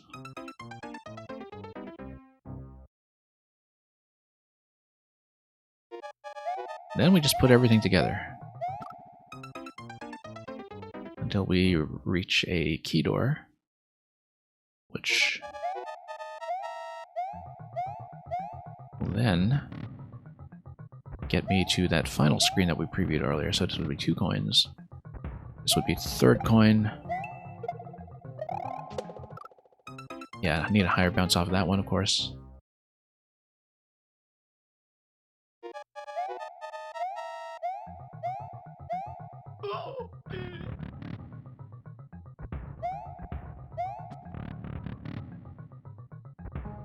No, that's wrong. Spectacularly wrong, in fact. That's okay. We will be able to figure this out. Yeah, so I do know what to do at this point. We just need to show it off. And practice it until I'm ready to see how things look in their complete form. Nope, keep missing that. Yeah, I kind of need a bit of a medium spin jump off of the Rana when I'm going left.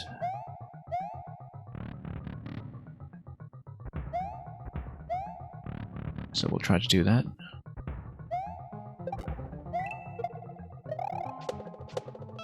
Okay. And again, a little bit too slow on the turnaround. I had a bit of lag time there. Just going to try to do it properly this time. We'll try to string the level together up to that point.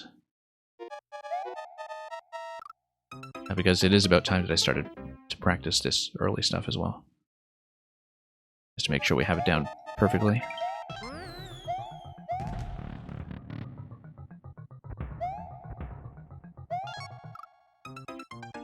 And as you can see, I do not have it down perfectly.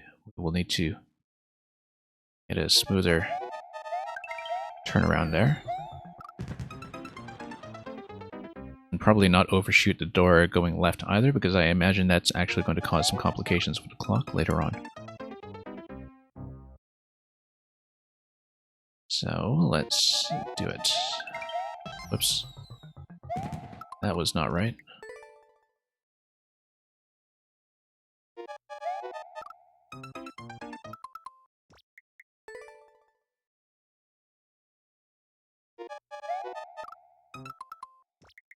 Yeah, trying to cut too many corners here.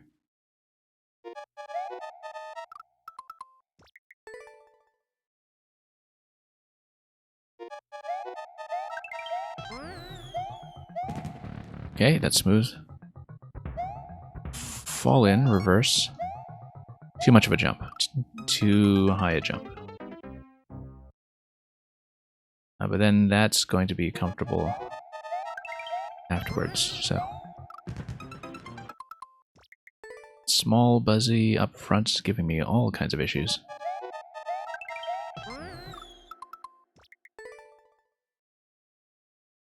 But that's what happens when you're trying to, you know, make minor block level adjustments.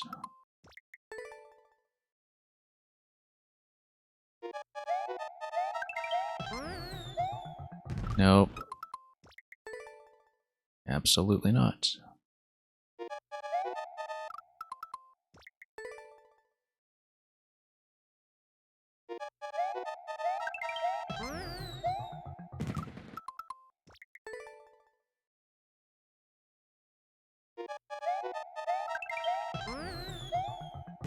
Yeah, we should actually practice fourth room too. I mean, I just want to make sure we can string together the parts that we have seen so far, now that we do know the solutions.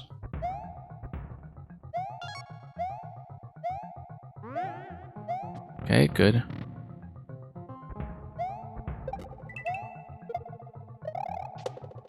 Okay. Nope. Shaving a little too much there. But the benchmark there is I've got 13 seconds at that point when I'm about to hit that spike ball. So that I at least have a concept of how much time I should be sitting on that point, because at that point we have been doing things pretty cleanly. I just need to watch the time marker when I'm through each of these successive doors.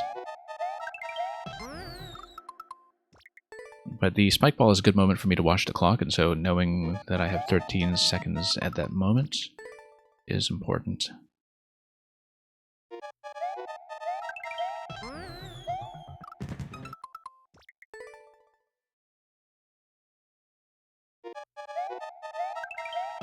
And we'll have to remember that after the key door, if I am doing the method of getting on top of the bullet before the spike ball, that's going to pad it out by a few seconds as well.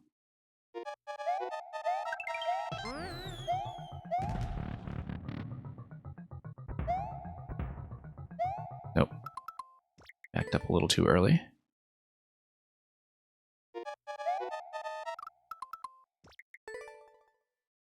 Very slippery creatures.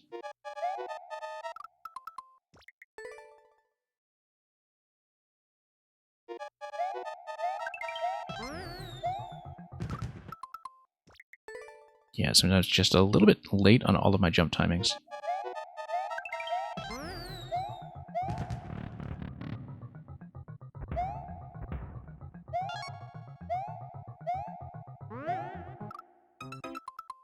That was interesting. 20 seconds on the clock when I hit that, so I'll keep some of these benchmarks in mind. Previously, when I was just making contact with a spring and going directly back to the Big Buzzy without hitting the platform, that seemed smoothest, just like that. Miss. How long do collections stay on the Twitch servers? Any user, as far as I know, collections and highlights, I've never had issues with them expiring. So currently, collections and highlights seem to be more or less permanent. That's how I keep all my Mario Maker stuff, actually. I do keep all of my, viewer level VODs. But I haven't bothered to get them on YouTube or anything like that because, honestly, I mean, and some of the commentary is kind of incomprehensible without chat logs accompanying them anyway, so.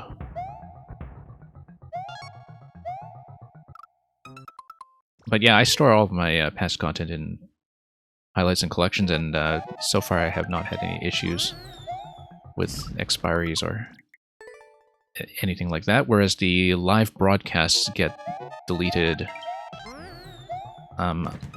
either after 2 weeks or after 60 days, depending on Amazon Prime, I think. Whoops.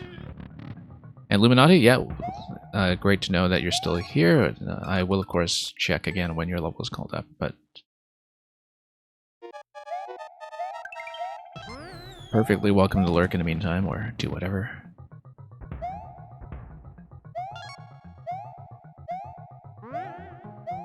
Oh, overshot.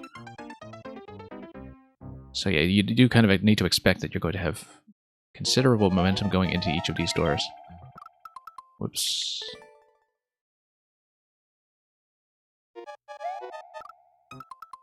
And any user you were thinking where to find 36 hours to watch the Kirby set, I mean, yeah, that's something you can take your time on if you really do want to see all of my footage, including the hour I spent on the Dragonfire challenge and other things. Not all of it is going to be good gameplay and commentary by any means, so if you really want to be a completionist, you're quite welcome to watch it all of it.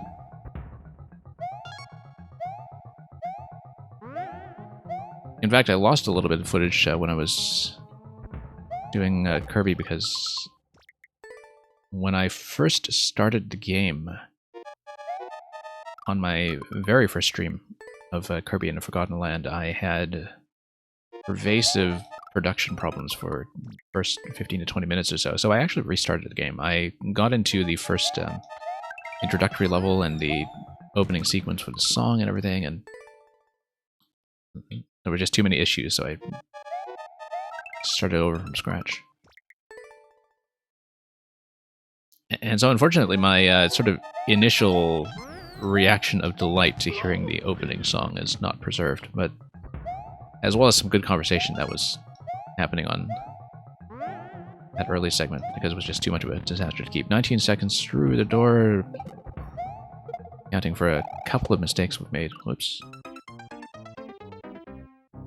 And you like long plays for backgrounds while working on other stuff? Yeah. Yeah, I do keep an index of all my past collections on the Discord, because like the collections are pretty difficult to navigate, I find, on Twitch, and so for people who are looking for, you know, long play recordings and such, I think it's maybe difficult to see how things are organized on my end, since it's not as neat as something like easily searchable playlists on YouTube. But a lot of my past run-throughs are there of games that I have shown off completely on the stream.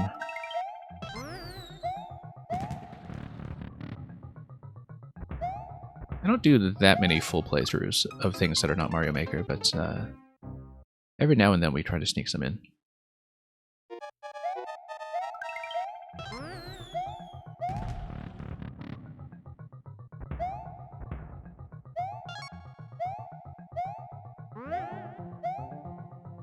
$19 seconds. Yeah, we're overshooting too many doors. I feel like we're going to get into time trouble even if we do have a good solid attempt here. 12 seconds. So we were a little bit behind our previous best on the spike ball by about a second. And I haven't actually successfully landed on that spike ball yet.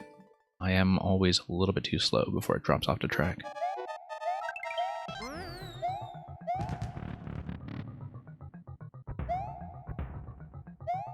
Nope. That's okay, we'll continue because I want to practice the last room and see how we're doing for time. So, this will be a blown attempt anyhow.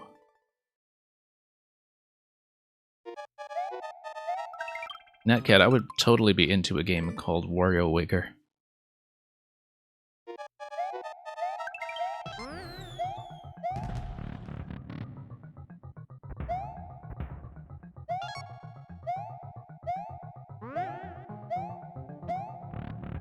Anyway, overshooting that door consistently, which is a bad sign, but... Okay. And now we're trying to do this a little bit faster so we can get to the spike ball on time, and I'm missing.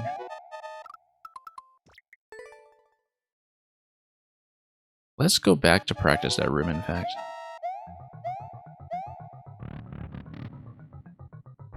Yeah, once again, really appreciate that we can just skip ahead to practice.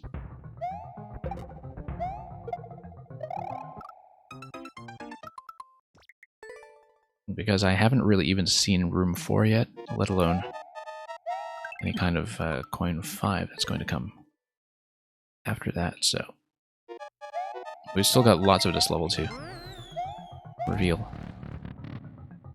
Oh, I'm going for the coins again anyway, just by habit. Okay, fine. That's okay, that's a miss. We'll try to practice even when we miss. And any user, you're saying you do game analysis in your head too? Yeah. I try to keep the commentary coherent while I'm playing at the same time. Like I was saying earlier in the stream, it is sometimes easier with levels like this where you are just mainly doing these mechanical repetitions that don't require too much thinking once you've figured out what you're trying to do. Yeah, that's going to lose too much time there, that jump. What is the record on this? 27 seconds? Okay, no, there's a bit of leeway. Like, losing a second on overshooting the door shouldn't be too critical a problem, I think. There's a little bit of flexibility. Not much, but enough for perhaps one mistake.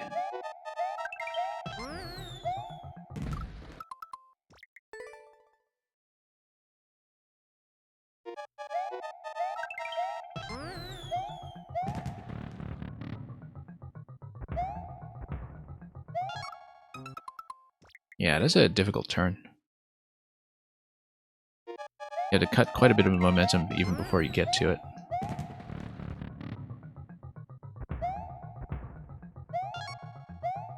Okay, that's correct.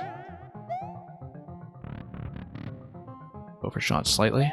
Again. Nope. Angle was all wrong there that time.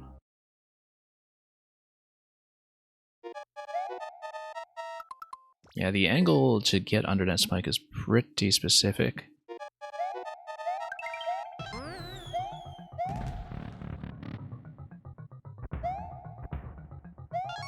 Just need a lot of sidelong momentum. Yeah, you need to pull back here pretty much before you hit the blue platform.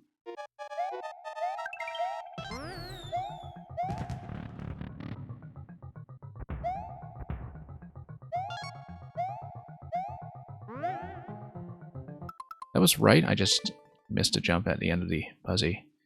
So yeah, as long as I pull back before I hit the rightmost platform, I should be fine. There's quite a lot in this level that is about pulling back quickly enough and reversing momentum. In fact. Whoops, that's too soon. I do still need to fall onto platform accurately first.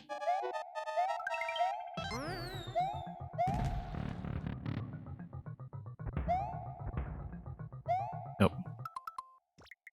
Overcompensating. That is a tough corner. Whoops.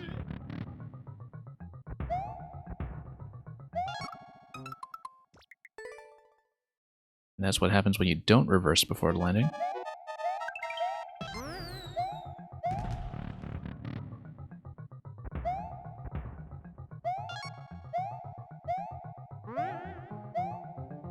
Okay, 19 seconds through here, despite losing a little bit of time.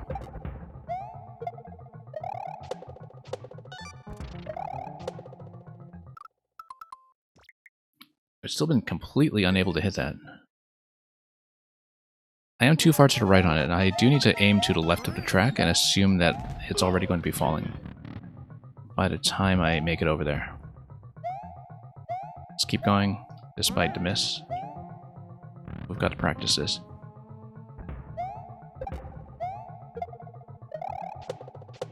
Nope.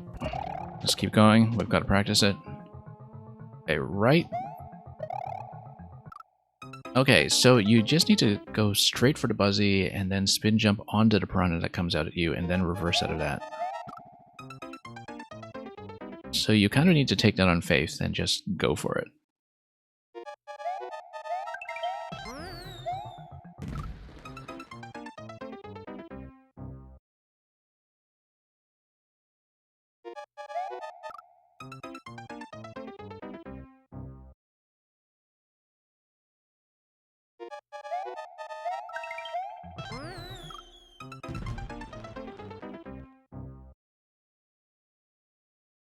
Yeah, like I said, I may have to go back to practice that anyway, but the more good attempts we can get on the second room with that coin that is tucked in on the right side, the better off we'll be.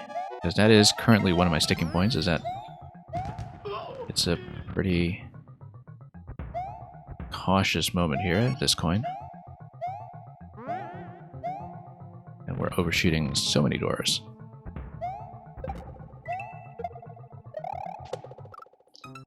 That jump is still a little awkward to control, but it is going to be some kind of medium jump.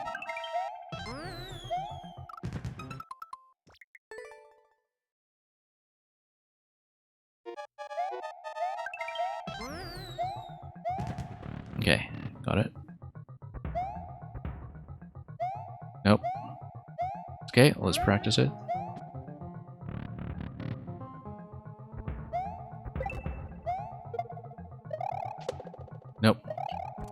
Okay, let's do it. And then you have to bounce over that, and that takes you back to the piranha and then all the way back to the left, I think.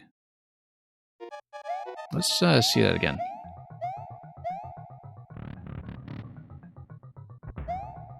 Just to see that early. I know, that's obviously not going to be it.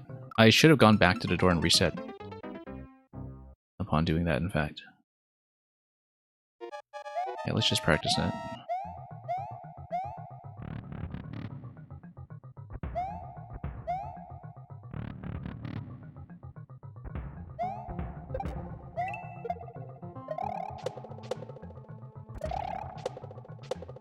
Okay.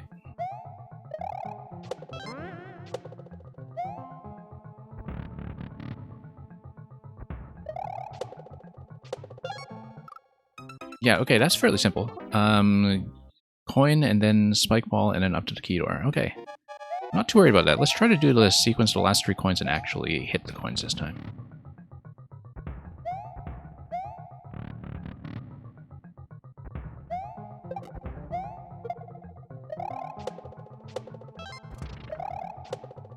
No.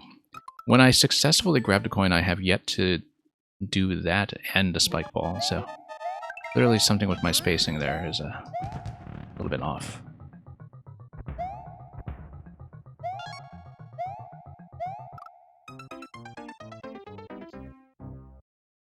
Yeah, a lot of nuances to this level that make you control your jumps quite well if you want to have any success.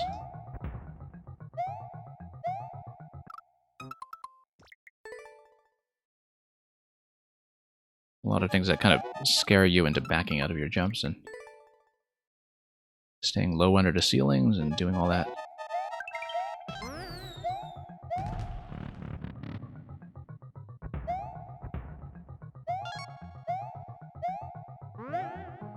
Nope.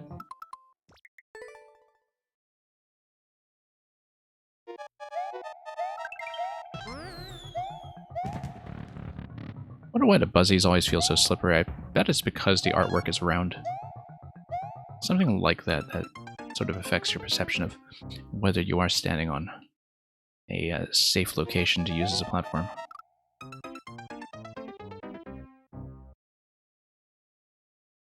Not being a precision player, I don't know exactly what the hitbox is, but it's... Oh, whoops. Nope, forgot that coin. That's okay. We'll just skip it in practice.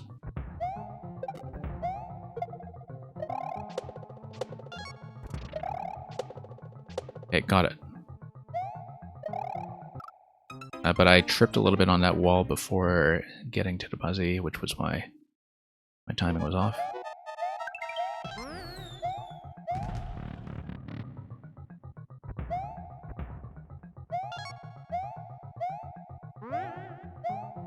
Okay, way overshot.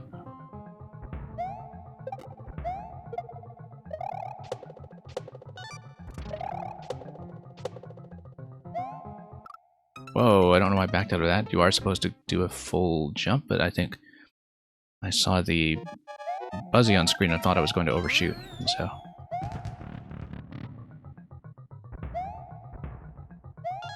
That was one of the better attempts yet, though, in terms of actually hitting every coin along the way.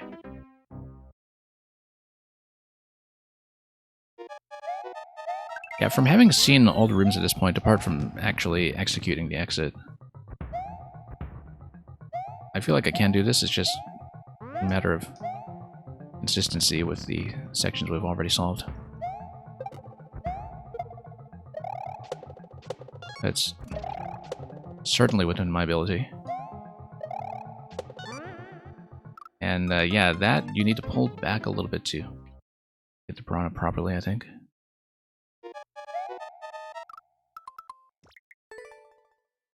And that's an adjustment we'll learn how to do as we go.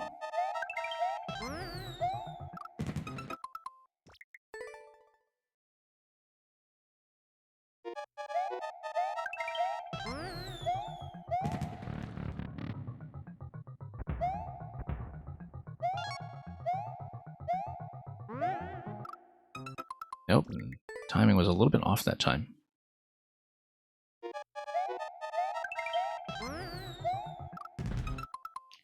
And Illuminati, you're going to sleep soon? Yeah, we can't get to your troll submission today. Hopefully you're able to catch me again, and we'll manage to give that a proper showing. I'm close enough on this one that I do want to spend a little bit longer on it, but not too long, probably. It's just I feel like we've put in enough time on it that I've learned enough to clear this. Like, I have the information I need to know. In fact, I have all the information I need to know in order to get to clear on this. We're not learning anything beyond this point other than perhaps how tight I am on the clock when I string everything together, so...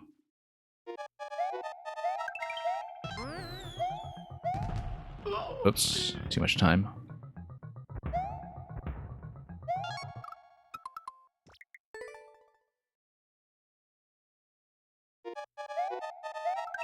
Okay, there we go.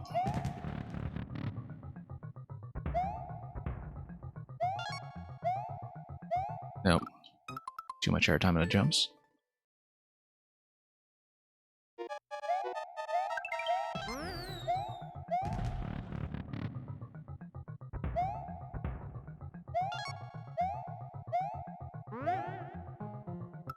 You're probably going to be on your main account, I see.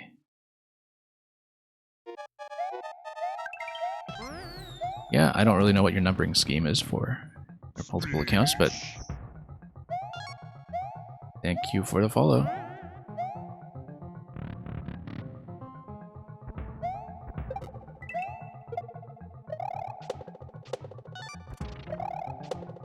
Nope. Thought it was going to be a little bit tight there on that spacing.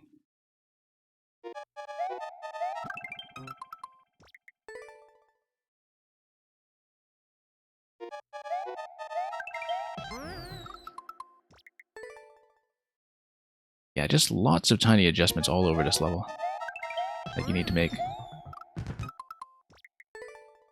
Because some things here, when you curve your jumps, are pretty specific.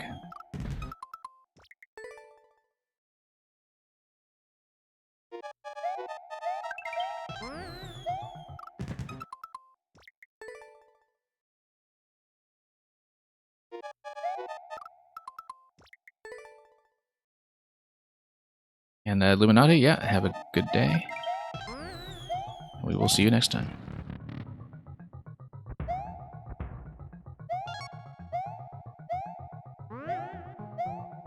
Hey, I actually got through that at 20 seconds cleanly for once.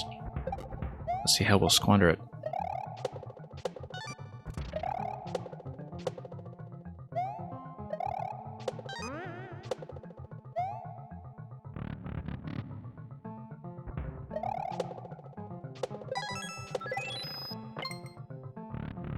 Okay, spin jump on the bullets. That's to clear.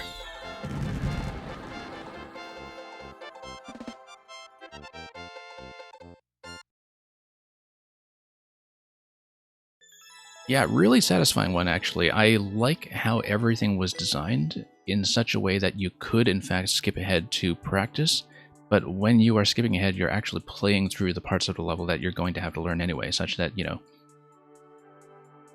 you have plenty of opportunity to sort of assemble the 30 seconds of this level in the way that you need. And we got ingested under the clock, so that worked out well. I was quite happy with this one. This is a fun one to get through. Egoistic Flowers, thank you so much for waiting so patiently and so long. And we'll see what kind of Touhou-themed creation you have for me. You're apparently very far behind on the stream. Yeah, you might as well reload that while we hop in the code. And you can be back in sync with live chat.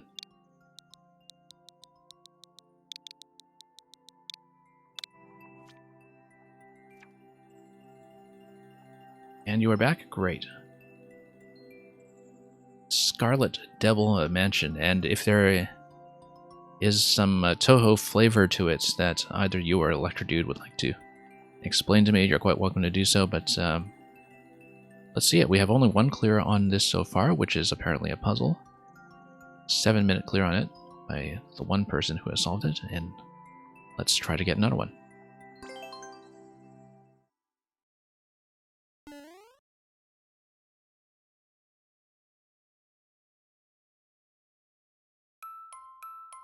Okay, lots of bullets. The bullet pattern here might matter. Let's see here. We do want to get over to the POW. We just need to stand on a safe locations for the time being until we can nuke that buncher.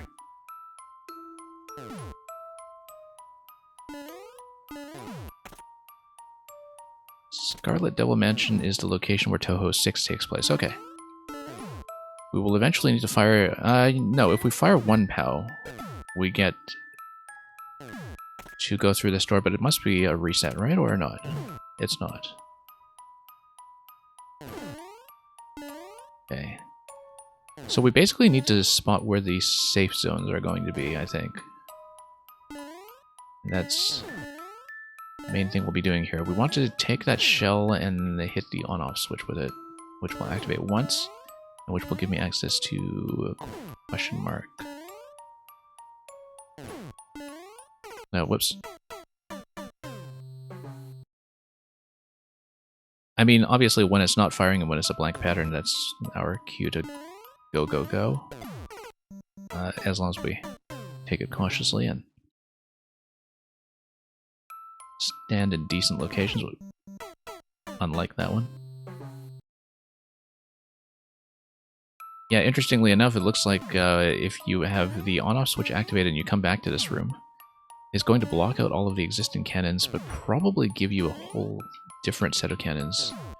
I would imagine that's give you a different pattern to work with.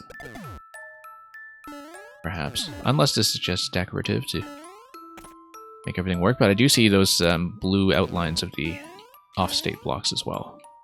That indicate to me that something is afoot. I also see the spiny shell over there. We didn't do this section properly earlier. But let's see this first. Oh, also, no, if you hit the munchers on the left, it also disables the muncher on the right, and I could have explored further in that room, but that's okay. We can try it, but we're going to be blocked by the munchers now. So whatever we needed in that room with the spiny shell, I will not see yet.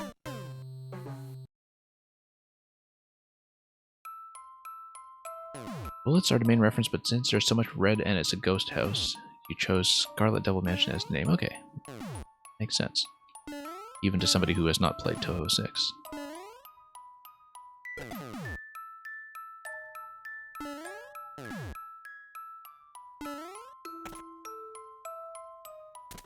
Okay, here's what we're going to do this time. We're going to nuke both of the munchers on the left, but then we're going to go through the middle to see what is there. And so yeah. Ice and Spiny Hat, and a spring I actually do need in the next room because that's what's going to get me to hit the question block after we have opened it up with the on-off state switch. So yeah, we need to use that, and in order to do that, we'll need to load that up first. A bad idea. Let's not stand there. Okay. We also don't want to put on the helmet, I don't think. Eventually, Spiny Hat is going to get me through here. We don't want to put on the helmet because I do need to... Oh, actually, no. We do want to put on the helmet. Because then I can come back here and spawn that a second time. Right? Or... yeah, let's try this. And eventually, if I'm going for the Spiny Hat, I'll need to take a point of damage. But this way, I can actually stand in the middle now if I want.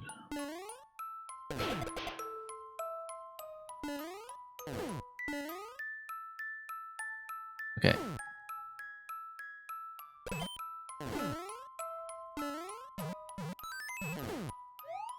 We have a key to get me through. P-door is on that side, so we'll do it.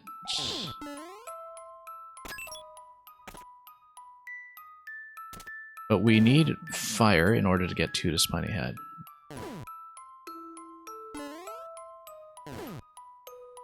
P-switch and P-door.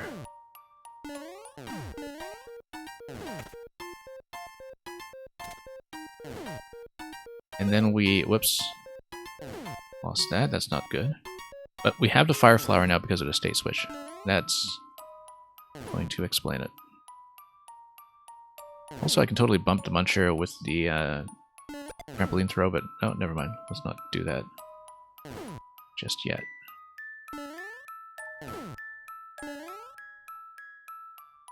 We can let go of this, in fact, because we will want to use the POW.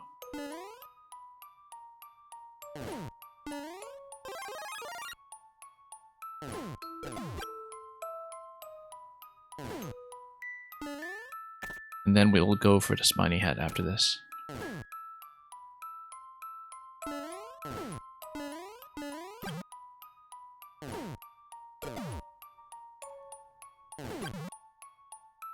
And let's not lose the Fire Flower while we're at it. Oops.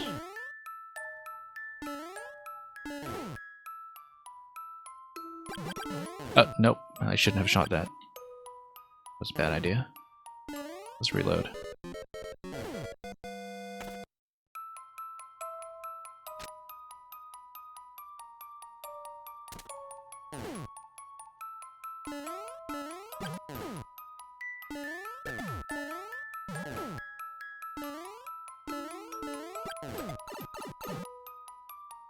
That's okay. Maybe we won't need fire for anything else. If we do, we'll find out. Hang on. No, that's a bad idea. I've trapped myself now. Let's, we have to loop around again. It might be better to just restart at this point, given how tight on time I am, but... we'll do it.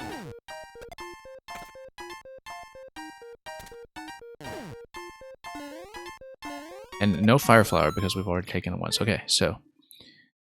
yeah, that's something that I need to be aware of, that if we lose the Fire Flower, then we are done. I should not have lost a helmet in the first place. The helmet can be kept, and we can intentionally lose it later if we need to switch over to the Spiny Hat, so...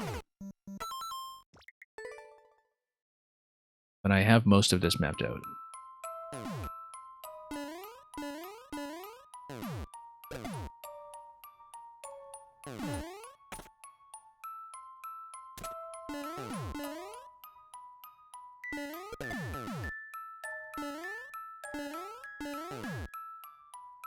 Okay, and yeah, we just killed the Spiny Hat last time. We just need to avoid that in the future.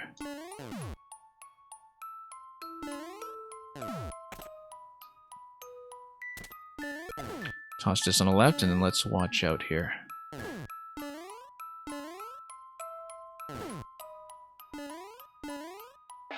Where this?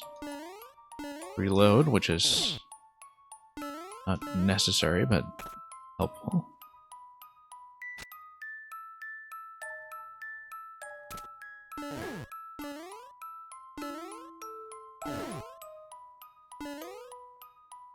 Okay.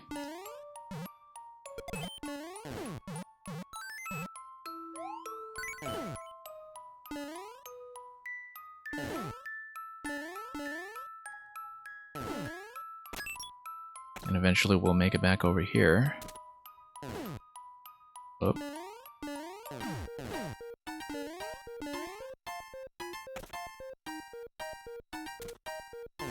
And then, if we play this carefully, we should do well. Actually, notice how having the helmet allows me to just bump the Muncher without spending the POW. This has an interesting implication here, because it means I can actually have access to 2 POWs in the next room. Nope, not anymore, I can't.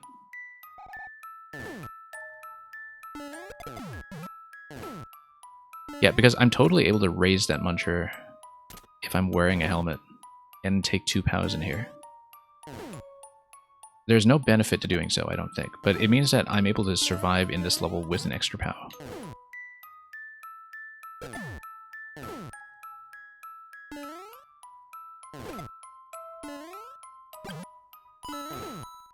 Okay, now let's not lose to repressing dash after firing the Fire Flower. That's the most likely risk factor here.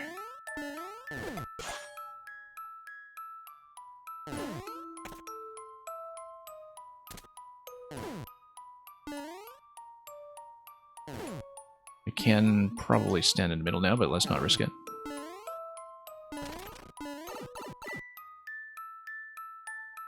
Checkpoints, and we'll preserve our progress. All these POWs up in lights. Oops.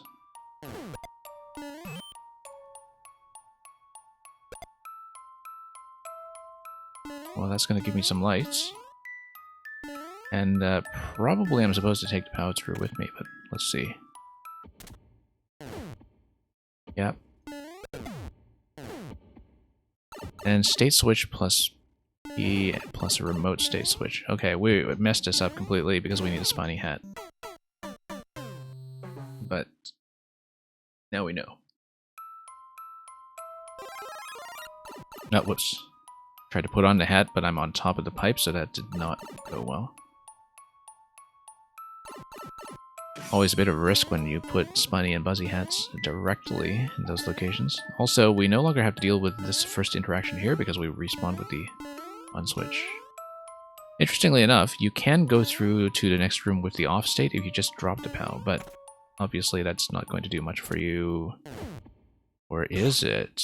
No, that's not going to do much for you because you need a key, so...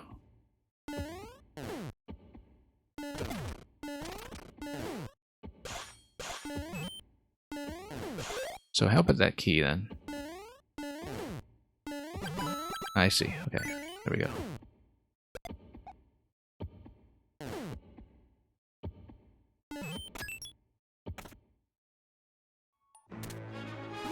Okay, okay. Interesting Wendy boss that we have here. It's gonna be feeling a little claustrophobic, but...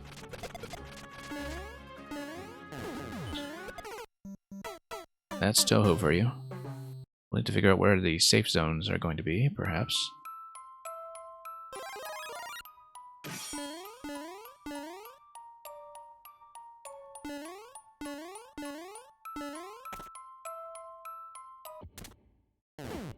Anyway, fairly clear what's going to happen here. We need 2 POW activations to go through to the Fire Flower side. Nope.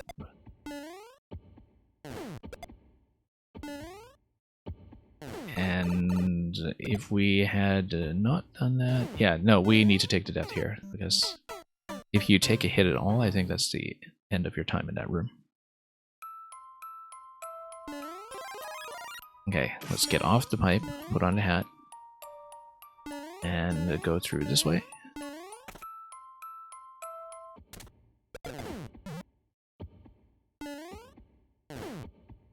So if I'm not mistaken, it's actually harder on the clear check because you have to deal with all the cannons that are going to spawn into checkpoint room. Right, if I'm not mistaken. Whoops, nope, lost that. Would have unfortunately made the Wendy fight quite a bit easier.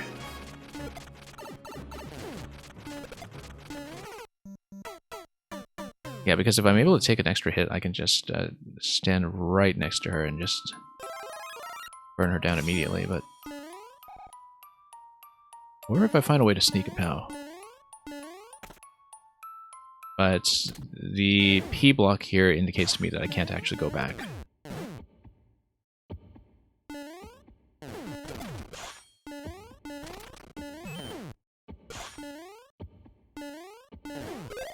Nope.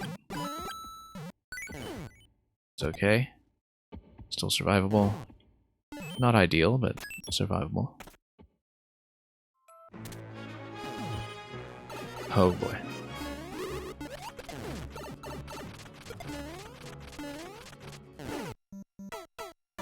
Yeah, if I don't go in with a full complement of items, it is a bit difficult, but we'll see.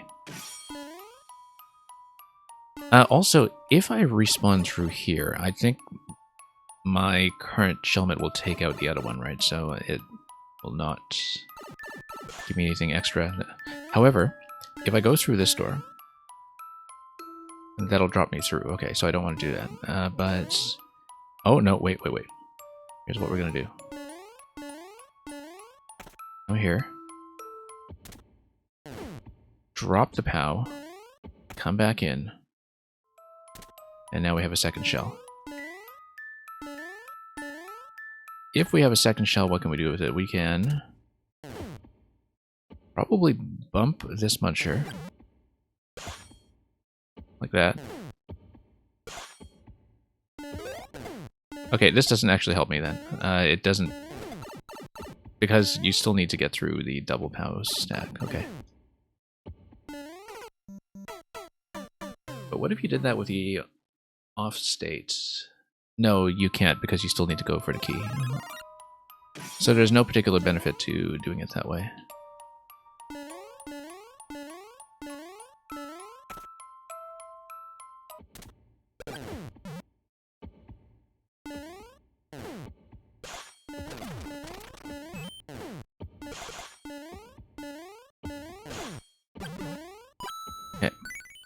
If it keeps going after that Wendy fight, this was an insane clear check time. Maybe so. There was a 7-minute record on this from an external player right now, so. And Mang and Luca, just so you know, if I'm at the end of the queue and you're both here, I should have time to do that level you were telling me about. Okay. We'll just stand there and tank damage. And it does keep going. Okay.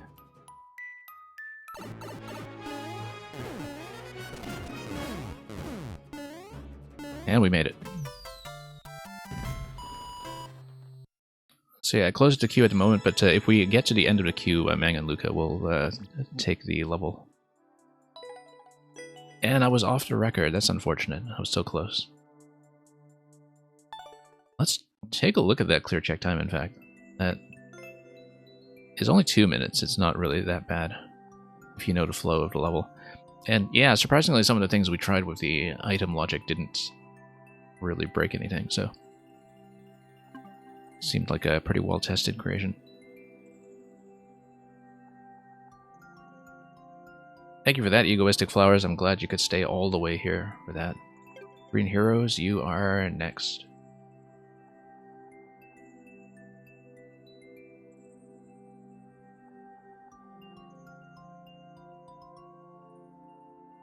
If Green Heroes would like to check in. Yeah, because Illuminati had to leave, so they're not here. I know Green Heroes is usually just kind of lurking around anyway. Here's what we're going to do. I'm going to open for Luca. If we don't get Green Heroes checking in now, we'll do Luca's level first, because I believe Illuminati said goodbye earlier.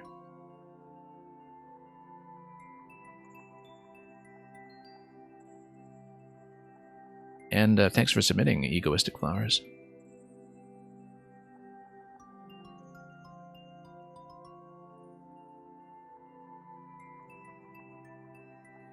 So, no Green Heroes, right? Let's bump him back a spot. And yeah, Illuminati, I'm certain, is no longer here, so we'll do a quick removal. Green Heroes last call before you are bumped back 1 spot. I do see him on the lurk list, but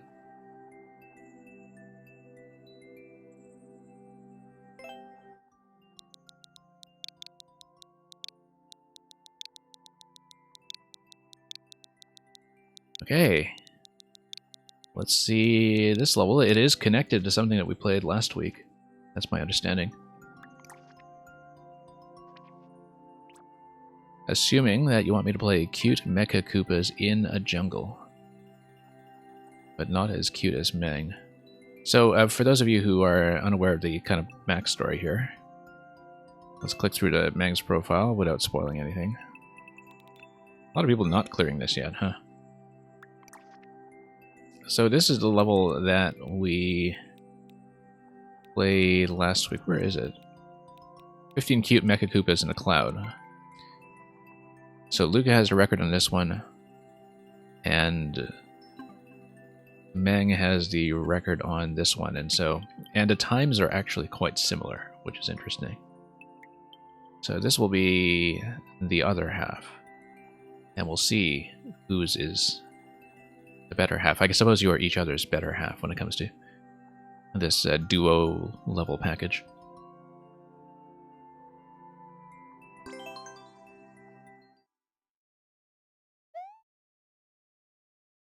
Cute Mecha Koopas in a jungle. I wonder how similar the concept will be. No, it's just a bunch of cute Mecha Koopas in a jungle. Oh, look at that. We punched on Dewdog. That's perfect timing that we had the cat pause right as he was flying by.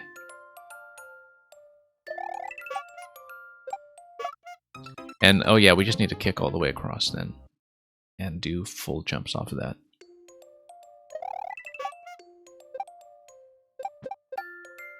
Okay. Whoops, I accidentally got up to the platform and lost my spin.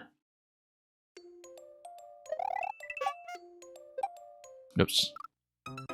We do need to maintain a certain size. So Luminati's level was a Little Timmy Troll level. Yeah, they did say they were fairly new to Mario Maker, so I was expecting something of the sort.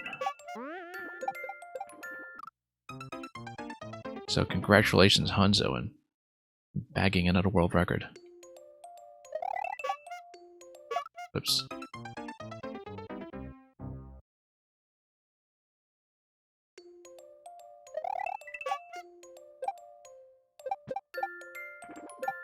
Yeah, there we go. So yeah, we need to hit the block eventually. These hitboxes being what they are. I mean, I do need to hit him on the head, obviously, and we'll keep that in mind. I was totally following the coins, though, and once again, I slipped on a corner.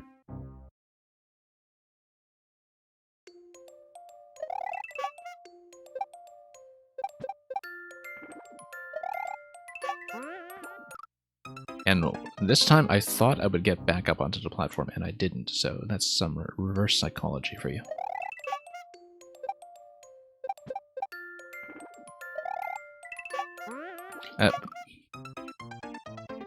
Yeah, I really do need to pay attention to whether or not I'm going to slip on that corner, on that bridge. That is happening disturbingly often. And yeah, once again, I thought I would just have a clean jump there, and didn't. That's okay. I should maybe deliberately aim to get back up onto the bridge, because then at least I'll have some consistency here. I assume I will need to hit both pokies, and we should keep that in mind.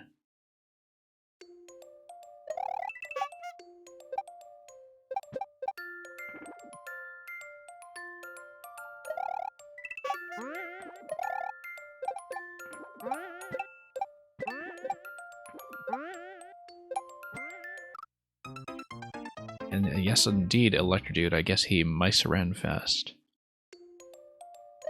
It's a good philosophy for attempting world records. And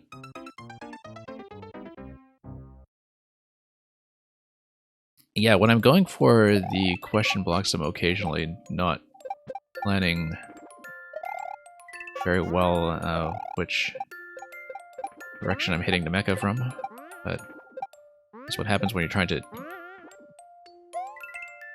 monitor two elements like that at once. This is going to be some kind of momentum thing, yeah.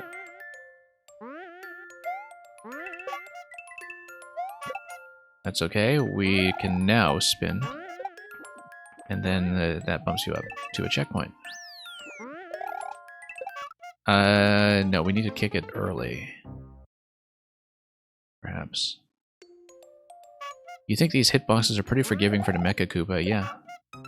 The Mecha Koopa is surviving everything, really, so... We need to bump this to the left because the spring will kick it up, and I don't exactly know what the slope layout or whatever is under the poison, but that's something we'll just have to deal with.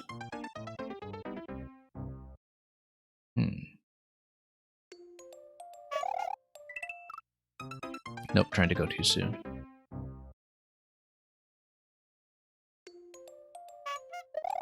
Yeah, I can see why you placed a checkpoint here, simply because this one may require a little bit of trial and error to understand.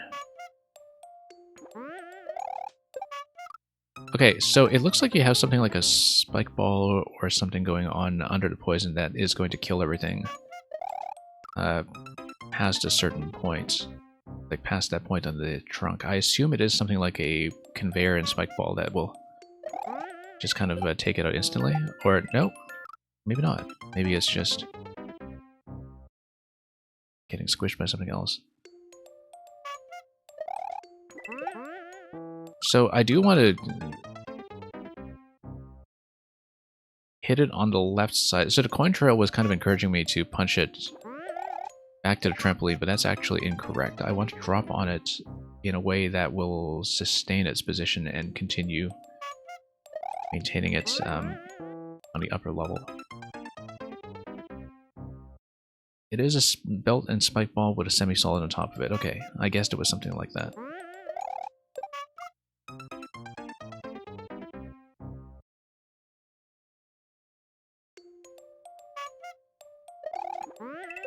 There we go. Nope, there we don't. 2 bounces should be enough to get me over to the next one, though, so I think I have the right idea. And then, do we land on the stumps? I don't know yet, because I don't know what we'll reach. I know, 2 bounces on that one too, of course.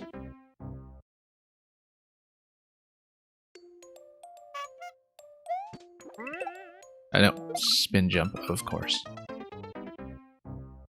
Yeah, so I want to jump at the same time that is popping out of the pipe.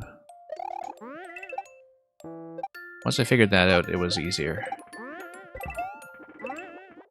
So I can get directly on top of the stumps, but it looks like I will have to kick the mecha in order to move the snack to the right side. So I will want to kick the mecha from the left when I get there. And then we'll see. I can take my time by hitting the mecha against the wall. Oh, imagine that.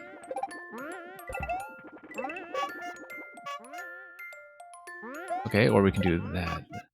Looks like there will be some kind of circuit that we need to do here to grab a key and come back.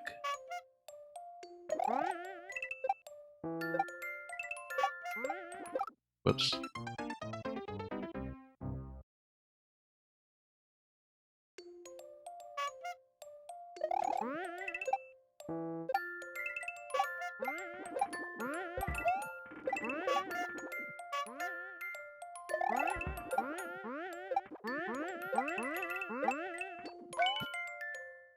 Then back to the left.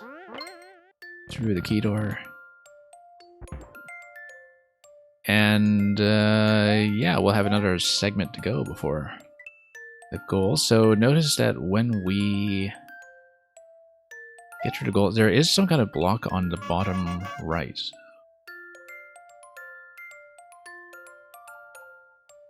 And we'll have to see about that. So yeah, we're probably going to come down over the pipe, or rather through the pipe. The mecha, if we do some kind of double kick on it, would be able to get me over the goal, and then we try to get the bonus store in the bottom right. So, of course, we'll be going for that when we attempt that room. But first, the checkpoint, which let's not be thrown off by that screen scroll here. That was a little dangerous.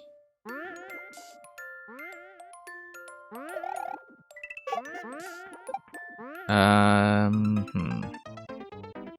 feel like I'm supposed to raise the height on that a little bit. Oh yes, okay, no, it's not. it looked completely different when I respawned because of everything we cleared in this section, so... Okay, so yeah, you can kick it across, I just needed a second bounce. And Jeremy Cody, welcome.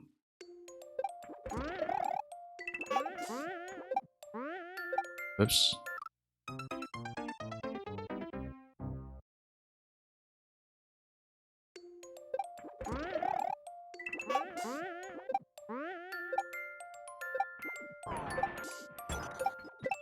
Very nice of that icicle to drop everything for me.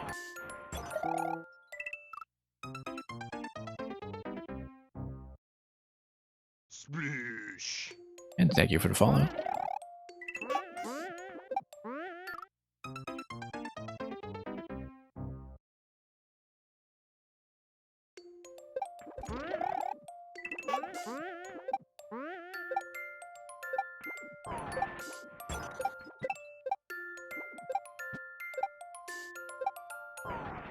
Okay.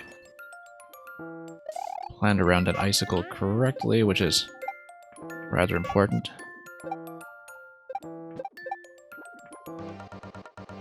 Okay, Mario Kart music starting up here, indicating that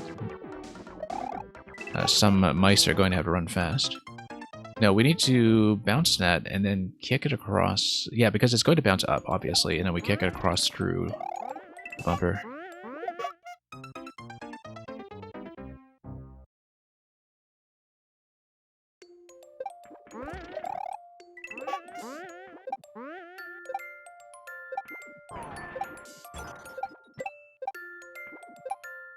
Okay, here we are.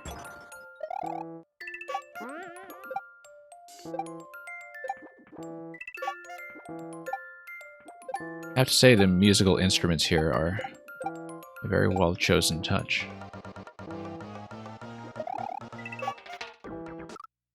Yeah, try to avoid the booze a little too much there. We need to stay one tile off the boo stack, not that far.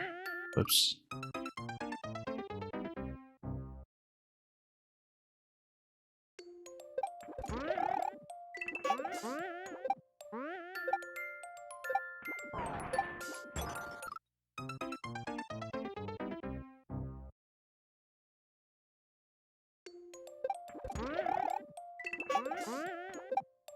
Hey, up we go.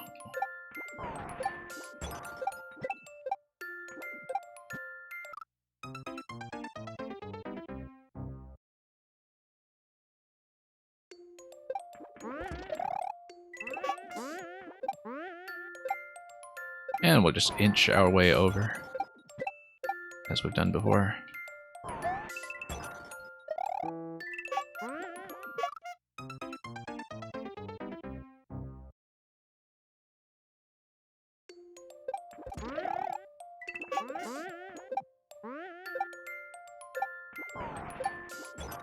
And gonna get there well ahead of the icicle.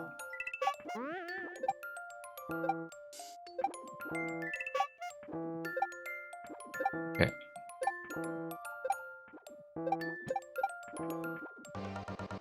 Now let's see if we can do this accurately. For once. So at some point I'm going to have to kick it in, but I don't see yet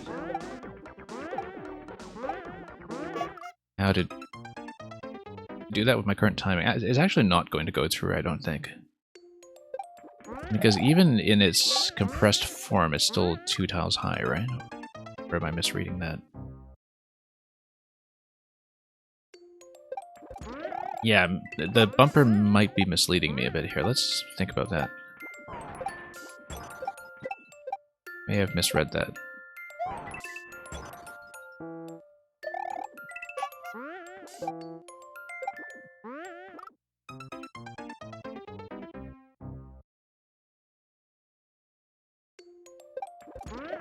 Because that's as high as it's going up above the boo stack.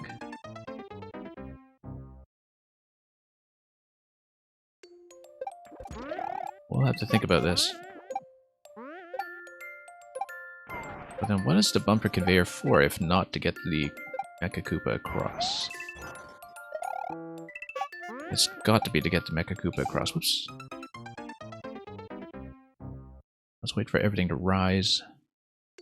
And...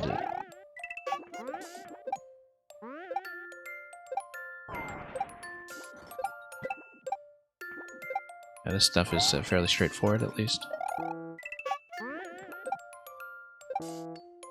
Oh, whoops. That was counterproductive.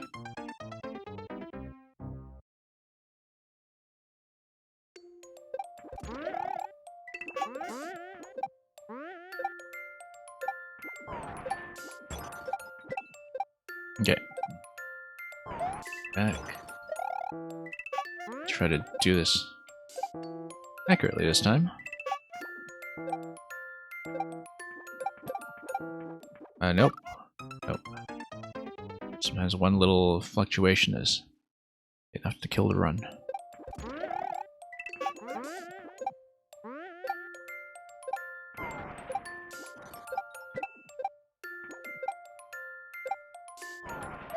Love the blinking animation when you do stomp it repeatedly.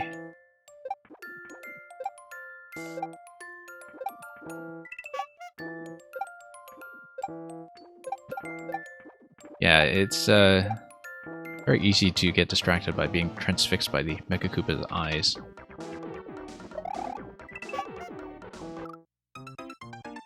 So we need to go just directly over. Then how does the mecha get moved across? Because I'm clearly supposed to kick it across and go over at the same time. So we'll have to figure that out.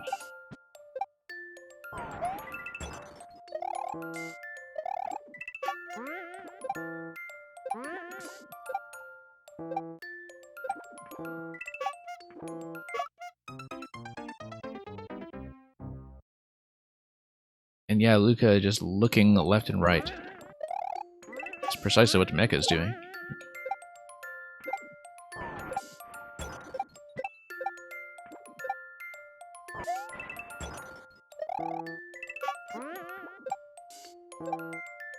It's like the mecha has been told to close its eyes, and then it just keeps on peeking because it can't resist. Whoops. Come on. Let's try to get in position here.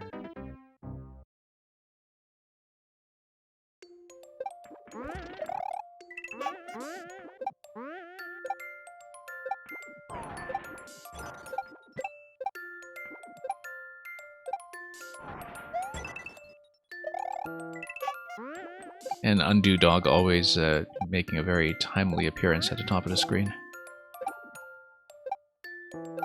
Nope. The rising of the stack is throwing me off quite a bit. There we go, finally.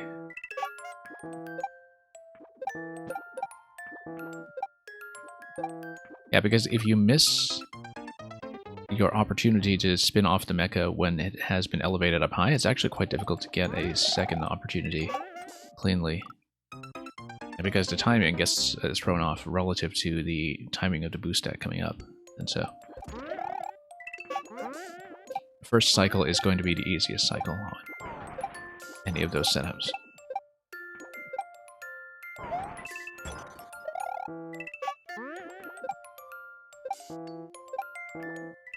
Okay, let's flip right through this guy.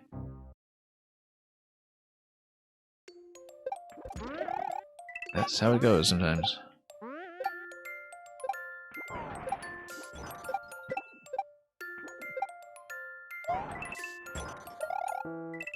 Now we stomp him a bit. Go directly over.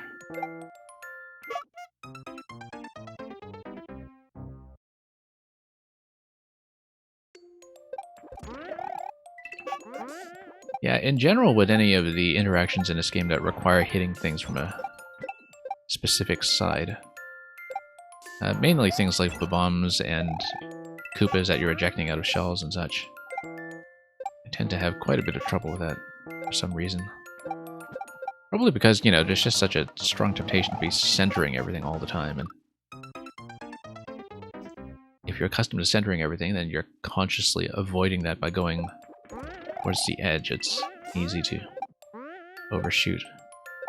I mean, that's just part of the skill set in the Super Mario World theme in particular, where it's so often used because of the artwork and the mechanics and the fact that you do have things like kicking Koopas out of shells. And, whoops. The tip for this is to aim for their hair.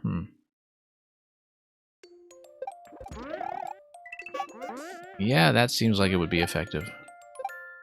Because I am sort of thinking about it as left side, right side, and it's clear that that's just sending me out to back much of the time.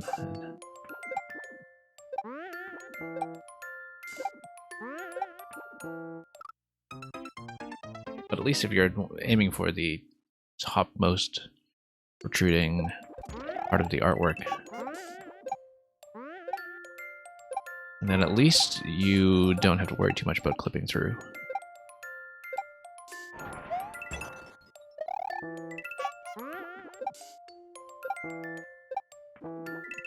Anyway,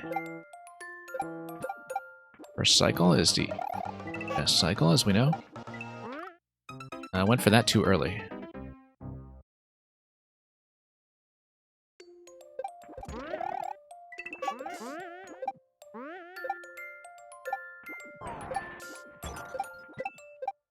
I think the idea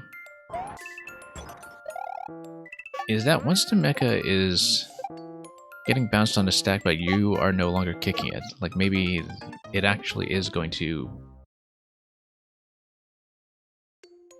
manage to get through the bumper conveyor bit by itself. I don't know. I have to see. I don't think I can position it into the bumper conveyor slot myself. Or at least I don't see how to do it. So we'll go back. I haven't researched this area very much, of course. No.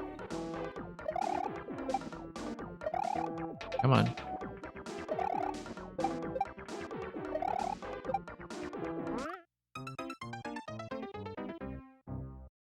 It's clearly supposed to go over to the other side. I just don't know how it is we're going to go about doing that. Probably we need a standard jump and we kick it across. No, we need a spin jump for sure. But maybe it's going to be like a short bounce. Like high bounce, short bounce. Because then you can do like a quick second consecutive bounce on it. And then that would send it through and allow you to also go over. So I'm just going to test this. Yeah, it probably is going to be like a very quick double bounce to get it through.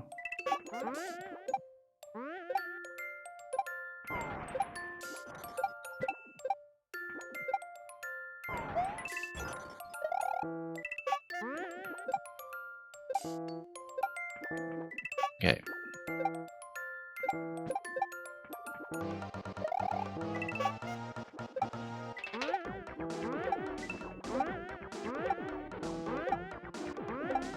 I don't see how this is going to work, to be honest. I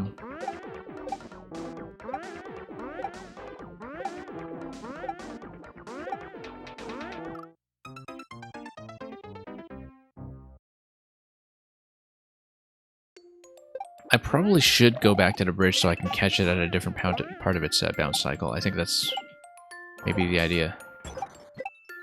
Because then at least I can time when I'm going to kick it over. Because it's just going to be suspended at that central location when I do manage to get it on top of the stack. Oops.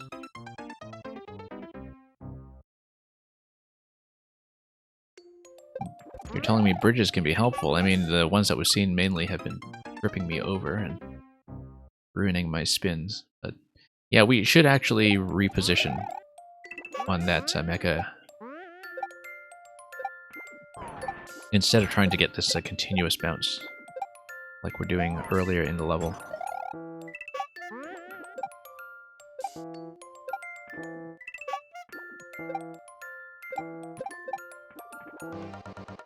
So for instance,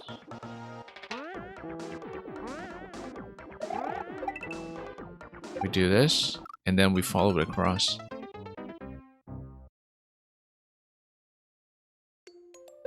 And there's going to be a little bit of back and forth. Oops.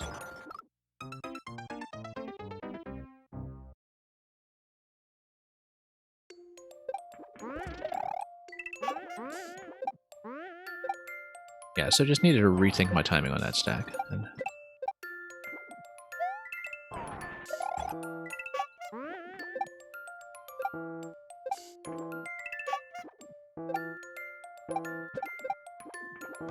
okay, let's just go back this way then.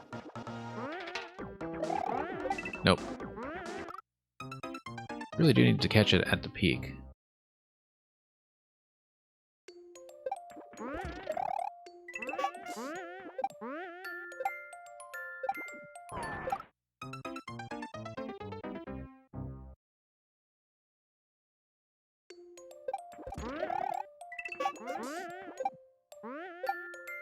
Okay.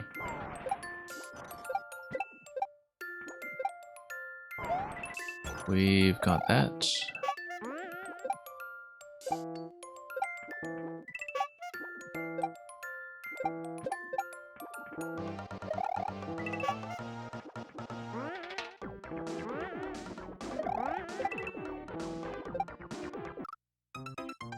And we just need to go with the flow on this one, I think.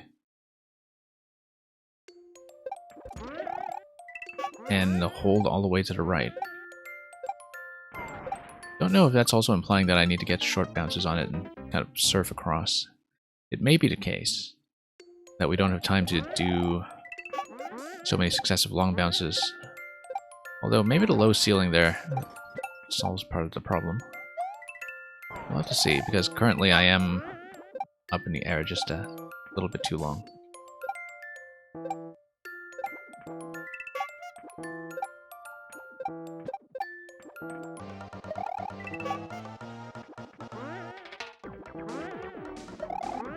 Nope. It's a miss.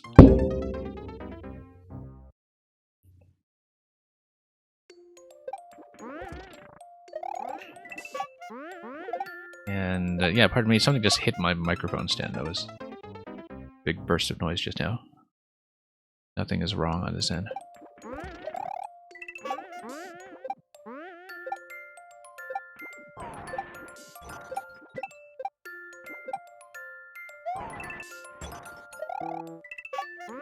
Very awkward moment. I'm sure it'll sound terrible on recording.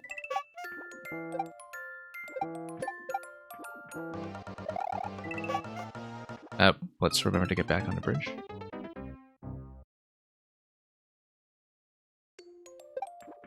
It sounded like some kind of drum. Okay. Very appropriate for this level, I suppose.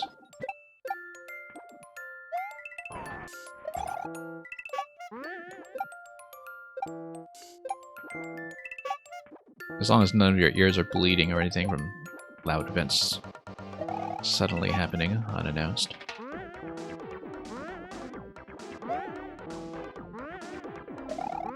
Nope.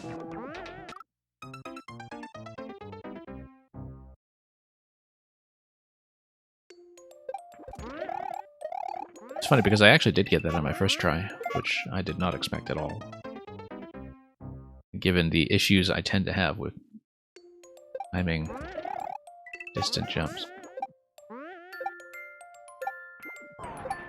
Okay.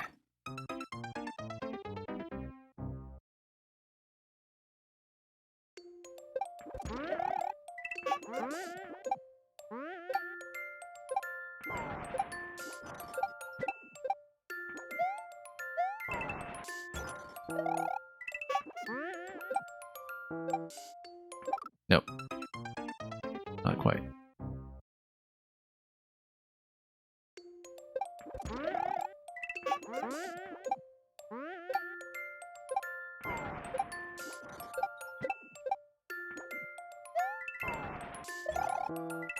Yeah, we'll try it again. I mean, we can get this down consistently if we just hit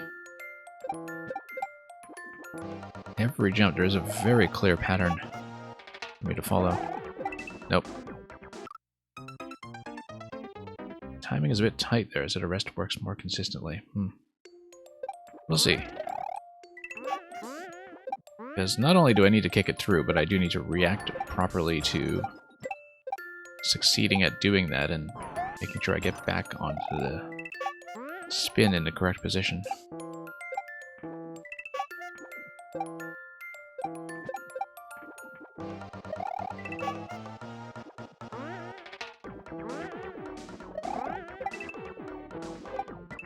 Oh. Okay.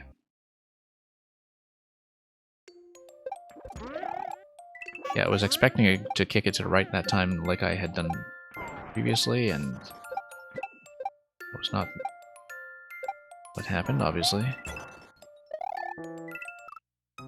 That's one of the issues that I have with trying to put my jumps on the right side of these objects, on the correct side. That sometimes things just don't go as I predict. So I have a particular intention that's based on where I expect the bounce to be, and that does not happen.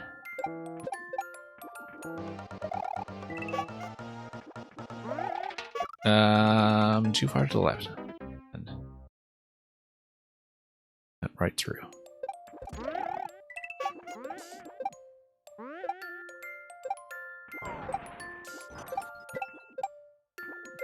Okay. Here we go.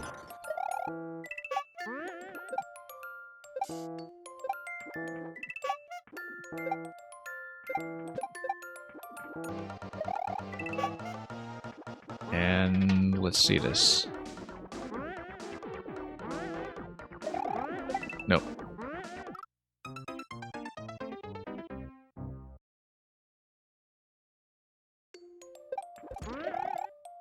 Oops.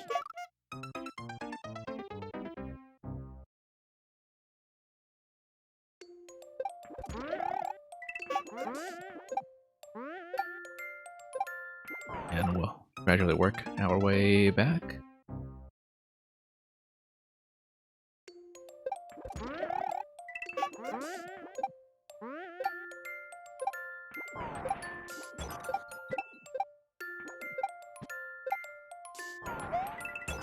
Squeezing that mecha through is cruel to the mecha.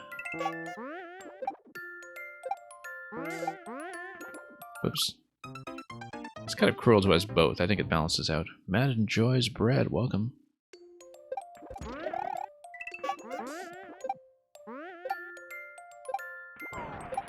Oops.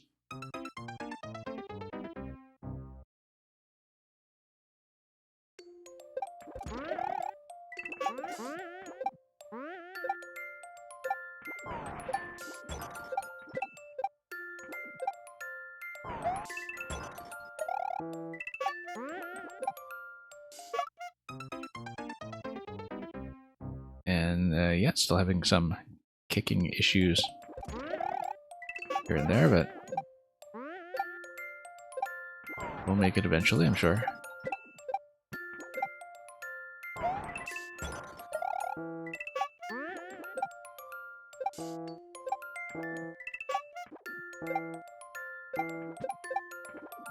Okay, let's do this once again. Moment of cruelty. Oh, and it's gonna wake up. Okay, so I actually have a limited amount of time to get this sorted out. Thought that I'd have to account for that. No, way too low. Not even close.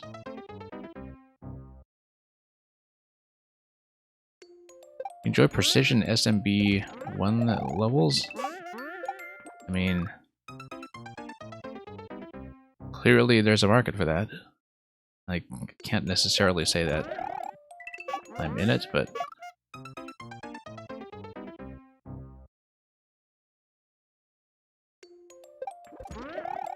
definitely there's a section of players that enjoys precision enough to have worked on a skill set for it, which,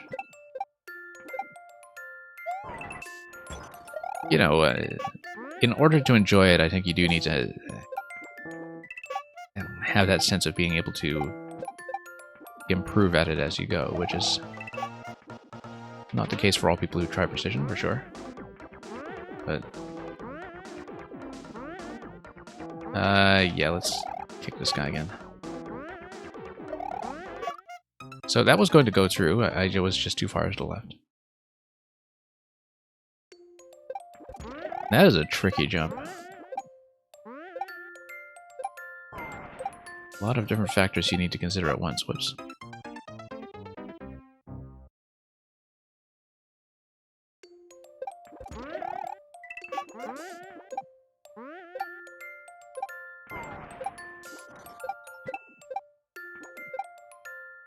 Okay.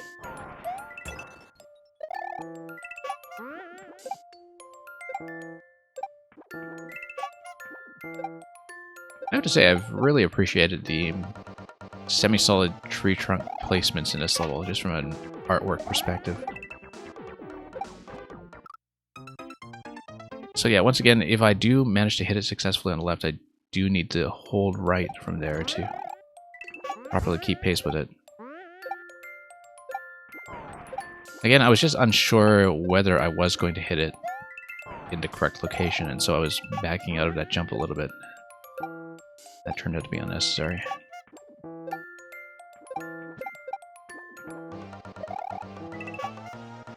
Nope, let's go back to the bridge.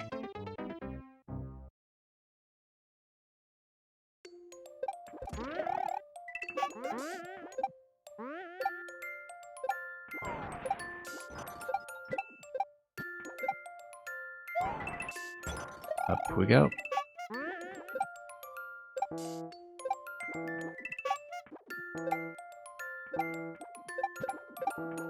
That was a disaster. If I hug that wall, I can do it pretty consistently. Interesting. I'll have to go back and see that.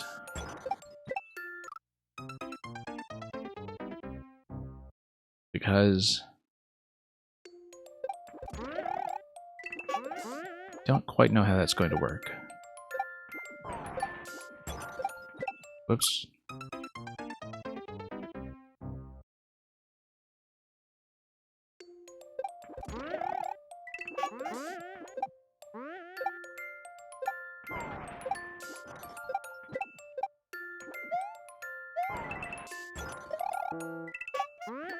Okay. Here we go.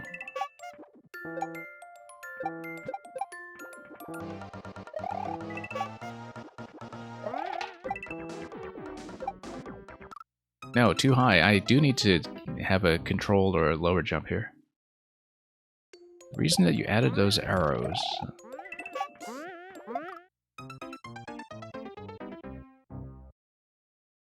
Yeah, I don't really understand what the arrows are telling me, actually. I thought they were just telling me to go fast, but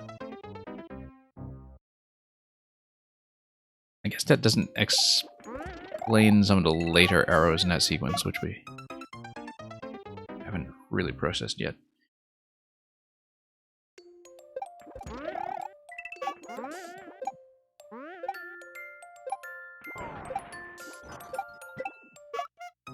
I mean, it may just specifically be a problem with my habit of not reading markers.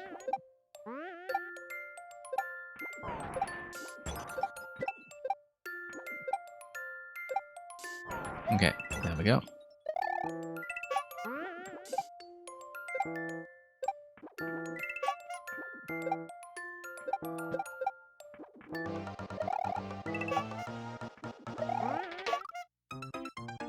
Too far to the left. Oh, the arrow's on the wall. Yeah, I see that. The half arrow, the double arrow pointing down. Okay. I get it.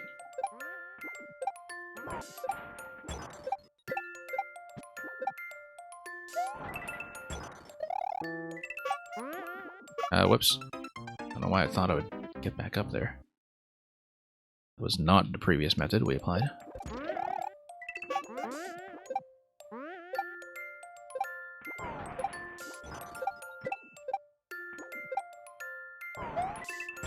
We go.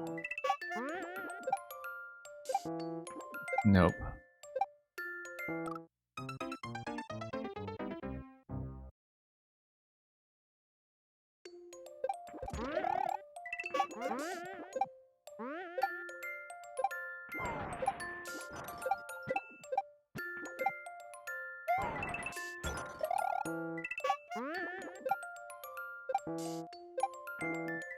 Alright, let's try this again.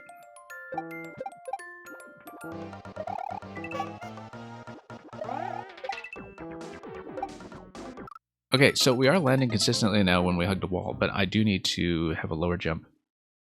After that, you hope I can get to the secret. Well, I mean, it seems like it's extremely easy to hit the gate by mistake if you are going for it, so...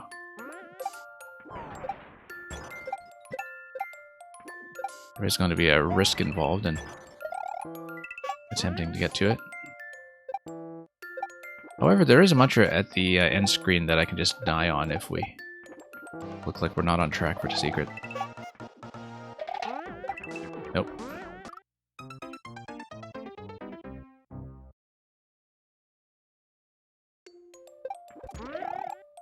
Well, I'll have to decide if when we get to the right arrows that we see in that forward sequence, whether it's going to be a minimal jump or a medium jump, or what, because clearly I'm jumping much too high right now, and I don't know how much of an adjustment I'll have to make. Nope, still too far to the left. Surprisingly difficult to visualize that when I'm trying to go off-center.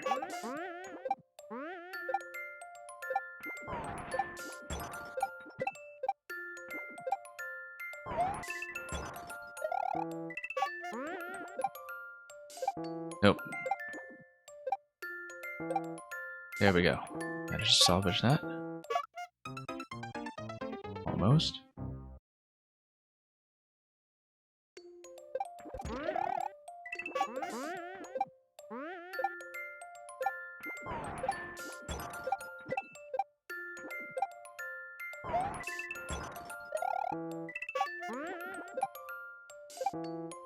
And yeah, no, that threw me off completely.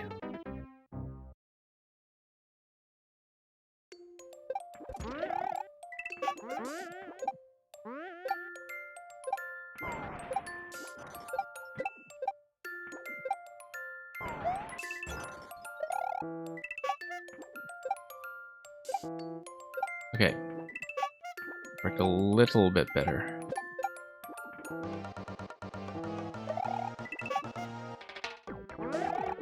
No. Late.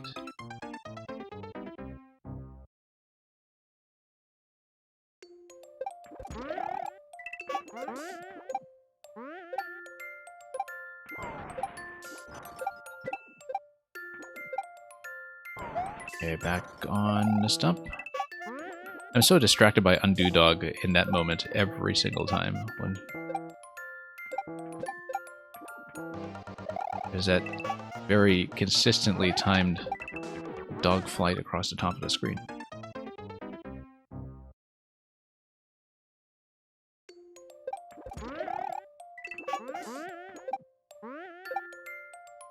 He's just having the time of his life.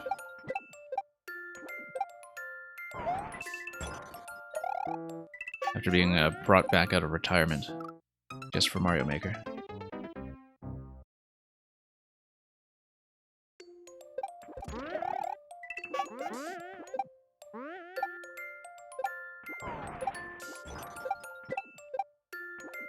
And yeah, if you lose your Mario Maker level, you can literally say your dog ate your homework.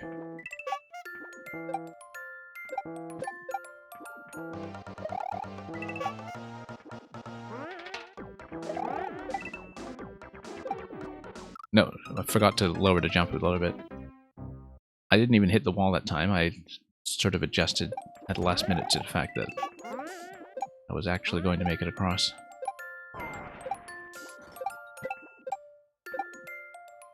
Yeah, just a medium jump will beat a trick.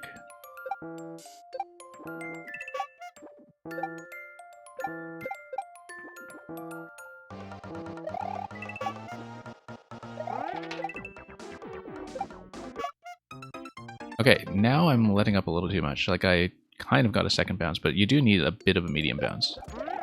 for sure. I am holding right the whole time there to try to keep pace, but you need a little bit more air on the bounce to do that properly.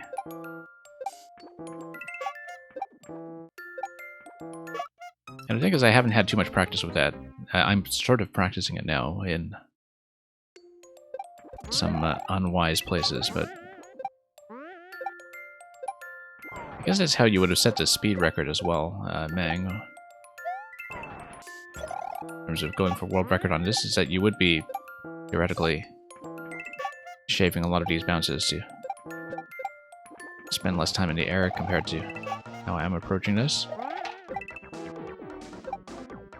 I'm still not doing it. It's...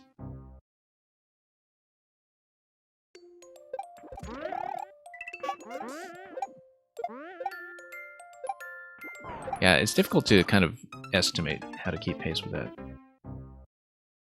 One of the more schools assigned creating Mario Maker levels as homework.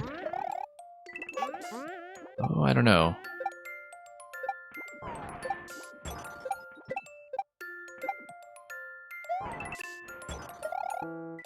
I feel like Mario Maker players would have to deal with quite a lot more little Timmy as a result, but on the other hand, you would just get more level design talents emerge from that. I mean, you know, you kind of need a large base of novice players in order for, or casual players in order for expertise to really meaningfully emerge.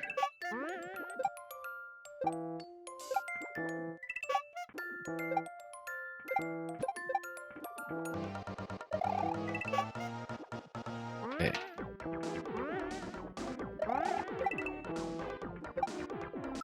Nope. You can do that part without looking? I'm not sure that I can. Because even if I do a short bounce and just hold right, I feel like I'm not quite managing to keep pace with there after the first bounce.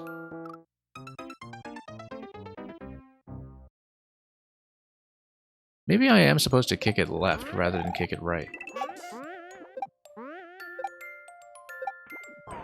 Given how quickly it's proceeding forward.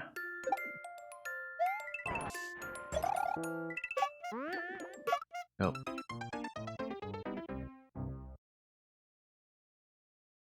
Because isn't it getting carried by a conveyor or something to the right? And doesn't that imply then that I should be kicking it left and maintaining a position ahead of it rather than behind? No, you don't need to tell me yet. I'm still figuring this out. Maybe in a few attempts, but we'll see about that.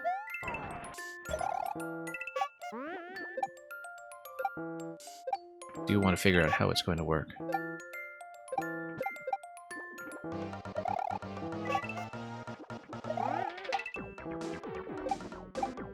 Okay, we got 2 bounces successfully.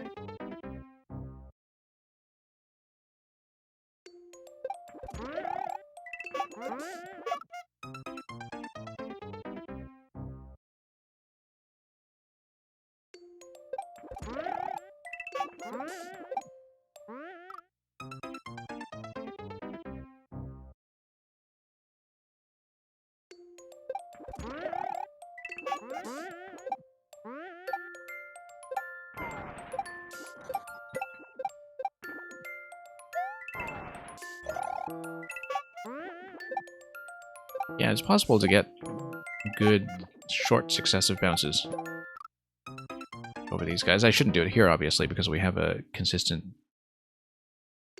max bounce pattern going that I don't want to mess with too much.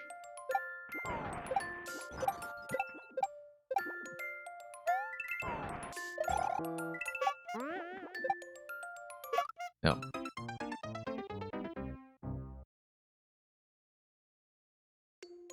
Obviously, we have to get back to that segment first before we try it. It does seem like a pretty significant difficulty spike from the earlier parts of the level, but it could just be something I haven't realized yet. Whoops. I wouldn't exactly call this mastering spin jumps and mechas, we're just doing it a lot.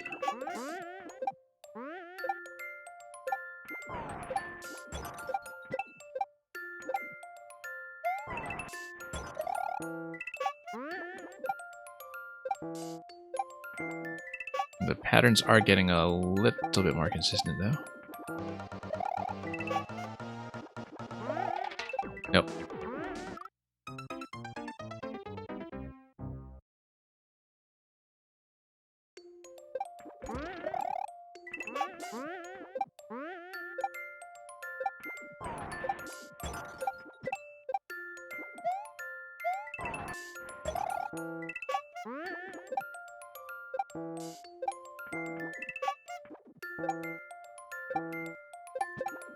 Nope, that was bad. I don't know why I missed the first hit.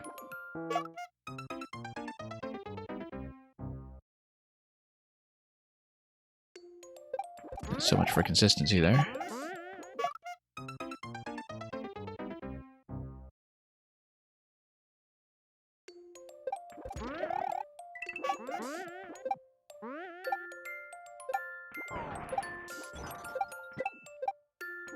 Okay, let's try it again.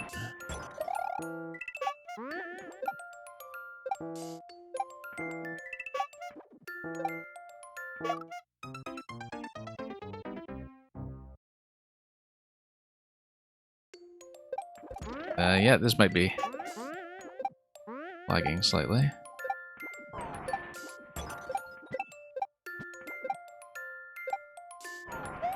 Okay. I'm at least relieved that I haven't been hit by an icicle yet after all these attempts. I would have thought it would have happened by now, and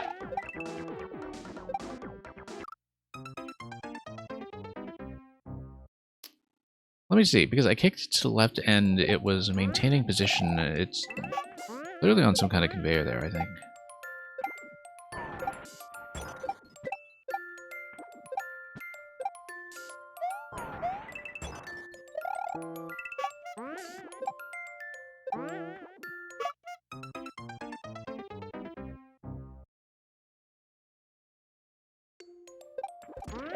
Yeah, we may have been past checkpoint 2 for a while, and things were going so smoothly, too.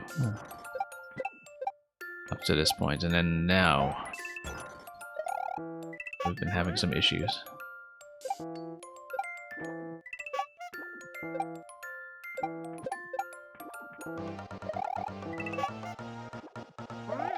Nope. Too late.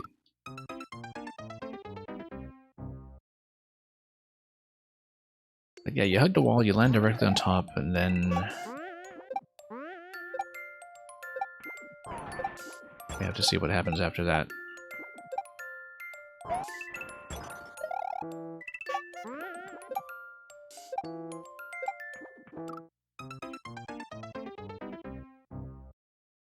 It is just momentum, okay.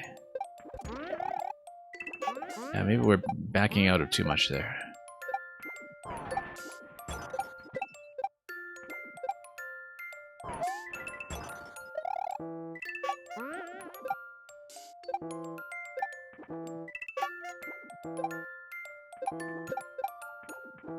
Alright, let's try it again. Nope. Yeah, I can never predict how I'm going to land on that. And like you were suggesting much earlier, I should probably just follow the arrows in the wall and head down that way, but in the moment it is very easy to forget that.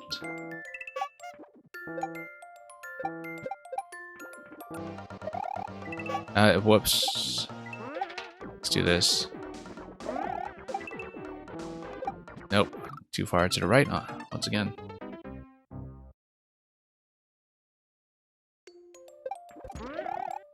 Yeah, the best I've done there is 2 bounces. We are a long ways off from understanding how to do that part.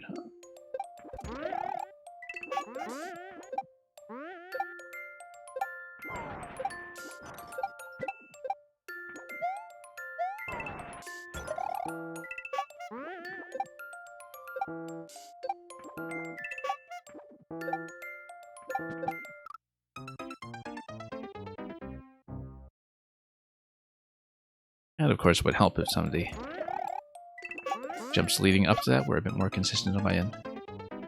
So we could just get back to that quickly and learn it.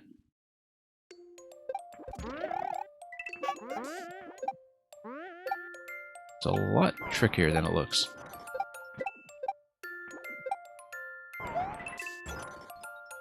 That part will probably be the reason the clear rate will be low. Yeah, I can see. Because I definitely didn't get that sense from the earlier parts of the level. I thought early on I was in for a fairly easy time, and then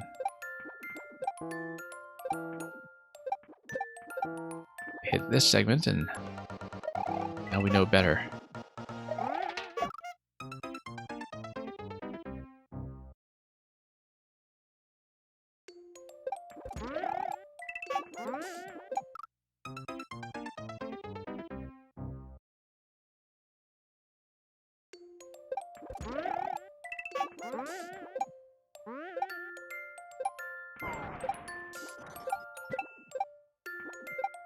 Okay, back we go. And forward.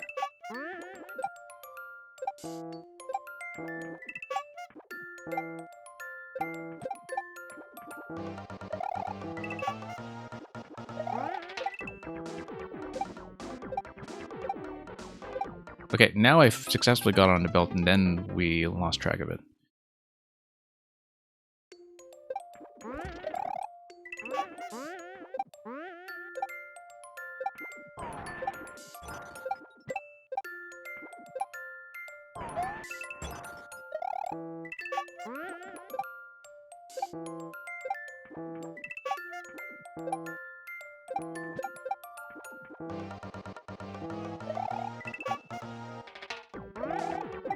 Nope, kicked it the wrong way.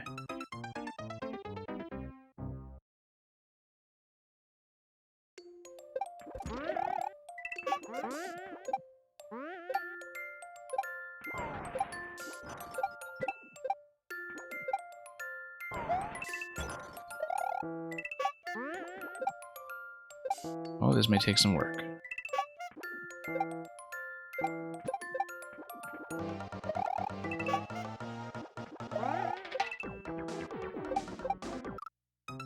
Well, we got 2 bounces. That time I was holding right directly out of the drop.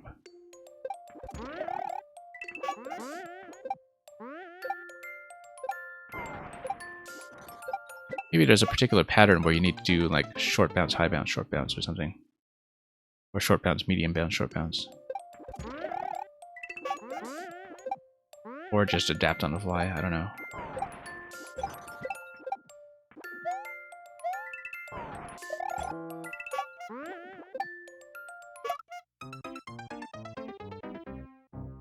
Telling me it's easier than that,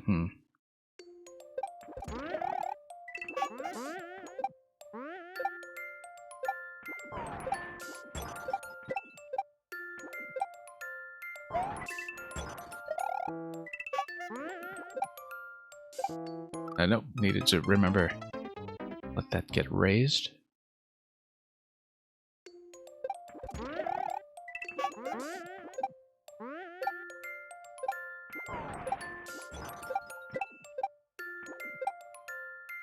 Well, it is a bit of a mystery to me right now.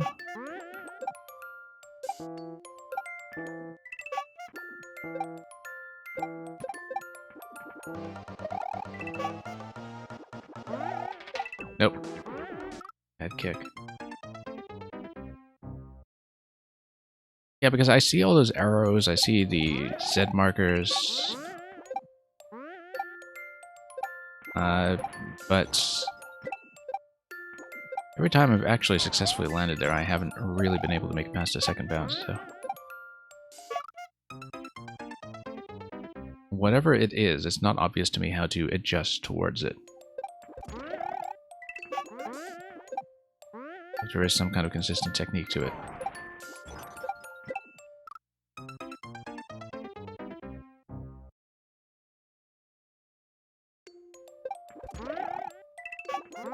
Of course, we're also dying to a lot of these supposedly easier jumps along the way.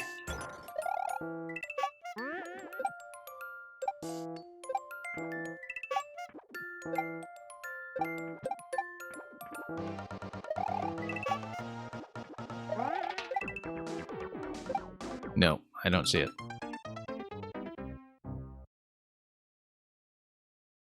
Because if it's getting on top of a conveyor, I'm just going to fall behind its pace, right? Like I'm just consistently too far to the left after 2 bounces maximum. Even if I'm keeping my jumps as low as possible, and even if I'm holding right the whole time. So I don't know if it's just my initial entry point that's much too far to the left, or there's something else going on with that. No.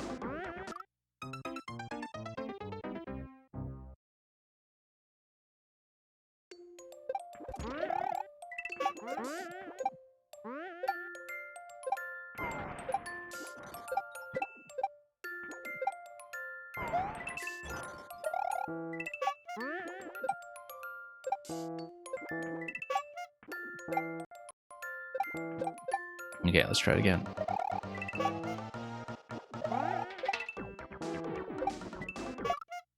So, maybe the fact that you can bump your head on the ceiling is important. Because perhaps I do just hold a full jump into that. And hope that the ceiling dunks me just well enough. But I felt like I tried that previously and it didn't work.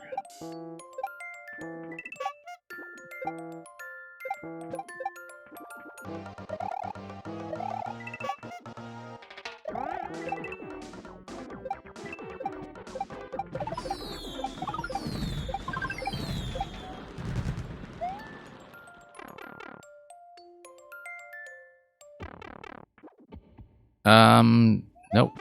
We can reload this if it looks like I'm going to miss. Because I would need to kick the Koopa up more than once, right, to beat the gate. Because it gets into that position. Then you can kick it up kind of twice like that.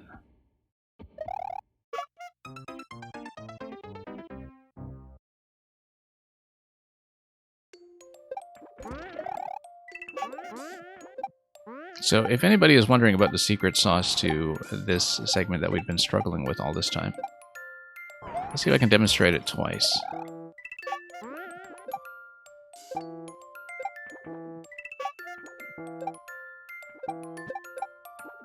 Because the solution is not to do that, first of all, because you do need to successfully kick the Koopa through. But you push against a wall, you hold right, and you hold the trigger that you're using for spin jump, which in my case is R. And you let the ceiling just dunk you as you go. And that actually does line up perfectly. So one of the things you have to keep in mind is that you have to hold right into the wall and keep holding right, because otherwise the spacing doesn't work accurately.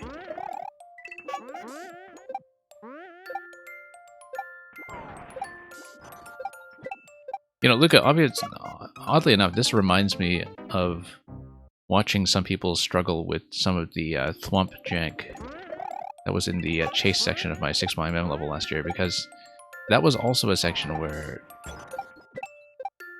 things are made substantially easier just by holding right. And that, in most cases, it disguised how broken that segment actually was. But then you would have some players who don't do that, and then, you know, that would reveal some problems. So here, as you can see, something was wrong here because I didn't manage to hit the invisible block under the Z. That would have completed that. So something was a little off about my spacing going into it this time.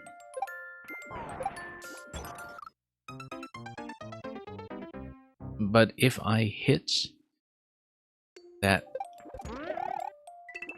first block with a full jump,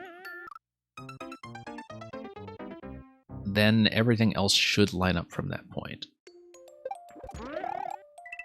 I think I had enough attempts earlier where a full jump was not working that I gave up on that a bit quickly. But it might also be because I didn't combine that idea well with the advice to hug into the wall and let that do its work.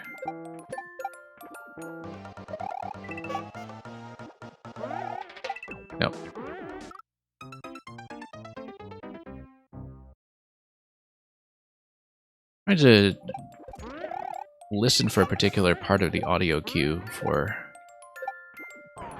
jumping to kick it through the bumper, and whoops. Maybe you should have added question blocks. Well, I mean, you know, not knowing that there are blocks located there, I would not know to plan around that fact. That's true. Oh, we finally did get hit by the icicle, but it wasn't the second icicle, so it doesn't count.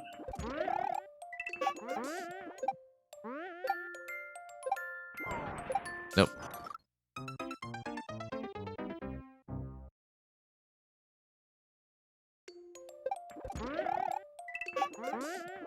But we'll see what we can recreate the interaction here if we're getting over to the end. Oh, hang on. Very inconvenient, that timing, once it was thrown out of synchronization.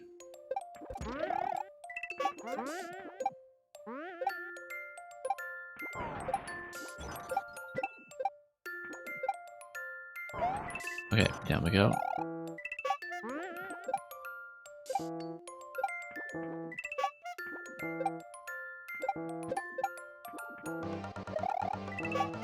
No, we forgot to get back on the bridge.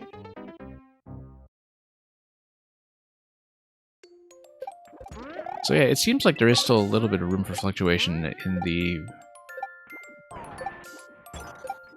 final hold right sequence there, depending on when and how you actually kick the mecha through the bumper. It seems like there is still some room for variation.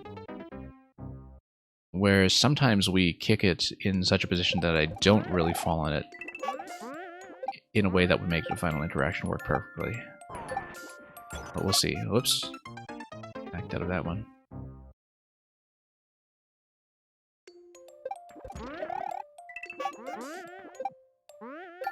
Yeah, so we'll see if I can get that to work more consistently as well.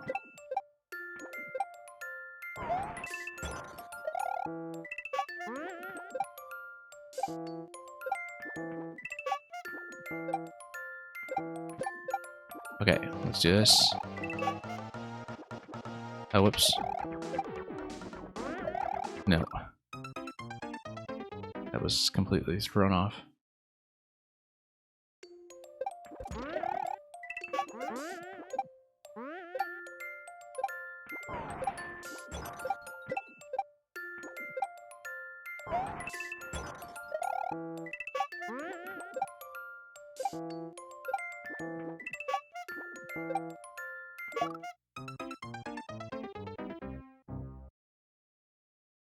Yeah, even though we've solved these early segments so many times over, I do still have some accuracy issues with it.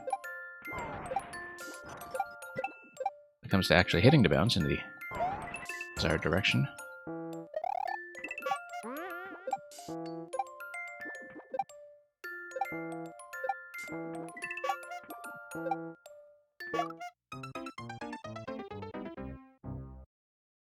And yeah, the A player, I don't actually know if Green Heroes is here, so this might be the last one today.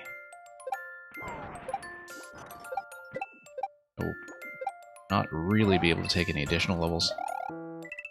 But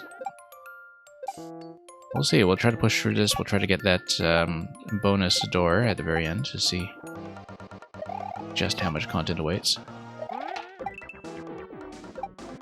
There we go, finally. We didn't even hit the blocks this time, in fact.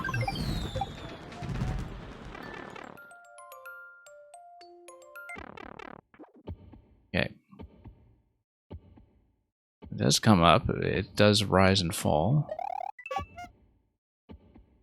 And then... how do we do it from here?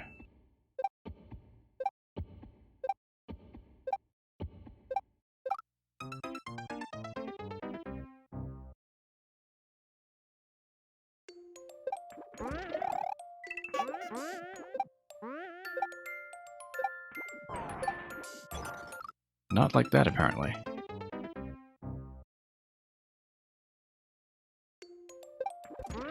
We'll see. I mean, obviously I'd like to see the secret.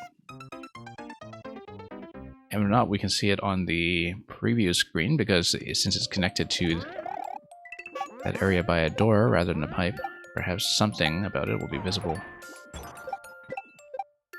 in the preview of the main world in more info. But that would be cheating. Well, I mean, it wouldn't be cheating necessarily, but it would be a shortcut that doesn't give you the full experience of however you have set up and animated a room. Plan its intended appearance. So I will go for it. At great personal cost. Because we could have finished this level twice now, if I hadn't tried to fuss around with getting that mecha in position. Yeah, that's the issue with secrets that are located in such a way that failure means you hit the goal and have to reset the entire level, right? And that this is do or die interaction where you only get one shot.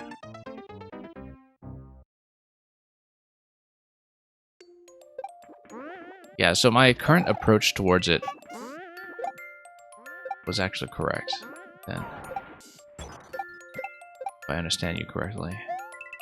I thought so, I just didn't know if the spacing would be sufficient. But I couldn't see an alternative to the method, so... Looked like I was on the right track.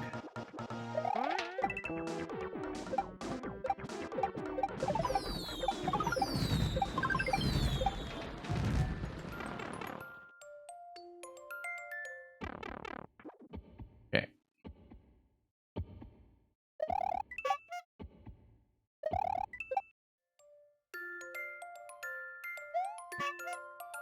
I had to check that, of course. That was necessary. Okay. Oh, yes, that's good. Oh, that's gonna be trouble. Right, because this is a reference to the 15 cute Mecha Koopas on that side.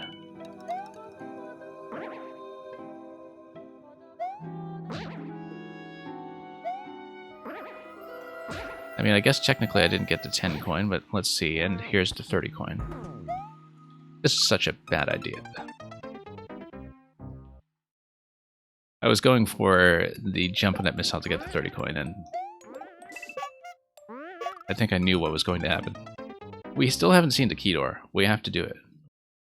We still haven't seen the key door. We need to spin jump and remember how to do this.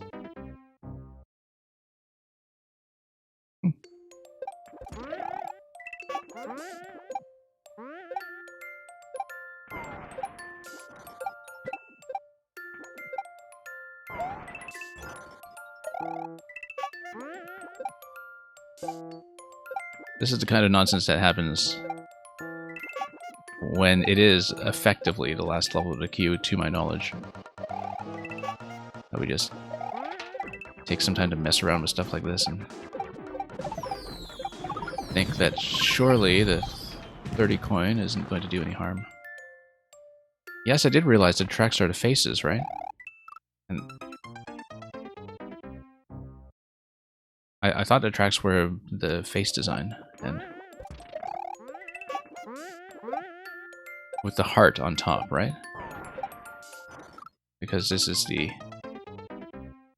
kind of companion level to the 15 cute Mecha Koopa level by Mang, and it's just the continuation of this mecha romance plot. Unless there's something else going on with the tracks that I didn't quite visualize.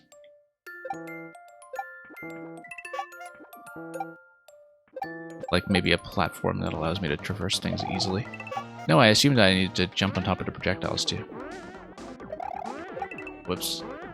Oh. You will take that as an intentional death to reference the fact that I died in your bonus room as well. Yeah. Technically though, Mang, I died coming out of your bonus room, so...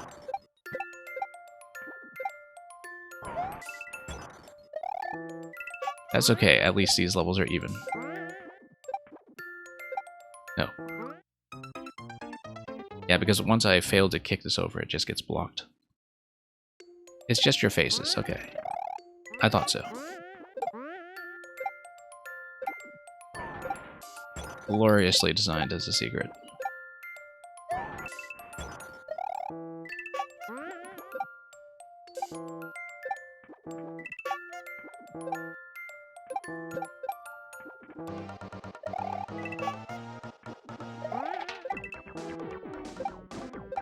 At least we've managed to get this down a few times after much struggling.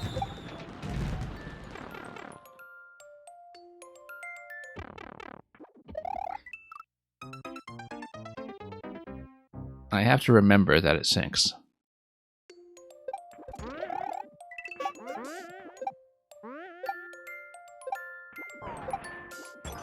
I've seen it sink so many times, it's just... well... it is what it is.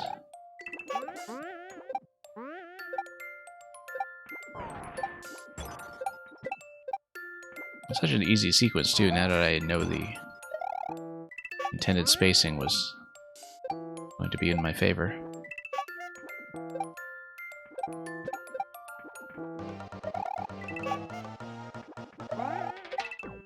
Hey, we're going to get back quickly, at least. And once again, cleanly doing this without activating any of the blocks along the way. Okay, it's going to come back up. Then I smack it. Then we go over the gate. Wait, I forgot one thing. Take that.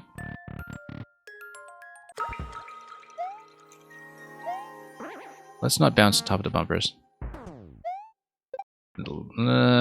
This is a bad idea.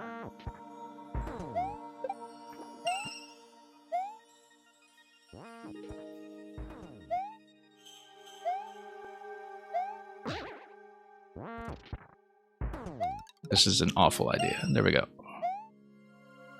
Okay, let's be careful now. It was rather too close. Boom Boom and mechas, okay.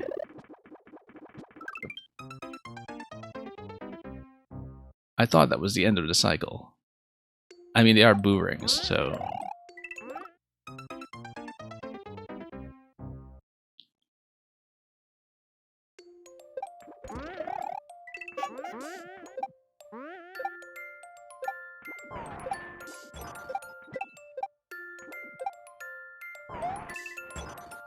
well, whatever it was you were trying to do with that one-up mushroom, it worked.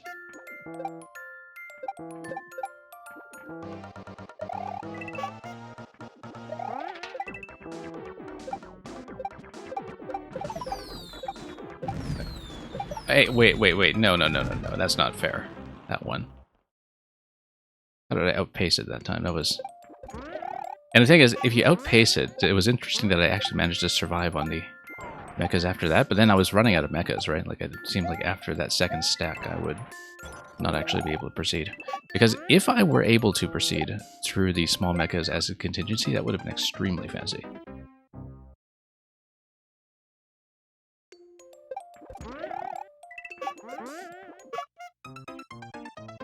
You know, if you lose track of the big mecha and you still manage to clear it, that would just be extra stylish.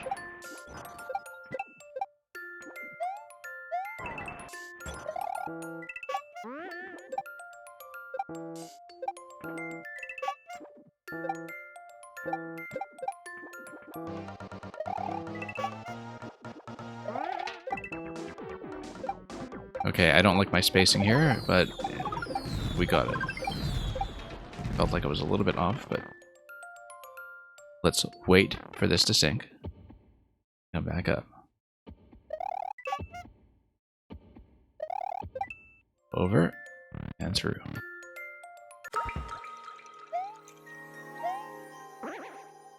Let's get some momentum going. There we go. Okay. This time, let's not. However, I do need hit the pogies, so...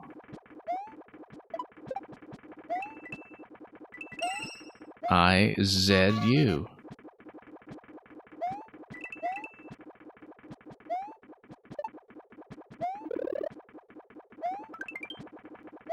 And then we just need to go back, I guess. Do I go for the 1-ups? No.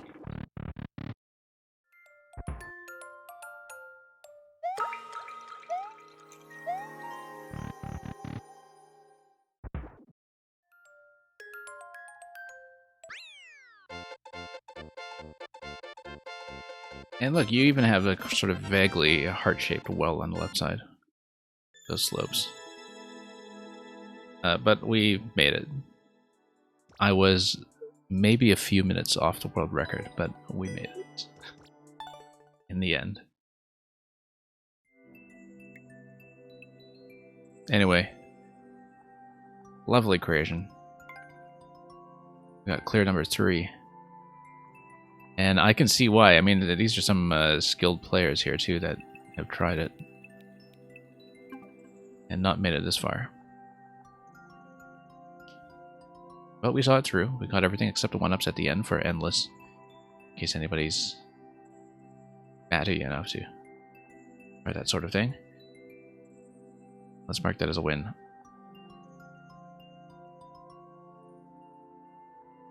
Last call for Green Heroes, and if not, then we will finish up here. Oh, also, Luca, I forgot. Should I be looking for any artwork?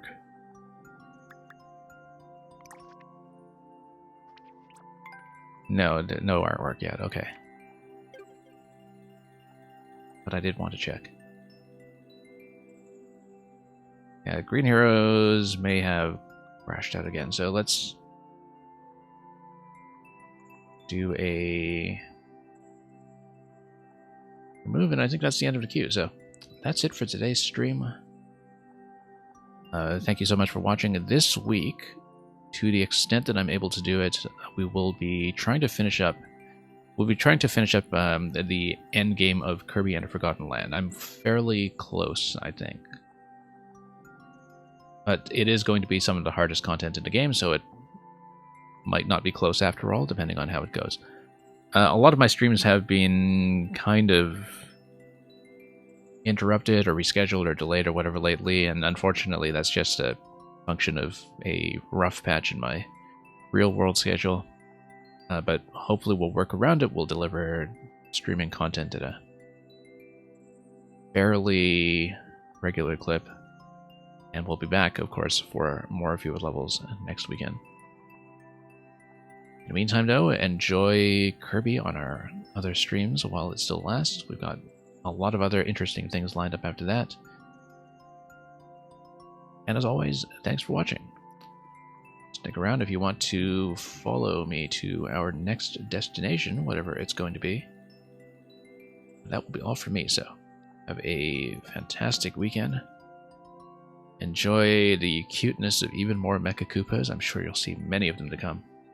And thank you so much for dropping by this stream, whether you've been lurking the whole time and sneaking in at the last minute like Suarkal has obviously done, or if you have been following more actively. We'll send you on to somebody else in just a moment. Have a wonderful week, and fare thee well.